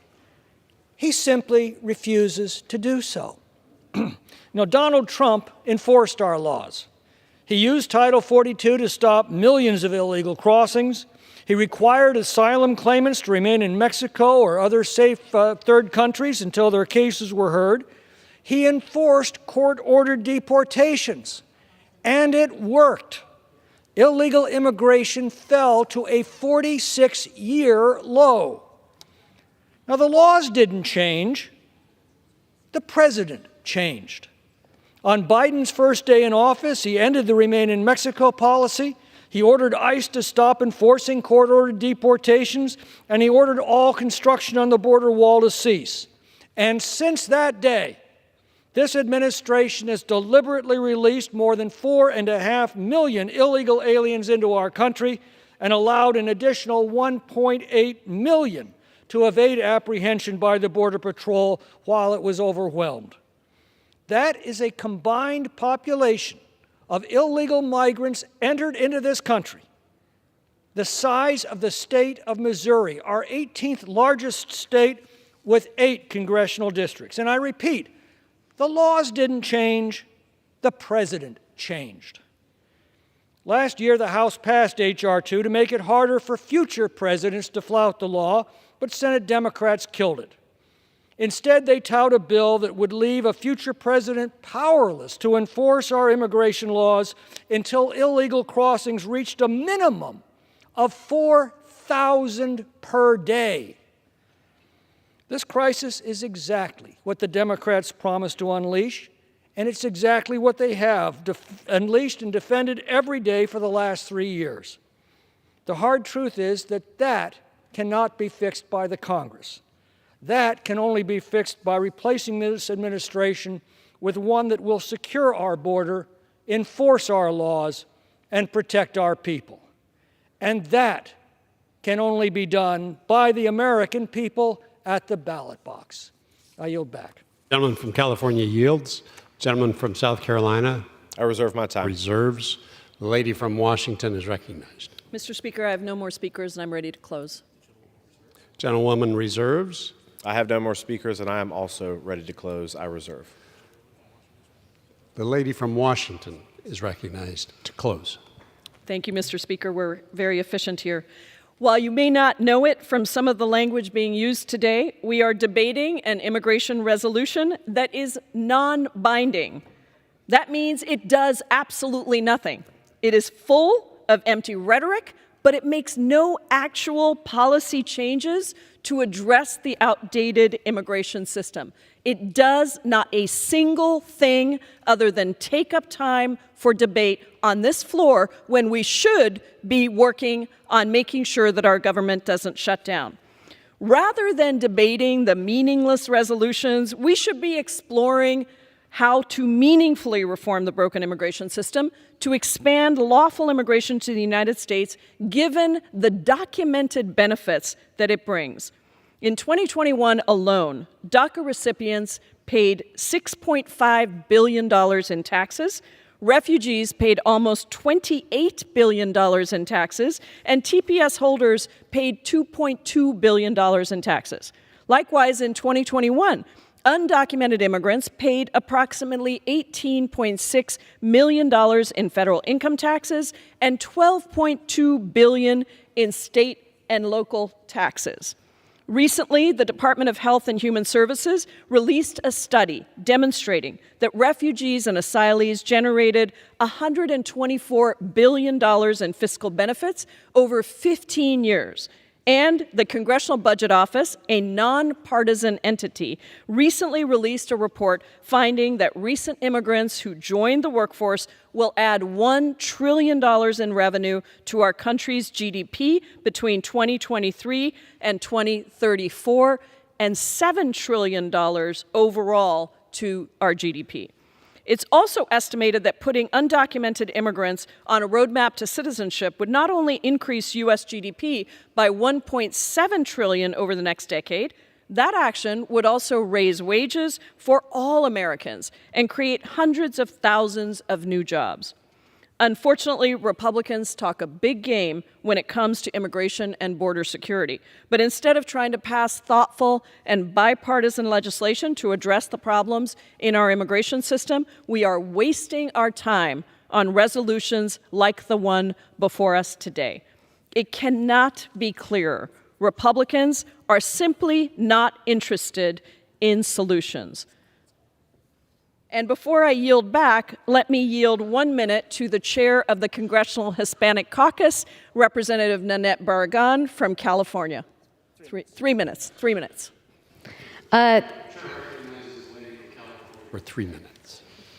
Thank you, Mr. Chair, and thank you, Congresswoman Jayapal, for being a leader in this space. I rise today to oppose yet another anti-immigrant resolution from House Republicans. It's Republicans who refuse to vote for additional resources to address challenges at the southern border and instead spend their time on empty messaging resolutions such as this.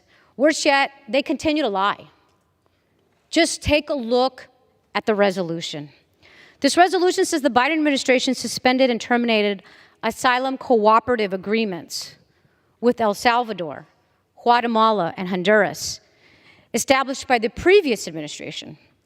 The fact is, 2 of these agreements were never implemented by the previous administration, and one was paused at the start of COVID, the pandemic. The resolution says the Biden administration has refused to use its authority to detain inadmissible migrants. The resolution claims the Biden administration is intentionally not enforcing the mandatory detention requirements of the Immigration and Nationality Act.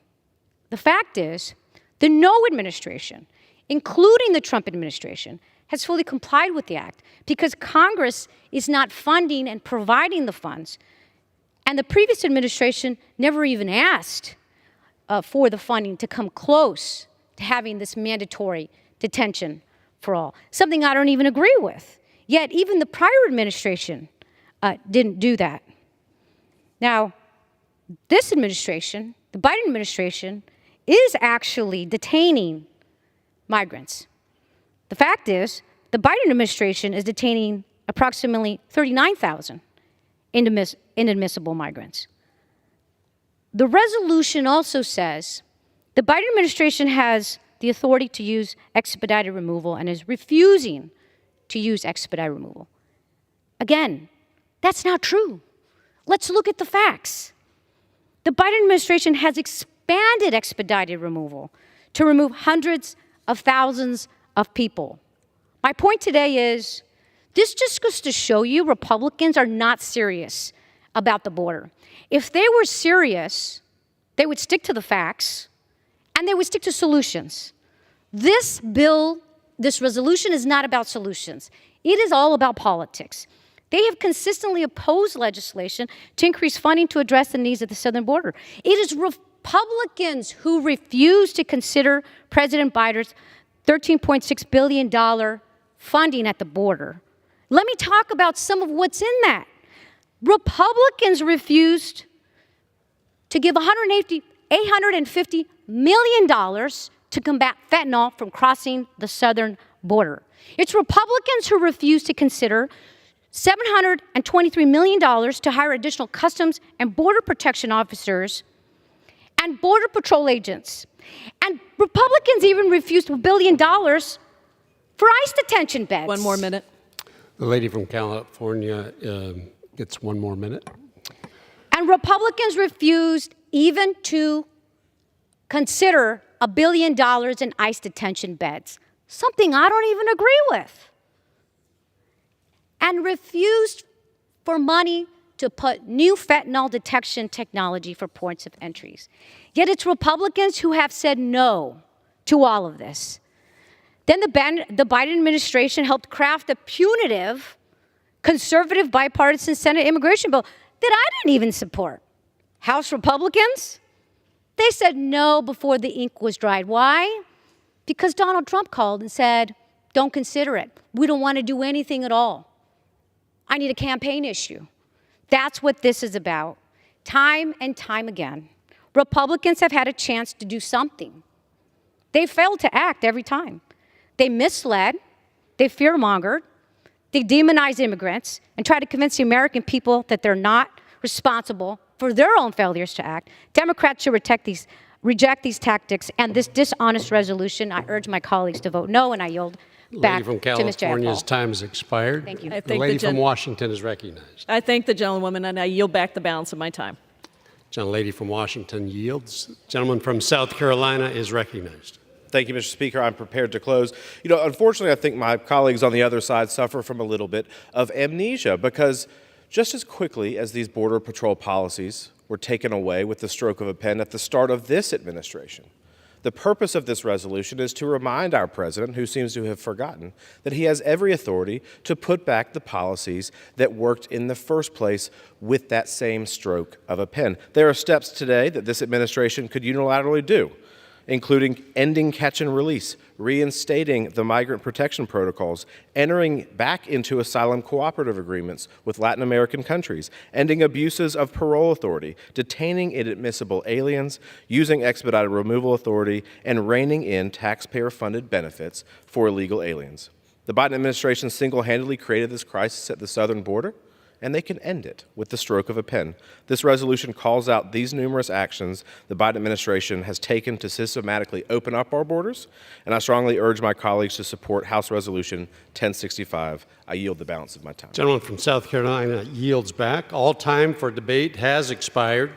Pursuant to House Resolution 1071, the previous question is ordered on the resolution and the preamble. The question is on adoption of the resolution. Those in favor say aye. Those opposed, no. The ayes have it. The resolution is agreed to, and without objection, a motion. Yes.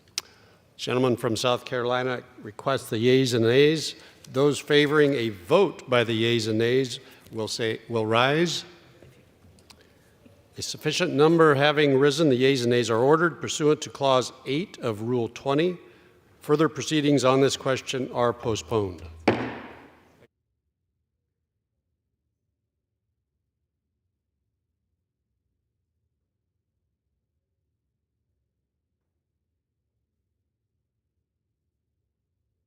Before the House, a communication. The Honorable the Speaker, House of Representatives, sir. I hereby submit my resignation effective at the end of the calendar day on March 22, 2024 as a United States Representative for the 4th District of Colorado. Enclosed is a letter I submitted to Governor Jared Polis of Colorado. It has been an honor and privilege to serve the people of Colorado and to serve with you and other great members of Congress. Signed sincerely, Ken Buck, Member of Congress. Pursuant to Clause 12A of Rule 1, the Chair declares the House in recess, subject to the call of the Chair.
The House will be in order.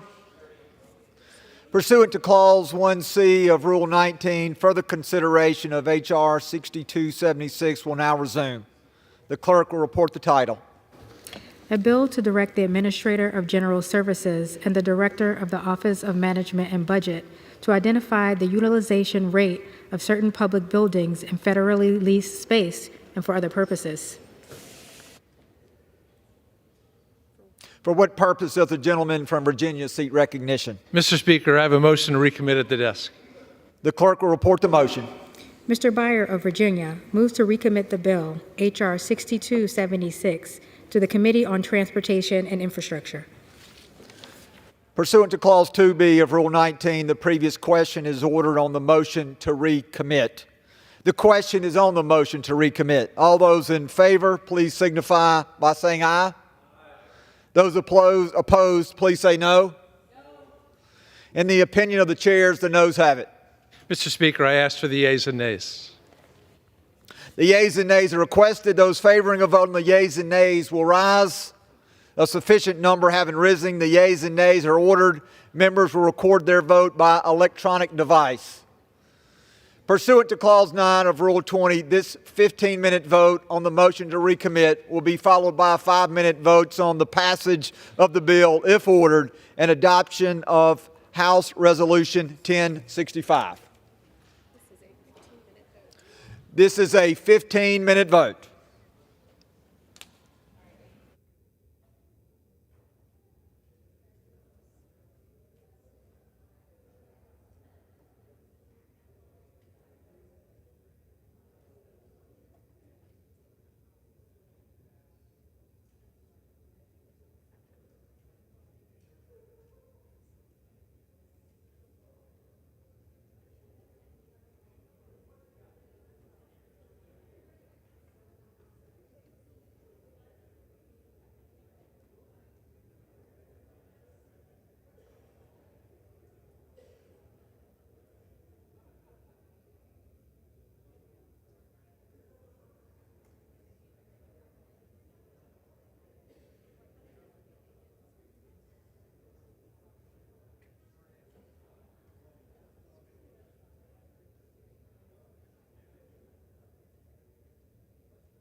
On this vote, the yeas are 206, the nays are 213. The motion is not adopted. The question is on passage of the bill. Those in favor say aye. Those opposed say no. The ayes have it. The bill is passed without objection. Motion. No. Speaker. Mr. Speaker. For what purpose does the gentleman from Washington seek recognition? On that, I ask for a recorded vote. A recorded vote is requested. Those favoring a recorded vote will rise. A sufficient number having risen, a recorded vote is ordered. Members will record their votes by electronic device. This will be a 5-minute vote.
On this vote, the yeas are 217, the nays are 203.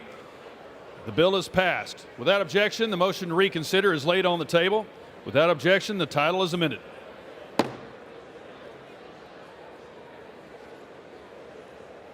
Pursuant to Clause 8 of Rule 20, the unfinished business is the vote on adoption of House Resolution 1065, on which the yeas and nays are ordered. The clerk will report the title of the resolution. House Resolution 1065, resolution denouncing the Biden administration's immigration policies. The question is on adoption of the resolution. Members will record their votes by electronic device. This is a 5-minute vote.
On this vote, the yeas are 226, the nays are 193. The resolution is adopted without objection. The motion to reconsider is laid on the table.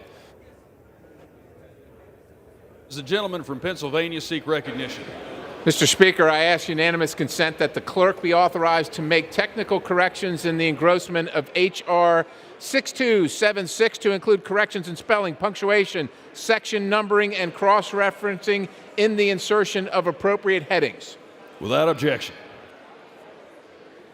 Does the gentleman from Pennsylvania seek recognition? Mr. Speaker, I ask unanimous consent that when the House adjourns today, it adjourn to meet at 9 a.m. tomorrow. Without objection.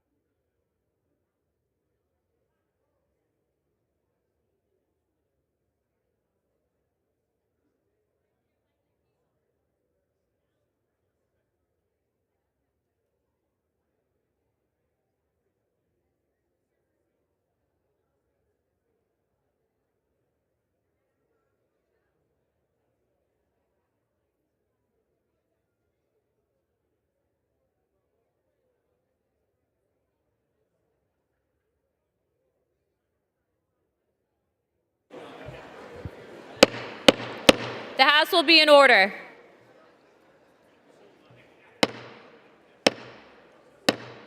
The House will be in order. For what purposes does the gentleman from California seek recognition?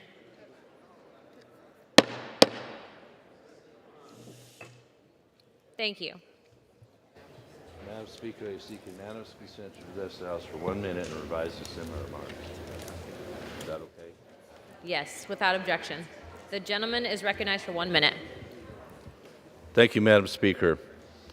You know, folks at home, they're wondering about their utility rates, why are they going up so high?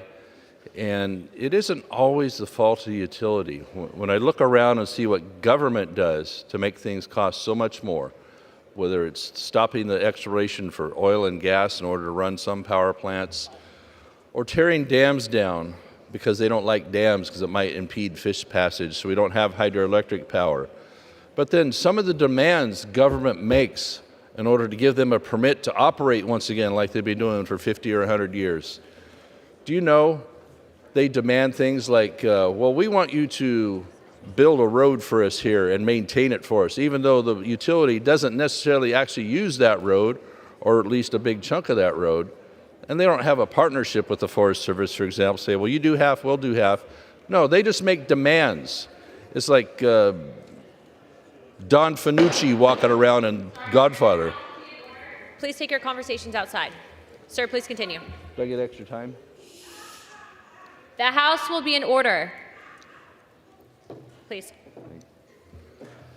The demands government makes of people to just operate, it's like Don Fanucci walking around in Godfather Part 2, just collecting a little bit from everybody. It has no nexus to the actual operation of the utility in order to just deliver electricity to the people. Government needs to be reined in on its demands, on the thuggery it is, in order to just do business. And so when people are wondering, why is my utility bill so high? It isn't just because evil utilities. It's government. Operating permits to trim around trees so we don't burn down all of Northern California. One thing after another. Government needs to be reeled in. For what purposes does the gentleman from Pennsylvania seek recognition? Without objection, the gentleman from Pennsylvania is recognized for 1 minute.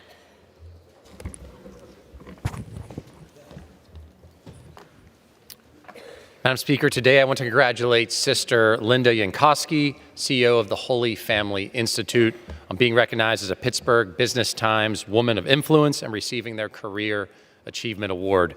It's an honor justly earned for her 40 years of service as a woman of faith at the Holy Family Institute and decades of dedication to at-risk youth and communities across Western PA. Congratulations. Madam Speaker, I rise today to join so many in Western Pennsylvania in celebrating the life of Jim Roddy, extending my condolences to his family and loved ones. A proud Marine, Jim led Allegheny County through a critical transformation, serving as the first county executive and ushering in a new era of county government. I had the privilege of working with Jim on the bipartisan Blue Ribbon Commission on Pennsylvania's election security, where his counsel was invaluable and where patriotism carried the day over any party label. Fair winds and following seas, Marine. I yield back. For what purposes does the gentleman from Georgia seek recognition? Ask unanimous consent to address the House for 1 minute to revise and extend my remarks. Without objection, the gentleman from Georgia is recognized for 1 minute. Madam Speaker, I rise today to congratulate Andrew Rodriguez, a Savannah Eagle Scout who is the first in the United States to achieve all 5 religious patches awarded from the National Catholic Committee on Scouting. At the age of 5, Andrew recognized his interest in the Boy Scouts of America. Currently, the 15-year-old high school sophomore has continued as a scout, but believes that his participation has much more tremendous value beyond earning badges and medals. Being in Boy Scouts has given Andrew a community of lifelong friendships and skills that he can carry into his adult life. Andrew is on the right path to be an influential leader in his community. As I said, he is the first scout to earn all 5 of these religious patches, which are not required. It is young people who go above and beyond, like Andrew, who are destined to lead. I would like to thank Andrew for setting a good example for his peers, and I congratulate him on this amazing achievement. Thank you, Madam Speaker, and I yield back. For what purposes does the gentleman from New Jersey seek recognition?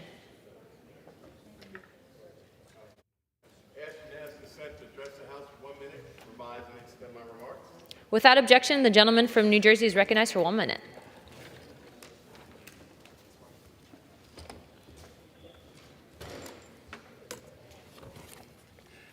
Mr. Speaker, I rise today to congratulate Reverend Brian Rawls, Sr., for becoming the 13th pastor of St. Paul's Church. Reverend Rawls continues a family legacy. His father, Bishop Hilton Rawls, Sr., has been the pastor of St. Paul's Free Will Baptist Church in Newark for more than 40 years. Reverend Brian Rawls comes to St. Paul Baptist Church with exceptional credentials. He earned a Master's of Divinity degree and a Doctor of Divinity degree from New Brunswick Theological Seminary. He was the director of the Newark Youth One Stop Career Center and a former chair of the Mayor's Commission on the Homeless for the City of Newark. Today, Reverend Rawls is the Dean of the School of Christian Studies and Assistant Professor of Church Ministry and Leadership for Pilar College in Newark. In addition, he has traveled the world to teach about the kingdom of God. And again, congratulations to my friend, the Right Reverend Brian Rawls. His church is getting an outstanding leader. And with that, I yield back. For what purposes does the gentleman from Florida seek recognition? Madam Speaker, I seek unanimous consent to address the body for 1 minute and to revise and extend my remarks. Without objection, the gentleman from Florida is recognized for 1 minute. Madam Speaker, I rise today to honor the life of Dr. Gerald Schiebler, a pillar of the Florida medical community. Dr. Schiebler passed away on Amelia Island at the age of 95. In 1960, when he joined the faculty of the University of Florida, he was the very first pediatric cardiologist in North Florida. In addition to saving lives in the hospital, Dr. Schiebler saved lives with his lifelong advocacy, having established protocols for pediatric cardiology and the Florida Poison Control Center. Along with his late wife, Audrey, Dr. Schiebler launched child protection teams and the Guardian Ad Litem programs. Protections for kids that we take for granted today were established by the Schieblers. Perhaps his finest moment was this past year when his late wife, Audrey, was inducted into the Florida Women's Hall of Fame. She left him a list of things that he needed to finish in their lifelong advocacy in the medical and child welfare fields, and I believe he did.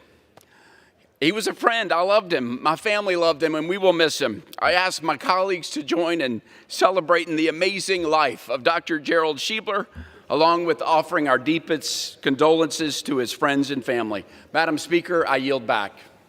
For what purposes does the gentlewoman from Pennsylvania seek recognition? I ask for unanimous consent to address the House for 1 minute and to revise and extend my remarks. Without objection, the gentlewoman is recognized for 1 minute. I rise in honor of Judge, the accelerant detection dog of the city of Allentown, Pennsylvania's fire department, who we knew as just Judge. Today would have been his 15th birthday, but sadly he passed away just a few weeks ago of natural causes.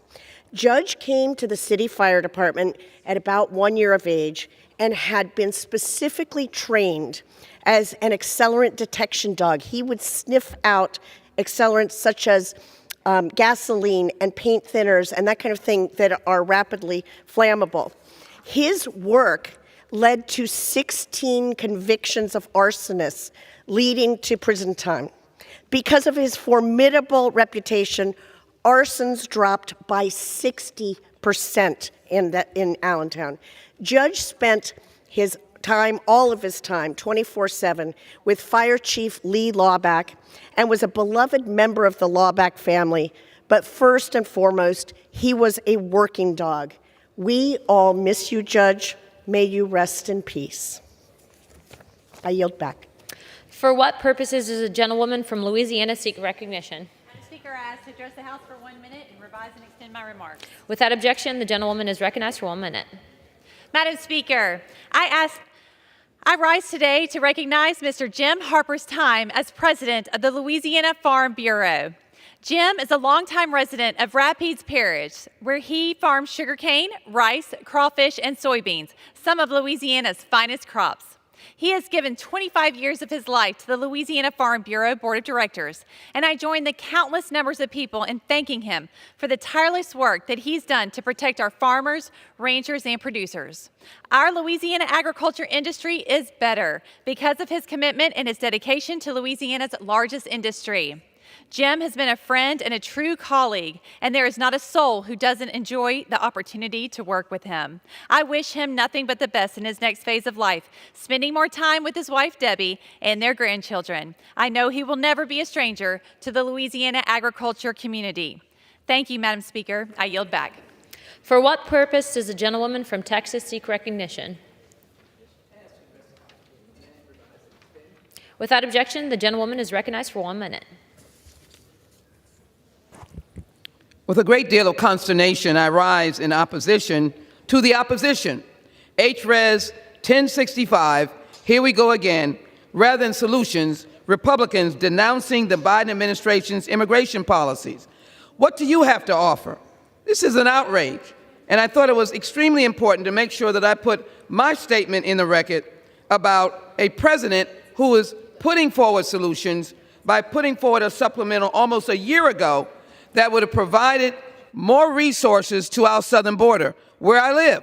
More resources in terms of dealing with asylum, more Border Patrol, more Customs and Border Protection, more courts, more lawyers, to be able to address what the American people want to be addressed. But what do we spend our time doing on the floor of the House? Condemning, not solving, not finding a solution for our DACA young people who are doctors, lawyers, teachers, and others, EMS supporters, if you will, or workers. All we're doing, led by the Republican majority, is condemn, condemn, condemn. I want solutions. As a member of the Homeland Security Committee, second in seniority, we're going to continue to work on the positive solutions of Joe Biden, President of the United States. He has solutions to be able to bring us all together to have a comprehensive immigration reform. Let's work with the President of the United States. Stop denouncing. Do your job. For what purpose does the gentleman from Wisconsin seek recognition? I'd like to ask unanimous consent to speak for 1 minute and to revise and extend my remarks. Without objection, the gentleman from Wisconsin is recognized for 1 minute. Kind of an appropriate build-up to what I have to say. Earlier this morning, I attended a meeting with people who should know what's going on at the southern border, and they brought up something that I don't think has been in the public yet. They brought up the age at which Border Patrol agents are retiring is dropping. It's dropping to such a degree I almost don't believe it, but we're told that the average age of retirement has dropped from 57 to 50. So not only are we having a hard time filling new slots, but people are leaving the old slots quicker than ever. Why is that? They get no support from the White House. People have said, does anybody have any suggestion what to do with the border? I remind America that at the time Joe Biden took office, about 20,000 people a month were coming here. And now, or in December, we were over 350,000. So about an increase times 18. It's not something we have to sit down and talk about and figure what do we have to do, though I'd be happy to talk about. The solution was there under the prior administration. We could cut the number of people coming across by 17 or 18 to 1. Instead, we're going the opposite direction by poorly treating the Border Patrol and not only having more people come here, but further allowing over 100,000 Americans a year to die of illegal drug use. Time's expired. Thank you much. For what purpose does the gentleman from North Carolina seek recognition? Without objection, the gentleman from North Carolina is recognized for 1 minute. Madam Speaker, Brianna Landis is a Greenville, North Carolina native and a remarkable researcher living with multiple sclerosis. Brianna was diagnosed with MS at the age of 4, but has never let the disease define her. Instead, she is an MS advocate and uses her diagnosis to help others. Congress must support individuals like Brianna by increasing research funding through initiatives like the MS Research Program. Additionally, we must work towards expanding telehealth services for those who rely on Medicare for their health care needs. In honor of MS Awareness Week, I proudly wear orange for my dear friend Brianna and all those fighting against MS. Let us reaffirm our commitment to funding research, improving treatment options, and ensuring access to health care for our most vulnerable patients. Brianna, I admire your enormous strength. Madam Speaker, I yield back. For what purpose does the gentleman from New York seek recognition? Madam Speaker, I request unanimous consent to address the House for 1 minute and to revise and extend my remarks. Without objection, the gentleman from New York is recognized for 1 minute. Thank you. Madam Speaker, I rise today to stand with our allies in Ukraine, action that my Republican colleagues have repeatedly failed to take. Over the 2 long years since Putin's brutal war against Ukraine, I've been heartbroken to hear the personal stories of so many Ukrainian Americans in my district and beyond who are living in fear for their families and their friends. Yet, evidently heedless to this call to action from Ukraine, from our constituents, and from many of our nation's allies, Republicans in the House continue to obstruct the Senate-passed bipartisan national security bill, which would deliver military, economic, and humanitarian aid to Ukraine. Their GOP gridlock plays directly into Putin's hands. At the top of his State of the Union message last week, our President Biden, said, if the United States walks away now, it will put Ukraine at risk, Europe at risk, the free world at risk, emboldening others who wish to do us harm. Enough is enough. It's past time to stop this gamesmanship and at last rise together to oppose tyranny and defend democracy. The Senate has acted. Put that Senate bill to a vote in the House. The world is watching. I yield back. For what purpose does the gentleman from Illinois seek recognition? Address the House for a minute to revise and extend. Without objection, the gentleman from Illinois is recognized for 1 minute. Thank you, Madam Speaker. I rise today to celebrate March 14th, 314, or Pi Day. Pi is a Greek letter, and in mathematics, it's a symbol for the number that you get when you divide a circle's circumference by its diameter. Many people approximate pi as 3.14 or 3.14159.265 and on, but the number is irrational. If you try to write down the exact number for pi, there are an infinite number of digits to the right of the decimal point, and there would be no discernible pattern. That means we're down to a mere infinity number of digits to be found. And there's so much new math to be discovered. And mathematics is critical to everything that we do. It's the language of science, the language of engineering and technology. So amidst all of the irrationality that we see about us in Congress, let's celebrate a little of that irrationality on March 14th and celebrate Pi Day. Thank you, and I yield back.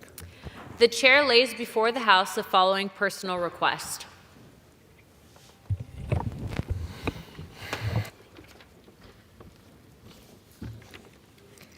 Leave of absence requested by Mr. Danny K. Davis of Illinois for today and tomorrow.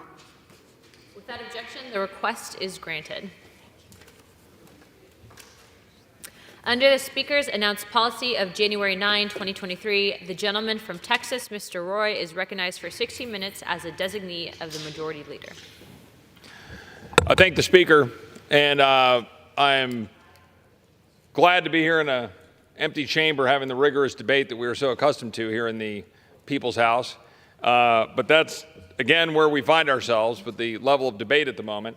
We're left with bringing bills to the floor, having a couple of hours cut up, and then moving on with whatever bill is put on the suspension calendar. That's not the kind of debate we should have. There's a bill that is coming before us tomorrow that I believe should have vigorous debate. I believe that it does raise consequential issues, and we should debate them here vigorously on the floor of the House. But I want to be unequivocally clear to the American people that I support it, and I support it unapologetically.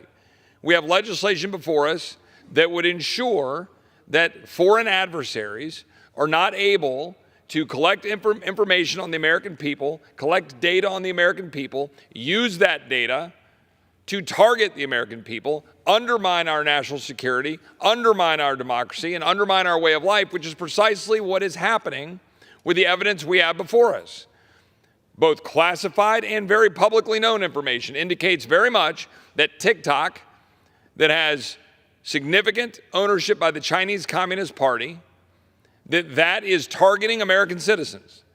And then there are some who are out professing that this would legislation that would try to prevent that would somehow undermine our freedom.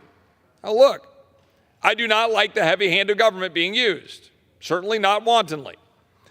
An individual today, fairly well known out in the social media sphere, put out and said that we had this classified briefing today and that the issue of election interference was brought up. This was a classified briefing that was not supposed to leak, by the way.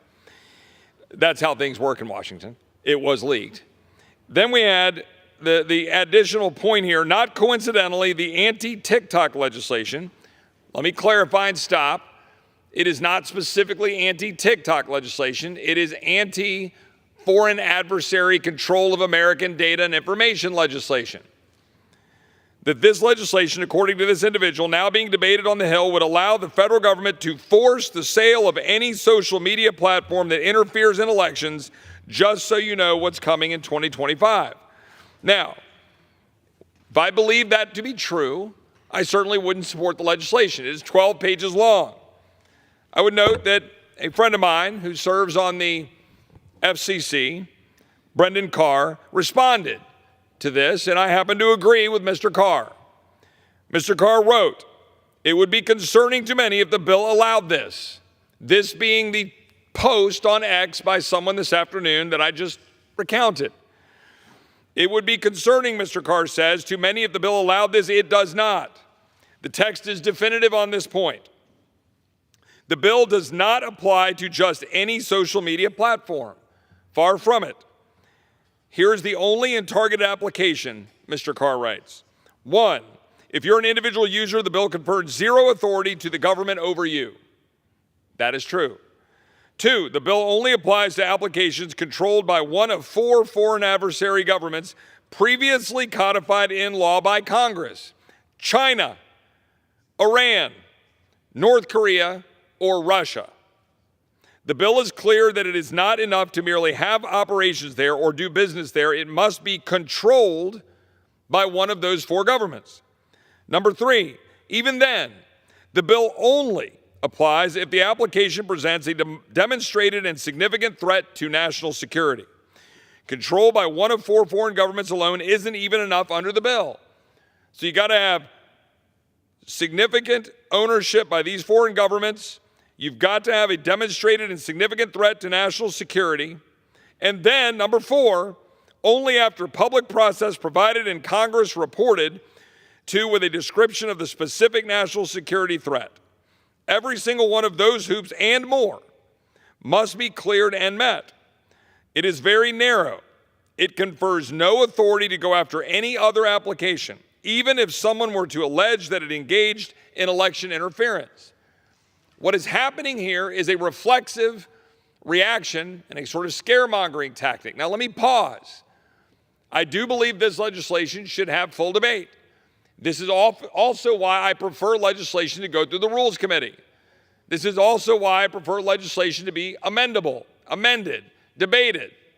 But this bill was passed out. It's trying to be moved so that it doesn't open up for the possibility of undermining the legislation that was very narrowly crafted with a 50-0 vote out of the E&C committee.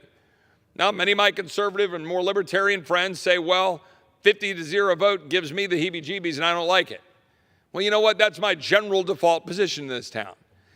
But this is different. I want to be very clear. This is different than what I'm about to talk about in just a minute, which is the uniparty in this town that decides everything for you and is bent on whatever the defense industrial complex says and jams through spending bills and limits our ability to proceed. This is different because it is very specific and narrowly tailored towards the end of ensuring that Americans' data and Americans' safety and security are being protected. That's it. It may not be perfect. Nothing this body ever does is perfect. But this bill was put forward to address that issue, and it is a giant step forward, in my opinion, to recognize the threat against our freedom and our liberty that the Chinese Communist Party poses to us, to our children, to our grandchildren, the extent to which they are using algorithms to undermine and focus on our kids. That's what they're doing. They are targeting our children. We know it.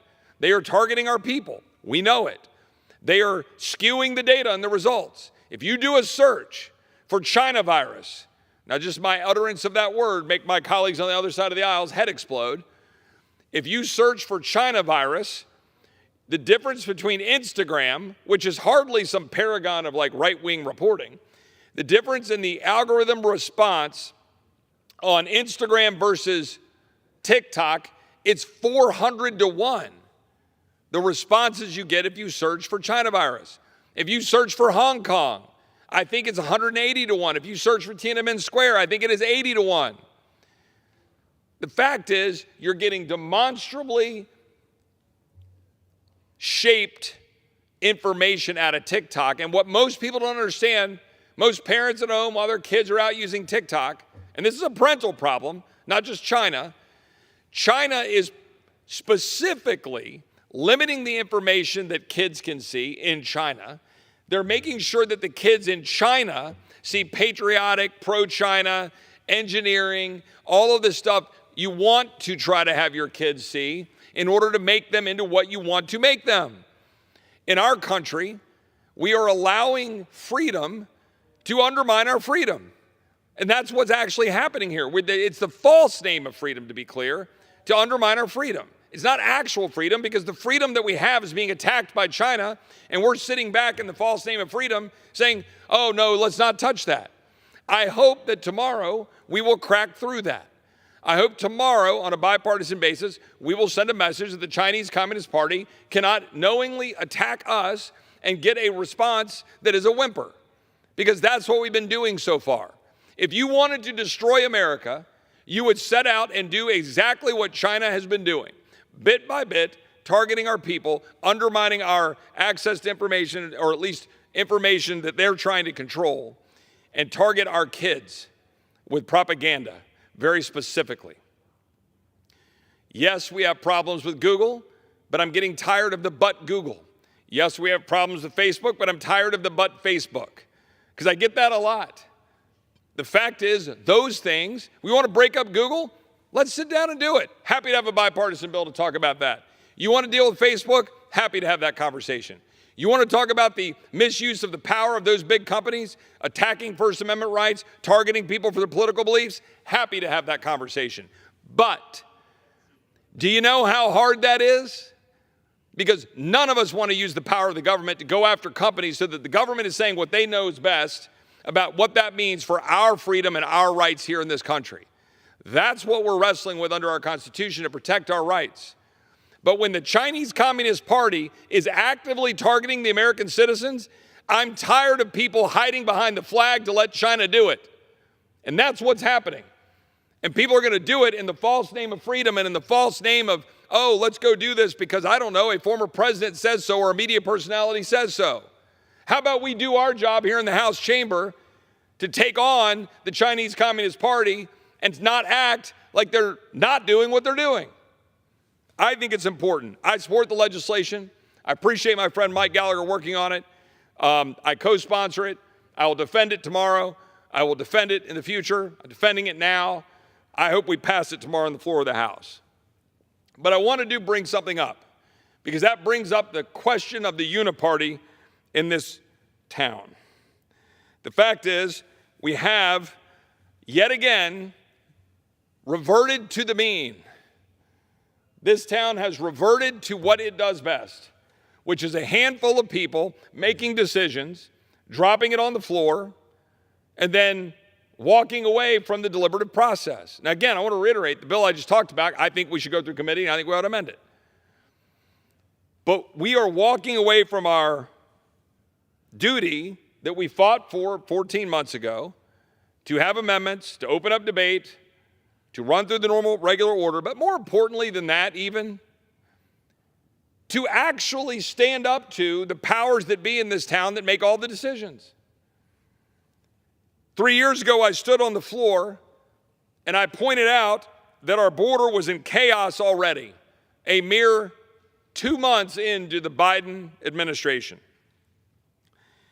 In his first full month in office, federal law enforcement had already encountered more than 100,000 migrants at the border. It was spiking. It was spiking rapidly. And we all knew it. And those of us who went down to the southern border in Texas, we went down and we sounded the alarm, and we got a lot of crickets in this town. That was the beginning of the radical progressive Democrats' efforts to reshape America with mass releases into our country. Just in December, we saw 370,000 migrant encounters alone. 3 years into this crisis, now, radical progressive Democrats are trying to blame the crisis on Republicans. You heard the gentleman, Mr. McGovern from Massachusetts, on the floor of the House today. He said something in the zip code of, Republicans own this crisis now, which, by the way, was a giveaway. It was a tell, because it was purposeful, because our radical Democratic colleagues worked to try to get a bill in the Senate so they'd have something to hide behind. And unfortunately, a handful of Republicans, either wittingly or unwittingly, went along. But the bill died because the bill doesn't do the job. But here's the question. We've got a situation in our country where we've got wide open borders. I'm going to go through some of the details in a minute. And yet, today, we passed a resolution. I supported it. I voted for it.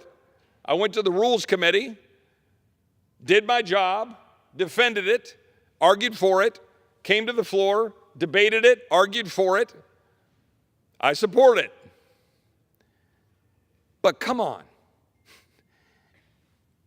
It's a resolution. Why? You want to know why? Because we refuse to use the power of the purse to stop President Biden. That's the truth. That's what we're actually doing. Next week, in about 8 or 9 days, this Republican Party will saddle up with that Democratic Party filled with radical progressive Democrats who want to remake America, dump people into the country through mass releases. My Republican colleagues will saddle up with Democrats to pass a funding bill that will fund all of those open borders. And then they'll try to go home and campaign, but I passed a resolution. But I passed a bill that was named after Laken Riley. Aren't I great? Aren't I awesome? The answer to that question is no, you're not. You're not great. You're not awesome. Great and awesome is when you're willing to stand up and fight for the people you said you would fight for when you came here. We control the power of the purse. And I'm tired of the excuses. We had another member of Congress resign today. So now I'll be told, Chip, we only have a 1-seat majority or 2-seat majority. I don't even know what it is anymore. Let me ask you a question. Does it matter? In 2018, we had the House, we had the Senate, we had the White House, and we had a bigger majority than we have today, and we utterly failed to secure the border. Totally dropped the ball, didn't do it. Why? I remember why. They would say, Chip, we don't have 60 votes in the Senate. Let me be very clear to the American people back home. There is always an excuse for why those who campaign to come to this town fail to deliver. Always. Here's a glimpse into what we will be funding next week. Here's a glimpse into what your members of Congress, both sides of the aisle, led by radical progressive Democrats, who, by the way, you will get more votes out of them than you do out of Republicans. Every bill we have passed over the last 4 or 5 months of consequence have had more Democrat votes than Republican votes. Let's be very clear. That's the truth. You can't hide from the truth. You can't hide behind rules votes. You can't hide behind pointing fingers. This institution, the Republicans that run it, we are giving the ability for bills to come off this floor with more Democrat votes filled with radical progressive Democrats who want to remake America than Republican votes. The last bill, the first half of this omnibus spending bill that spends at Nancy Pelosi's levels, more than Nancy Pelosi's spending levels, cracking the caps that we passed less than a year ago, that legislation passed, I think, with only 2 Democrats voting against it. 2. Do you know who is in the Democratic Party? 2 voted no. I think we had 83 Republicans vote no. You do the math. Which way do you think that bill tilts? Here's what we're going to fund next week. We had 1,200 known gotaways recorded at the border on Sunday alone.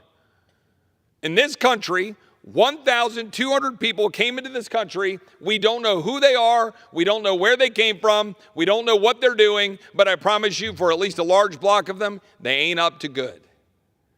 1,200 on Sunday.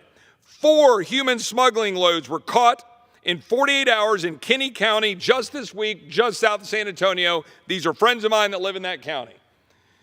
Virginia authorities apprehended an illegal immigrant from Mexico in connection with the February 29th abduction of a 15-year-old unaccompanied alien child. Illegal alien. An illegal alien from Mexico was arrested for allegedly crashing into a Washington State trooper while drunk and high, killing the 27-year-old husband and father. I've gone through and recounted all of the deaths. We've talked about Lake and Riley. We've talked about the 2-year-old who was killed just out of the nation's capital by somebody who was released here by Joe Biden. Meanwhile, criminals with ties to MS-13 and other gangs are selling fake green cards and Social Security cards to illegal aliens on street corners in Queens. That's happening right now. You're going to fund that. A smuggler from Sullivan City led Texas DPS on a high-speed chase in Hidalgo County, just recently arrested for evading human smuggling and DWI. An illegal alien from Venezuela has been charged with manslaughter for a wrong-way accident in Missouri that killed a 12-year-old boy. FBI Director Christopher Wray warned Monday this bureau is very concerned, quote unquote, about a human smuggling network with ties to ISIS that utilizes the southern border to gain entry into the United States. 331 known or suspected terrorists stopped at the border under Biden. 169 in fiscal year 23, 58 so far this year. Members of a Mexican cartel shot at migrants who were taking Ubers to cross the southern border illegally, illegal aliens, leaving 1 woman dead. Nobody crosses the border without cartel permission. They have control. 7.3 illegal aliens crossed our border since Biden took office. That's more than the population of 36 U.S. states. 7.3 million. Nearly 1.8 million known migrants escaped Border Patrol, the gotaways I was talking about before. We have released some 4.5 million of the 7.3 million illegal aliens that crossed our border. 4.5 million we've released. Now, I want to stop there. For my radical progressive Democratic colleagues who say that nothing is wrong and they're not doing anything, they're making policy choices to release people into the United States using parole authority against the law to mass release people, including the man that came in here affiliated with a dangerous gang in Venezuela who killed Laken Riley. Not Lincoln Riley. 331 on the terrorist watch list under Biden. 75,000 fentanyl deaths in 2022. The administration has paroled 1 million illegal aliens into this country, many of whom come from Haiti and Venezuela. Pause. Many of whom come from Haiti.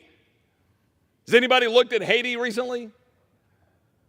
There's some dude named Barbecue who's in charge of Haiti at the moment, basically running the show, a dude named Barbecue. We got people, they're running like gangs of marauders of cannibals in Haiti. And now we're going to get a mass influx of people from Haiti. In fiscal year 2023, DHS released more than 233,000 under the Cuba, Haiti, Nicaragua, and Venezuela categorical parole program. 83,200 Haitians, 65,000 Venezuelans, 49,000 Cubans, 36,000 Nicaraguans. I could go on and on. Chinese nationals. We've had more than 20,000 Chinese nationals encountered at the southern border since October 1, 2023. My friend, Mr. Perry from Pennsylvania, 20,000 Chinese nationals. For context, more than 24,000 Chinese nationals were encountered across the southern border in all of FY23. We've had 20,000 since October 1. I could go down and down and down the list, but I want to give time to my good friend from Pennsylvania, Mr. Perry, a man who wore the uniform, who served his country with distinction, who serves his country with distinction now as a member of Congress, my friend from Pennsylvania. I assume that you're concerned, as someone who has defended this country around the globe, flew helicopters for the United States military, I assume it concerns you that we've got 20,000 Chinese nationals that we've encountered at the southern border since October 1st, 2023, and that we are poised as Republicans to vote next week to fund fully, with additional money, the government that is doing that to the American people. I am, my good friend from Texas, 20,000 Chinese, and I think to myself, how did they escape the Communist Party of China? Well, to my good friend Representative Roy, I don't think they escaped. I think the Communist Party of China sent them. The Communist Party of China uses facial recognition software and programs oftentimes created in the United States of America to track every single movement, every decision that the people of China make. And so they know why they're here.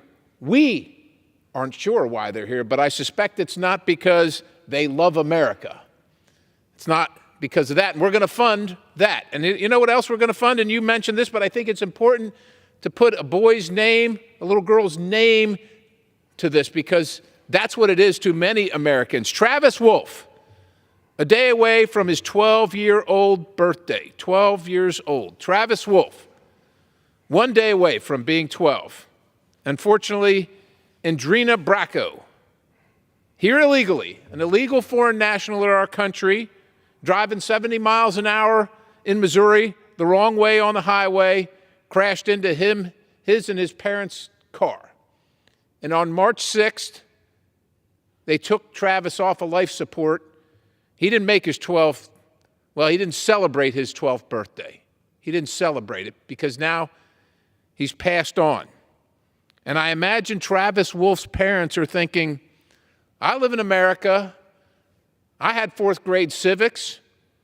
The Constitution says they're going to defend my family. They're going to defend me against a foreign invasion. I've lost my son. What am I paying taxes for? What am I voting for in this country if you can't keep my son alive at the hands of someone who doesn't belong here. Just a month ago, Travis was doing well and smiling and laughing, and now he's gone, and the parents are left with what? What are the parents left with? The consolation that we pass a bill, a resolution in the House of Representatives that says illegal foreign nationals in the country, that's bad? Well, that doesn't make up for Travis. I guarantee you. I don't know Travis. I don't know his parents, but I'm heartbroken for them. And if no one else will stand up for Travis and his parents, I know Chip Roy from Texas will, and I certainly will as well. How about Lisbeth Medina, murdered in December? Now, her murderer, Rafael Romero, was here illegally. He was a criminal on probation. He was here illegally. He'd already committed crimes, but they let him out.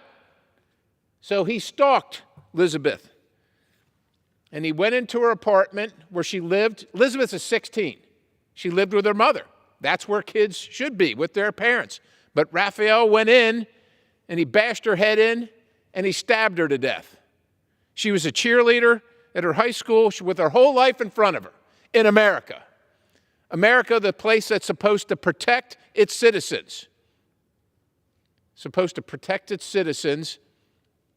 Meanwhile, Elizabeth's mom now lives in an empty house, I'm sure, heartbroken because her daughter's gone. And why is her daughter gone?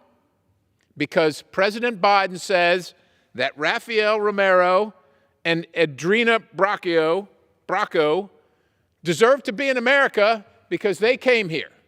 And we don't know what their circumstances are, but they deserve to be in America because everybody deserves to be in America. And even though we have a system of legal immigration, the same system that my great-grandmother and my grandmother used to come from Colombia, South America, well, that system's not good enough. Even though we allow 1 million people, the most generous country on the planet, we allow 1 million people to come to America every single year legally. They wait in line, they take the test. They oftentimes know more about American civics than Americans do.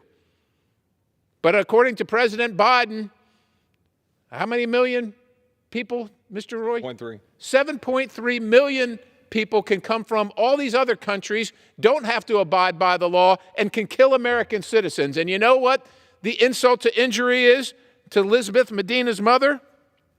Next week, we're going to make sure that the federal government is fully funded so they can just keep on doing it. Keep on sending the killers, kill American citizens. It is unacceptable. It is unconscionable. And somebody's got to stand up for these folks. Somebody's got to, if the majority of the folks in this chamber won't do it, well, then maybe the majority of this folks in this chamber need to get a different job. I don't know what else to say. We are here to represent the United States of America and our citizens. Our citizens. And when they're dying at the hands of people that are here illegally that have been arrested for crimes committed, not only the crime of coming to the country illegally, disrespecting the people that pay the bills around here, disrespecting the people that follow the law around here, but then commit crimes in addition to that. And me and Mr. Roy, Madam Speaker, you're expected to vote to fund all that because it's too hard not to. It's just too hard, Mr. Roy from Texas. I would ask my friend if you'd engage in colloquy for a minute, just so the American people can understand what we're dealing with. Next week, we are going to take up the second half of an omnibus appropriations package. There's no other way to describe it. It was an omnibus bill broken into two parts. That omnibus bill will spend at approximately $1.66 trillion, or, stated in plain terms, $30 billion more than Nancy Pelosi's spending levels passed a mere 15 months ago with abject opposition from the very Republicans in this chamber who are going to vote next week to put the bow around two bills to make one omnibus spending package that will crack the bipartisan caps that we could have at least adhered to limit spending. Is that what the gentleman understands? That's what I understand. How many months ago did we vote against this? About 15 months ago. 15 months ago, every single Republican in this chamber voted no on what was and what is just unbelievable spending, unaffordable. We are spending $1 trillion every 100 days now. Every single Republican voted against it. The policy was awful, led to the death of these two individuals. The spending was unaffordable. And now, these months later, we've avoided an omnibus in December so that we can do 2 minibuses in March. And I feel so much better about that. Don't you, Mr. Roy? To be clear, we are racking up an additional $1 trillion of debt every 100 days. Additional trillion. We are spending now this year more on interest than our national defense. We will be cracking $1 trillion of interest in 2026. We are now going to pass a package that spends $1.66 trillion, which the CBO acknowledges will continue to rack up deficits into the foreseeable future. We are going to do that after having voted for a bill last week that funded a number of things, from the Milcon VA to the energy and water to other issues. This next week, though, we're going to be voting on defense. We're going to be voting on state and foreign operations. We're going to be voting on Department of Homeland Security. Now, a lot of these are bills that we passed last year as Republicans in the House. And I would ask the gentleman, when we passed legislation last year, we passed legislation to push back on the radical progressive Democrat agenda in the state and foreign operations bill that we'll take up next week, that I would remind that the United Nations is a part of, to the tune of $12.5 billion. Now, by the way, Texas has had to spend $12.5 billion over the last 3 years to defend itself when the federal government won't do it. But we're going to have $12.5 billion for the United Nations. That is going to be funded this next week by this body, a United Nations, which, let's see if the gentleman agrees, has the United Nations Human Rights Council, which passed condemnatory resolutions on Israel 104 times to China's 0. A United Nations Population Fund, which is complicit in China's population control programs. The World Health Organization, complicit in COVID-19. UNRWA, I know the gentleman's familiar with this one. UNRWA, the corrupt organization that was been exposed since October 7th in terms of its engagement in the barbaric attacks by Hamas on the people of Israel. We're funding it. Now Biden says he's not funding it, but will we make that clear next week? We did last fall. We made it clear, but not clear enough. Why is that? What did the gentleman do last fall? We had an amendment on the floor to defund the United Nations Relief and Works Agency that funds directly Hamas. Unfortunately, it didn't pass. And then within days of that, Hamas attacked Israel. And it didn't pass because it didn't have unanimity among Republicans. That's correct.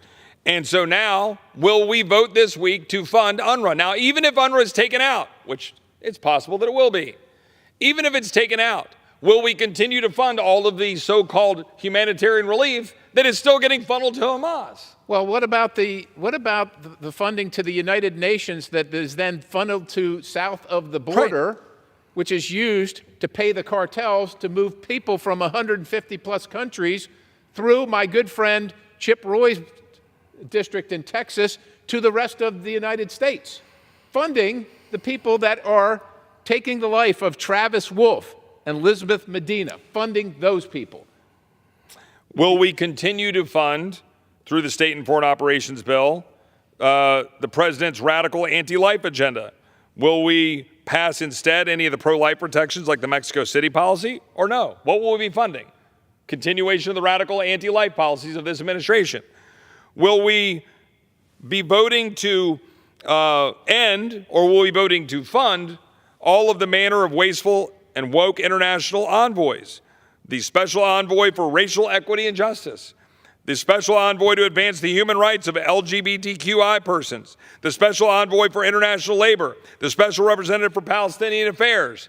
Will we be voting to fund that next week? I suspect that we will get almost twice as many votes from that side of the aisle for a bill brought by a Republican majority. And the reason why that is because most of their priorities, the vast majority of their priorities, are funded. The gentleman served in the United States Army, correct? Correct. The gentleman flew helicopters in the United States Army. Correct. Rose through the ranks, the title general, correct? Correct. Do you believe that we should be next week, as Republicans, voting to fund chief diversity officers across the Department of Defense that are destroying recruiting and turning our military into a social engineering experiment? With the Air Force reducing planned troop totals in their 2025 budget, cutting the total number of airmen of the service after missing its recruiting goals? How about transgender surgeries at the Department of Defense being funded? How about the Department of Defense's abortion tourism funding? How about funding for a Department of Defense that has failed to fully reinstate members impacted by its vaccine mandates, at least 8,000, one of whom I just spoke with the other night randomly at a bar or restaurant here in the area in Northern Virginia, who was upset that he got forced out of service in the United States military? Does the gentleman think we should be funding that?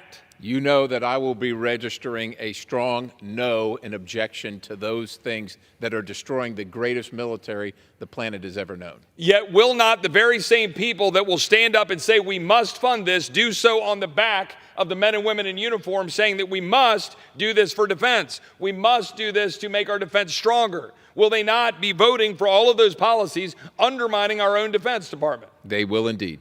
On both sides of the aisle. On both sides of the aisle. How about the HHS funding that we're going to be taking up next week, including the Office of Refugee Resettlement, which lost track, as the gentleman knows, of 85,000 migrant children, according to that bastion of right-wing conspiracy, the New York Times, and is working with the NGOs to make the crisis worse. The very NGOs that are receiving funding from the United Nations, the gentleman from Pennsylvania just acknowledged, we're going to fund the United Nations. We're going to fund through our own HHS, the Office of Refugee Resettlement, which lost 85,000 children, and we're not going to demand the changes necessary. Is the gentleman concerned about that? Of course, we're all concerned. We can't, it's unconscionable. That our detractors, those who disagree with us, say that our position on the border is inhumane, but I would submit that losing track of 85,000 children who, just let your mind wander, or God knows dealing with what right now, turned over by cartels to other cartel members in the United States for just horrific circumstances, and yet we're supposed to just turn our face from that and act like, well, that's the cost of doing business. Does the gentleman agree that we'll be fully funding Joe Biden's student loan bailout schemes that were found to be unlawful by the United States Supreme Court, and he literally stood at a microphone and said, I don't care, I'm doing it anyway? Do you think we ought to be funding that? Of course not. Should we be funding, for example, the under COVID, the continued funding of the Wuhan lab, or anything with respect to EcoHealth Alliance, or without any accountability for any of the people that sent our entire economy into a tailspin, racking up $8 trillion of debt, sending our kids back in time in terms of their ability to compete? Should we be continuing to fund those things? There's no American, left, right, or center, listening to this list that says, sign me up to support that. I guess now, in conclusion on this point, back to the border. An absolute tragedy that is unfolding for Americans reeling like Lake and Riley's parents, like Lizbeth's mom. By the way, you left out the fact, and I understand, that she was supposed to be cheering at an event. Her mom went there to go see her daughter. And when her daughter didn't show up, she had to go home to find her daughter's lifeless body in a bathtub. Killed by somebody here illegally, an illegal alien. And again, I want to be very clear. The President of the United States, whether he knows it or not, a subject that we explored today in a Judiciary Committee, whether it's willful or not, he's certainly complicit, because the buck stops with the president, that they are releasing people into the United States in mass form, contrary to law, and endangering people like Lake and Riley, like Lizbeth, like the 2-year-old out here in Montgomery County, like hundreds of examples, thousands of fentanyl deaths. And by the way, put all that aside.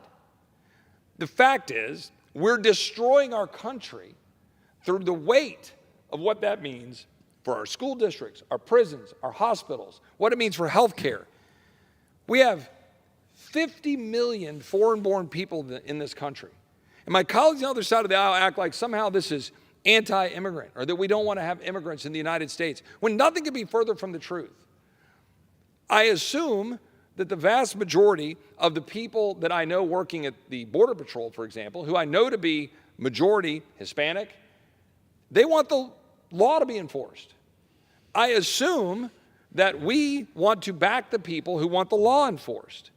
Yet, we're going to, I want to be clear, fund all the things we just articulated and fund a Department of Homeland Security to continue to carry out mass releases in the form of parole, asylum, abuse of the law, undermining our security and safety. And by the way, I would point out, we are going to continue to fund the salary of Alejandro Mayorkas, whom we impeached for violating his oath to the Constitution, violating the laws, and endangering the American people. How does the gentleman feel about that? It's just astounding. It is astounding that that is our circumstance, yet that's where we find ourselves, and that's where Americans find themselves. I mean, I have some of the folks that know me say, oh, you're so dramatic. You're so dramatic about it, and it's really not that bad.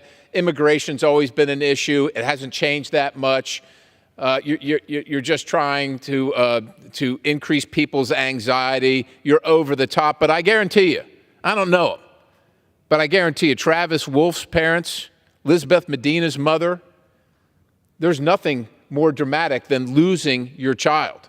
Laken Riley's parents, there's nothing more dramatic. And the hopelessness that they must feel at the inability to do anything about it, knowing that this is happening in the country, knowing that we know. They know we know. We read the news, we see the names, we hear the stories. But we're going to fund it. And what are we going to say to them when we fund it? It's the best we could do? That's the best we could do. I know that Mr. Roy feels the same way. No one else is here. Speaker's here. Mr. Roy from Texas is here. I'm here. I'm sure there's a lot going on in Washington, D.C. tonight. I'm sure there is. We're going to use this time to honor and to acknowledge Travis Wolf, Elizabeth Medina, Laken Riley, the 100,000 Pennsylvanians died of drug overdose last year. That's happening for a reason. It's happening because these drugs are coming across our border. The cartels are running them. China's providing them. And America, under this president, is doing nothing to stop it. The America I know enforces the rule of law. The America I know establishes a rule of law that attracts people from the world to come to our country. That's why people come to the United States of America, is because the rule of law affords them the ability to prosper. And yet we are undermining the very thing that attracts people from around the world to come here. I know it's equality, justice, freedom, but if you don't have the rule of law, none of those things matter. If you don't have the rule of law, you have chaos. If you don't have the rule of law, you have what's happening in Haiti. If you don't have the rule of law, you don't have a country. If you don't have sovereignty and borders, you don't have a country. If you don't have that, then there is no America to stand side by side with Israel. If you don't have that, there is no America to even try to come to the rescue of any country like Ukraine or anybody else. If you don't have a country, you have nothing on this earth to be able to organize, to be able to defend the very liberty that we say this country stands for. I would note that this body, Republicans, passed H.R. 2 just under a year ago. That bill would demonstrably change the situation at the border. It would enforce the law. It would reestablish the rule of law. It would still allow people to come here and make claims when they need them if they're being persecuted for their religious beliefs or political beliefs. But they would do so through the normal order. The chaos would end. America would be better off. The Western Hemisphere would be better off. The world would be better off. Most of the individuals seeking to come to this country would frankly be better off, so they're not being abused by cartels or being forced to run from the Darien Gap all the way up through Mexico to come up through this tough journey to come to America, then to get here and have difficulty. Why do I want to bring that up? And I'm going to be wrapping up here reasonably shortly so we can give the floor to another colleague. But why does it matter that we passed that bill last year? Because it's a good bill. It's a bill that would do the job. While my colleagues on the other side of the aisle are playing games, trying to hide behind legislation in the Senate that never would have gotten the job done, and our colleague from Massachusetts, Mr. McGovern, today said, and he gave up the game on the floor today when he said, Republicans now own this. I'm sorry, they said Republicans own this issue now. It was purposeful. He gave it up. He gave away the game. They want to hide behind a bill they knew wouldn't pass. We passed legislation that would make a difference. It would save people's lives, be better for migrants, better for our country. But here's the thing. I hear a lot of my colleagues on this side of the aisle run around and say something like, well, can we just get migrant protection protocols? Can we just get Remain in Mexico? Let me be very clear. That will not fix it. Because if you simply pass migrant protection protocol requirements, the president can just ignore them. If you do not end the releases, if you do not force an end to the releases, which, by the way, I did in a 3-page bill, then you have no border security. You cannot implement Remain in Mexico and believe that that alone will solve the problem. When parole is being abused, asylum is being abused, unaccompanied children will be abused. But that's what some of our colleagues, even on this side of the aisle, are saying will be a solution if we package it together with Ukraine or Israel to move a bill. Let me be very clear to everybody watching, to any of our colleagues sitting in their offices watching. That is not good enough. It won't work. Don't bring that to the floor. That's not the way we should go. At the end of the day, earlier today, this chamber passed a resolution condemning the Biden administration for its failures at the border, for releasing people into the United States. Every Republican voted for it. Every Republican voted for it. Fine. What will it do? What will it actually do? I voted for it. The president should be condemned. But how many of those same Republicans are going to vote next week to fund fully at a higher level the very things they voted against, or condemned, I should say, in the resolution that they just passed today? What do you think, my friend from Pennsylvania? It's going to be quite a number of, unfortunately, it's going to be quite a number of Republicans that this week they'll say they condemn the Biden administration for dereliction of duty, the lost lives created by wide open borders, and then next week they'll say, well, we didn't have any choice. We had to fund it. We didn't have any choice. There was nothing more we could do. And that's the sad state of affairs. And that's how your country ends up $34 trillion in debt, racking up $100 trillion every 100 days of additional debt, with murderers who have been caught by the law out running around here illegally, killing American citizens. That's how you end up with that. And unfortunately, that's what we're headed for. We're supposed to take a victory lap because it didn't happen in December. There wasn't the pre-Christmas omnibus. So that's a win. That's something to celebrate. That's what I'm told. But I guarantee you, Elizabeth's mom and Travis's parents, they're not celebrating that. They want something done. They demand something be done. They can't bring back their loved ones, but we can damn sure make sure that that doesn't happen to anyone else. And the way to do it is to stop funding this wide open border. And people that say, well, you passed H.R. 2, it's dead on arrival in the Senate, they're never going to take it up, you have to accept something less. Well, how about we accept something less that's this? How about this president institute the same policies that he eviscerated on day one of his presidency, and at least start bringing us back to some semblance of a nation that has a border and that is sovereign, that is determining its own destiny? I'll close with this. In a couple of years, this country is going to be celebrating its 250th birthday on July 2nd, 2026. The question we've got to ask ourselves is whether or not we're going to have a country that we pass down to our kids and our grandkids. I believe we can and that we will. But I believe that we only will if the people who campaign and go to the people saying that they're going to change this town, saying that they're going to stop the unlimited spending, saying that they're going to do something about $1 trillion of debt racked up every 100 days, saying they're going to do something about $1 trillion of interest in 2026, or spending more on interest than our national defense, saying that they're going to secure the border of the United States, saying that they're going to end the woke and weaponized government targeting the American people, saying that they're going to make sure that we don't have endless wars that are making our military overstretched and overrun and making it difficult for our men and women in uniform with a woke military, undermining their ability to recruit and have a military that functions. When our colleagues go out and campaign on those things, we should deliver. We should do something about it. And we should be willing to give up the precious, to quote the Lord of the Rings, give up the precious of an election certificate if it means taking the steps necessary to fight for this country.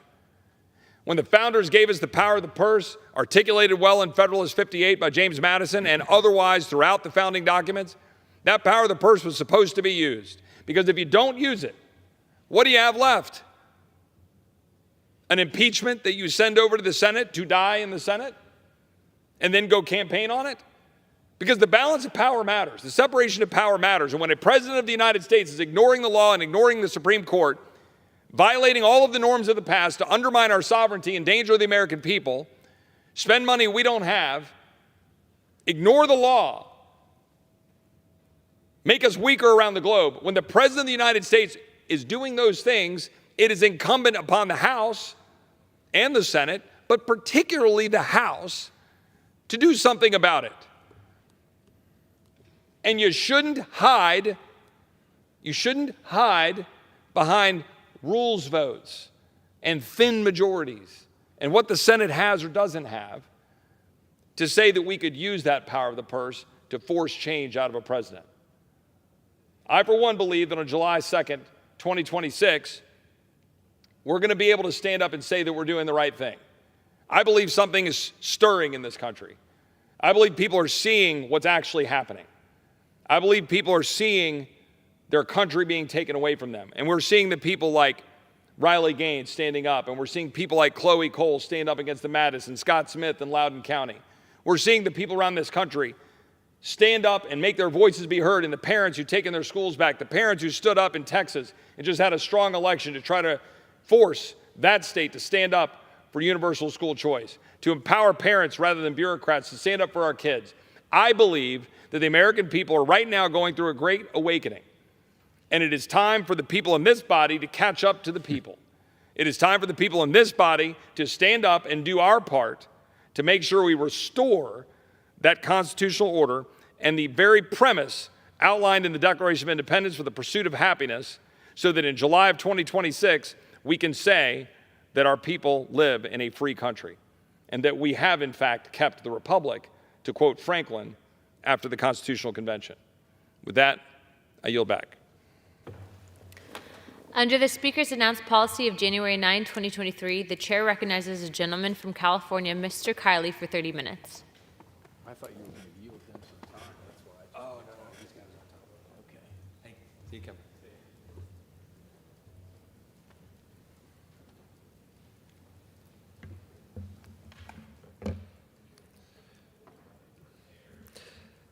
Madam Speaker, last week, President Biden presented his State of the Union address, and the reviews from the public show it to be the most poorly received of any that's ever been, where that's ever been measured when the State of the Union has appeared on television. And it's no secret why.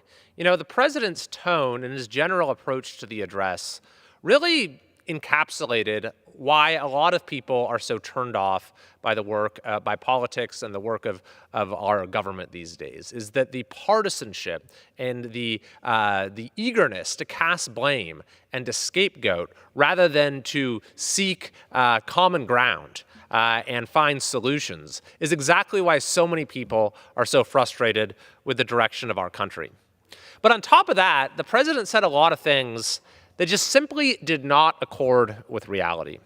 And so today I wanted to present the 10 most false and least misleading statements from President Biden's State of the Union address.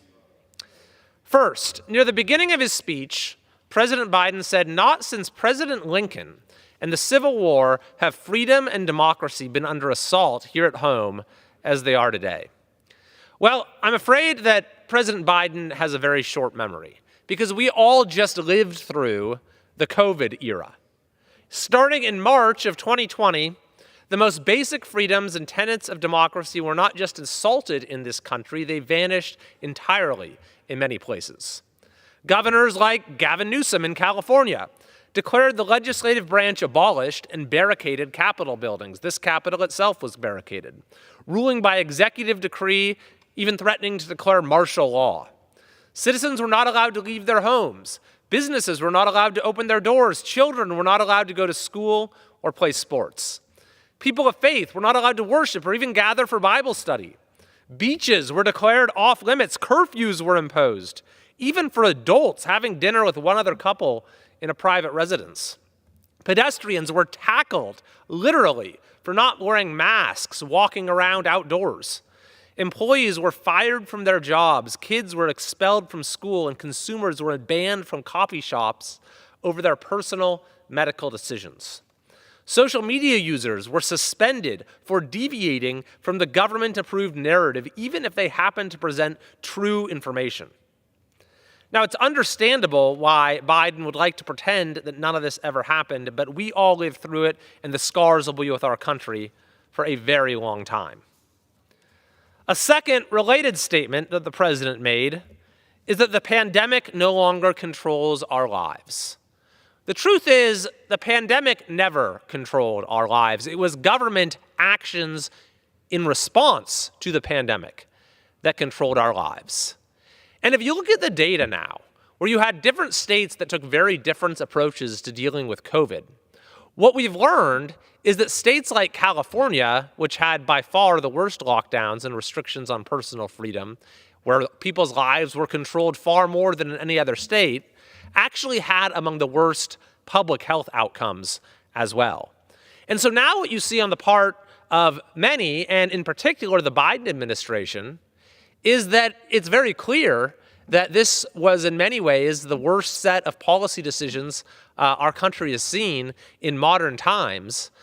Restrictions on personal liberty, damage to our economy, damage to our children was all done for absolutely no reason. So there's this attempt to pretend that none of this ever even occurred, which is what the president's remark in his State of the Union is an example of. But even more so, look at the testimony of members of this administration before Congress this term. You had Education Secretary Miguel Cardona, who gave false testimony to our committee, the Education and the Workforce Committee, when he claimed that he never encouraged states to adopt student vaccine mandates, when he did precisely that and encouraged states to adopt student vaccine mandates. Or you had Health and Human Services Secretary Becerra, who claimed in testimony before our committee that he never forced anyone to do anything and didn't impose a toddler mask mandate, when in fact Head Start, which is under his jurisdiction, did have a mask mandate for 2-year-olds and up that flew in the face of even the policy of the European counterparts of the CDC and the World Health Organization. Mr. Becerra, by the way, could not point to one public health benefit of that policy. You also had Douglas Parker, who's the head of OSHA, in testimony before my subcommittee, claim that the Biden administration never tried to do an employer vaccine mandate, when in fact they tried to do just that, which would have applied to tens of millions of Americans if the United States Supreme Court had not struck it down. The third statement from President Biden was his statement that he's already cut the federal deficit by over $1 trillion. This is just plainly numerically false. When President Biden took office, the national debt was $27.8 trillion. Today, it is $34.2 trillion. In just a few years, it's gone from $27.8 trillion to $34.2 trillion. And the reason is no mystery. The president went on a massive spending spree with bills passed that included multiple trillion-dollar increases in spending, which of course has not only increased the debt beyond anything we've ever seen, but is what triggered this inflation crisis that is still causing so many American families to struggle. Which brings me to the next statement of the president's during the State of the Union, which is, now our economy is the envy of the world. Far from being the envy of the world, our economy is a source of great dissatisfaction from the folks who live in our country. A recent New York Times poll asked, do you think the economy is better or worse than it was 4 years ago, or is it about the same? 21% said it's better, 63% said it's worse. 3 times as many people said the economy is worse today than it was 4 years ago. The Times poll also asked, thinking about the nation's economy, how would you rate economic conditions today? 28% said either excellent or good. 72% said only fair or poor. 28% to 72%. A related statement from the President's State of the Union was that wages keep going up and inflation keeps coming down. Both are demonstrably false. In fact, since President Biden took office, real wages and take-home pay have decreased, in some sense because folks are not getting the same number of hours that they used to be getting. And when it comes to inflation, here are just a few statistics for you. Prices today, at this point, compared to 3 years ago. The price of gasoline has gone up by over 33%. The price of hotel rooms by 31%. The price of household energy by 29%. The price of transportation by 27%. The price of airfare by 23%. The price of groceries by 21%. The price of restaurant meals by 20%. The price of used vehicles, new vehicles, housing, rent, overall inflation, personal care, furniture, all in the high teens. The list goes on. And here's the thing, the president's statement that inflation is coming down, that is not any source of great personal satisfaction or encouragement for folks who are having to deal with these prices. The chairman of the Federal Reserve, Jerome Powell, recently noted, we don't expect to see a decline in the overall price level. That doesn't tend to happen in economies. We don't expect to see a decline in the overall price level. It has not happened yet, and it's not going to happen according to the chairman of the Federal Reserve. The irresponsible spending policies of this administration have unleashed inflation and a rise in prices that is not going away for American families. In President Biden's State of the Union, he also said that to remain the strongest economy in the world, we need the best education system in the world. The problem is that this president's policies have made it more difficult for us to have a good education system, let alone the best education system in the world. Last week, we held a hearing in the Education Committee on charter schools, which have been shown across the board to produce tremendous results in expanding opportunity and lowering achievement gaps, in increasing student achievement across the board. And yet one of the first things that the Biden administration did as soon as he took office is to go after charter schools and cut charter school grants. Not to mention the school shutdowns that were enacted across this country in states like California, and this president never came out and did a single thing to get governors like Gavin Newsom to let kids come back and go back to school. And we're going to be dealing with the harms from these school shutdowns from a very, very long time. Perhaps the biggest domestic policy mistake, if we look at all the mistakes during COVID, perhaps there was no bigger one than the school shutdown that did so much harm to so many kids. President Biden also stated, in my first day in office, I introduced a comprehensive plan to fix our immigration system, secure the border. He did no such thing. He did quite the contrary on his very first day in office and his first days in office, with dozens of executive actions that made the border less secure. And the results were utterly predictable. We now have 8 million illegal border crossings since the president took office. He set the all-time record in his first year, he broke that record in his second year, and he broke that record in his third year. For several years, going back to 2014, before he took office, there had only been 5 months, a handful of months out of all of those months and all those years, where you had more than 100,000 people come across the border illegally. That figure has been met each and every month since President Biden took office.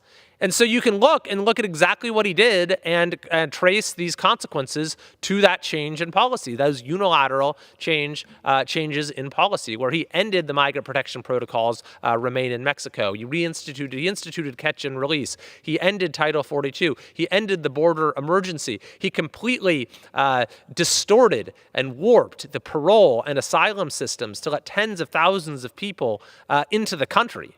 These are the things that he did when he took office. The idea that he came into office and proposed fixing our system and securing the border could not be more out of touch with reality. The president also stated that he's ready to fix it, referring to the border. That's what he said. I'm ready to fix it. If he was ready to fix it, he would have fixed it. He would have reversed the unilateral actions that he took when he became president that have caused this unprecedented number of people to come across the border. What's more, he could provide encouragement for the Senate to pass the Secure the Border Act, H.R. 2, which we passed in the House towards the very beginning of last year, yet has been gathering dust over in the Senate. And the president hasn't done that. If he was truly ready to fix it, if he was ready to fix the crisis at our border, he would have done so.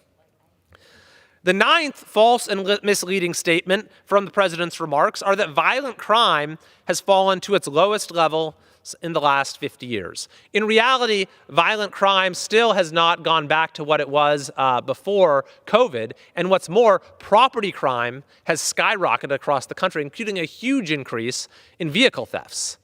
On the Judiciary Committee, we've held field hearings in Manhattan, in Chicago, right here in Washington, D.C., where we have seen the absolute horrifying amounts of violent crime and number of victims that are being created as a result. We see cities in California, like Los Angeles, and San Francisco, and Oakland, where they're literally collapsing. In Oakland, the governor, Newsom, just sent in extra law enforcement because the crime there is so out of control. In Los Angeles, the police will tell you, don't go outside wearing your jewelry if you want to avoid getting mugged. In San Francisco, or in Oakland rather, the In-N-Out just closed its first ever restaurant because it wasn't safe for their customers and their consumers. In Oakland, Taco Bell just announced its 4 restaurants. They're no longer going to have indoor dining. They're no longer going to accept cash. In San Francisco, we see more and more businesses leaving each and every day. Even the store that inspired Toy Story, that's been there for decades, recently closed as well. And the final truly misleading statement from the president that for many, many Americans could not be more false is when he said that tonight we can proudly say the state of our union is strong. Americans overwhelmingly disagree with that statement. They're overwhelmingly dissatisfied with the direction of the country. It's time for change. It's time for a new direction. And my hope is that the president would have recognized that, would have acknowledged his mistakes when it comes to the economy, when it comes to the border, when it comes to public safety, and proposed a new direction, proposed turning the page. And I would have been very happy to work with him if he had done that. And I am still happy to work with him in any way possible, if it's going to be good, if it's going to change his approach to the economy and to immigration and to crime and to several other areas. But unfortunately, we have not seen that yet. And as someone who comes from California, I can tell you where we're going because we've already seen it play out in California. This president continues to copy California's failed policies. He believes Gavin Newsom when Newsom says that California is a model for the nation. But in fact, California is losing people each and every day.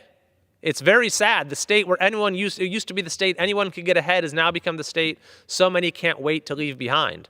For the 4th straight year, we've led the nation in one-way U-Haul rentals. And if Joe Biden's administration continues to copy California's policies, we're going to see similar results for the entire country.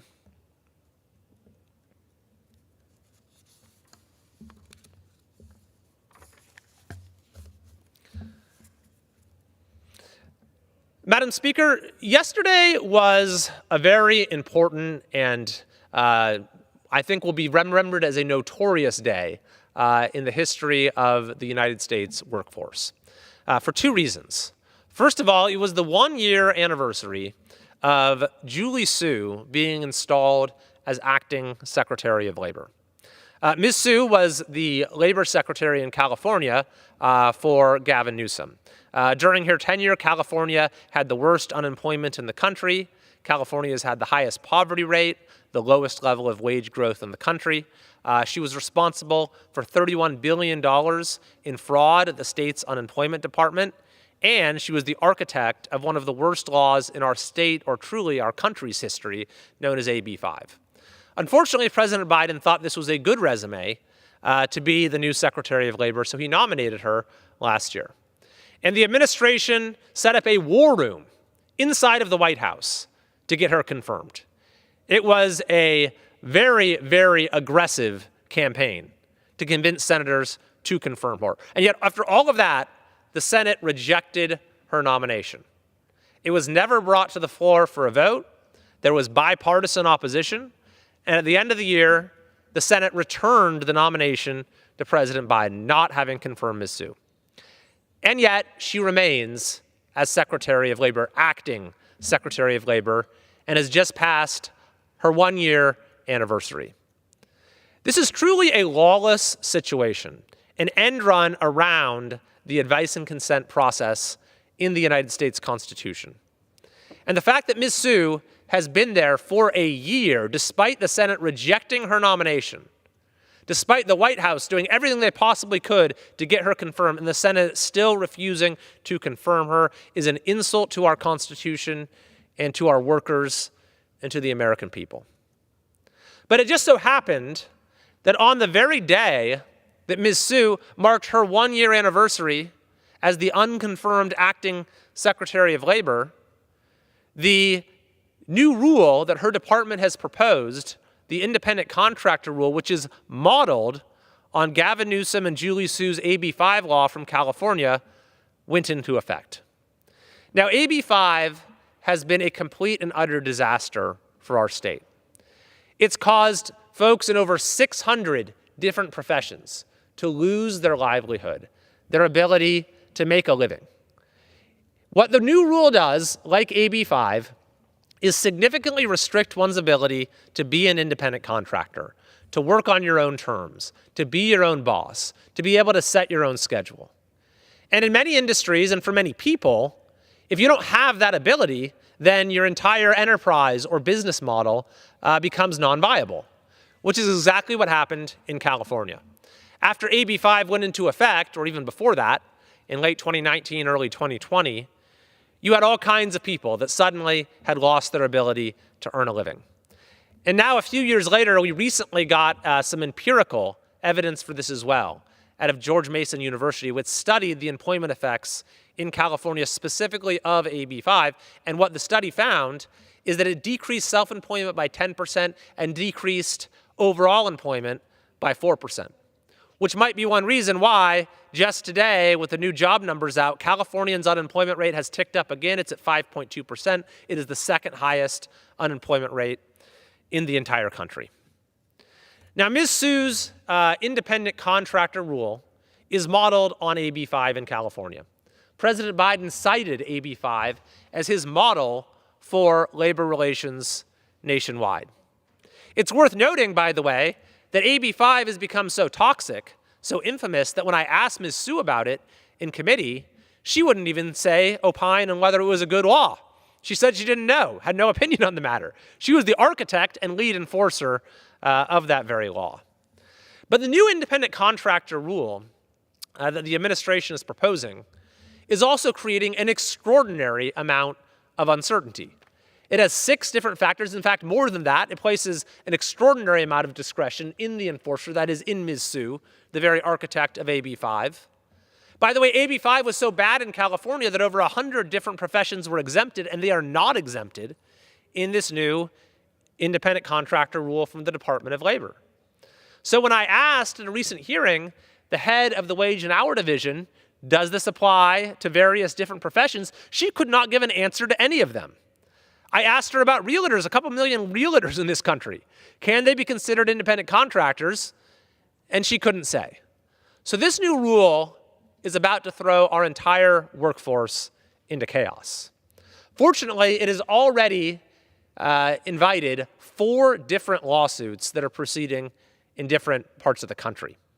On account of those legal challenges, I wrote a letter to Ms. Sue yesterday saying, at the very least, obviously she should withdraw the rule, but at the very least, given the pendency of this litigation, she ought to put the rule on hold until the matter is litigated, until these challenges, which are based on the process, which are based on statute, which are based on the Constitution and due process, until they can be heard so that the affected individuals will not be in this whiplash depending upon what the courts do and what the department decides to do from that moment forward. I wrote that letter to Ms. Sue yesterday with it being the effective date of the new rule. But beyond that, I have also introduced legislation under the Congressional Review Act. The Congressional Review Act allows for a fast-tracked piece of legislation to nullify a rule or regulation that's been put out by a department of or agency like this one. And so my Congressional Review Act resolution simply nullifies and stops this new rule propounded by the Department of Labor. We already have 54 co-sponsors for this legislation, and it will be marked up in committee very soon. I'm strongly urging my colleagues on both sides of the aisle to join me in passing this legislation to take back Congress's rightful authority over this area and to prevent our workforce from being thrown into chaos at a time when the American economy simply cannot afford it.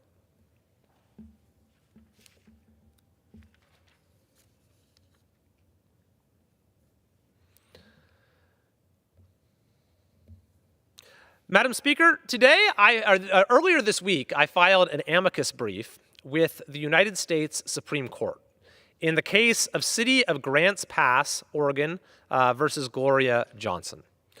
This is challenging a Ninth Circuit decision.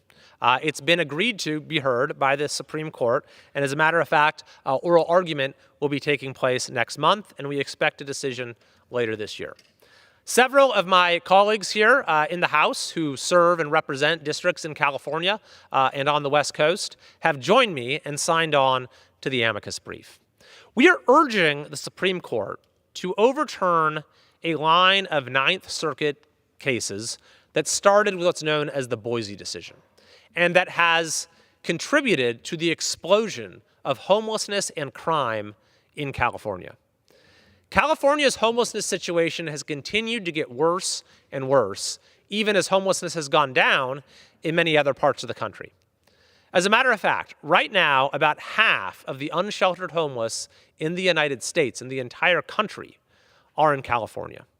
And the Boise decision is one reason why. What this decision and its progeny have done is handcuffed cities and counties and municipalities from being able to enforce camping bans or otherwise clear out homeless encampments in public spaces. This has made it extremely difficult for cities that even want to take a smart and compassionate and pro-public safety approach from being able to do so for fear that they will immediately get sued. So this is an opportunity for the U.S. Supreme Court to weigh in a way that will reverse a legal error that was made by the Ninth Circuit that has created many different social problems. And I am very encouraged by this opportunity, because if we can re-empower local jurisdictions to take accountability and ownership of this issue and give them the tools that they need to stop this disorder from playing out in our public spaces, then that's going to go a long way towards fighting the crisis of homelessness, towards combating crime, towards getting help to folks who need it, who are suffering from or abusing drugs or who otherwise have issues related to mental illness, and we can get the homelessness problem in California under control. It happens to be coming at the same time as the citizens of California are working to place an initiative on the ballot to substantially reverse what's known as Proposition 47. Prop 47 decriminalized huge swaths of behavior in California when it came to retail theft and open drug use, and by taking tools away from law enforcement, and releasing many people from our jails and prisons early, it too has contributed to the crisis and the growing problem of homelessness and crime in California. And so for folks in our state who look at the growing problems that we face, the disorder in places especially like Oakland and San Francisco and LA and far too many communities, there may be hope in the horizon. There's a path to sanity if the United States Supreme Court follows our advice in this amicus brief, and if the voters pass the initiative to reverse Prop 47, then we can bring some sanity back to the way we deal with these issues in California and improve the quality of life for people in our state. Thank you very much, Madam Speaker, and I yield back.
For what purpose does the gentleman seek recognition? I move to adjourn. The question is on the motion to adjourn. Those in favor say aye. Those opposed say no. The ayes have it. The motion is adopted. According to the House, stands adjourned until 9 a.m. tomorrow.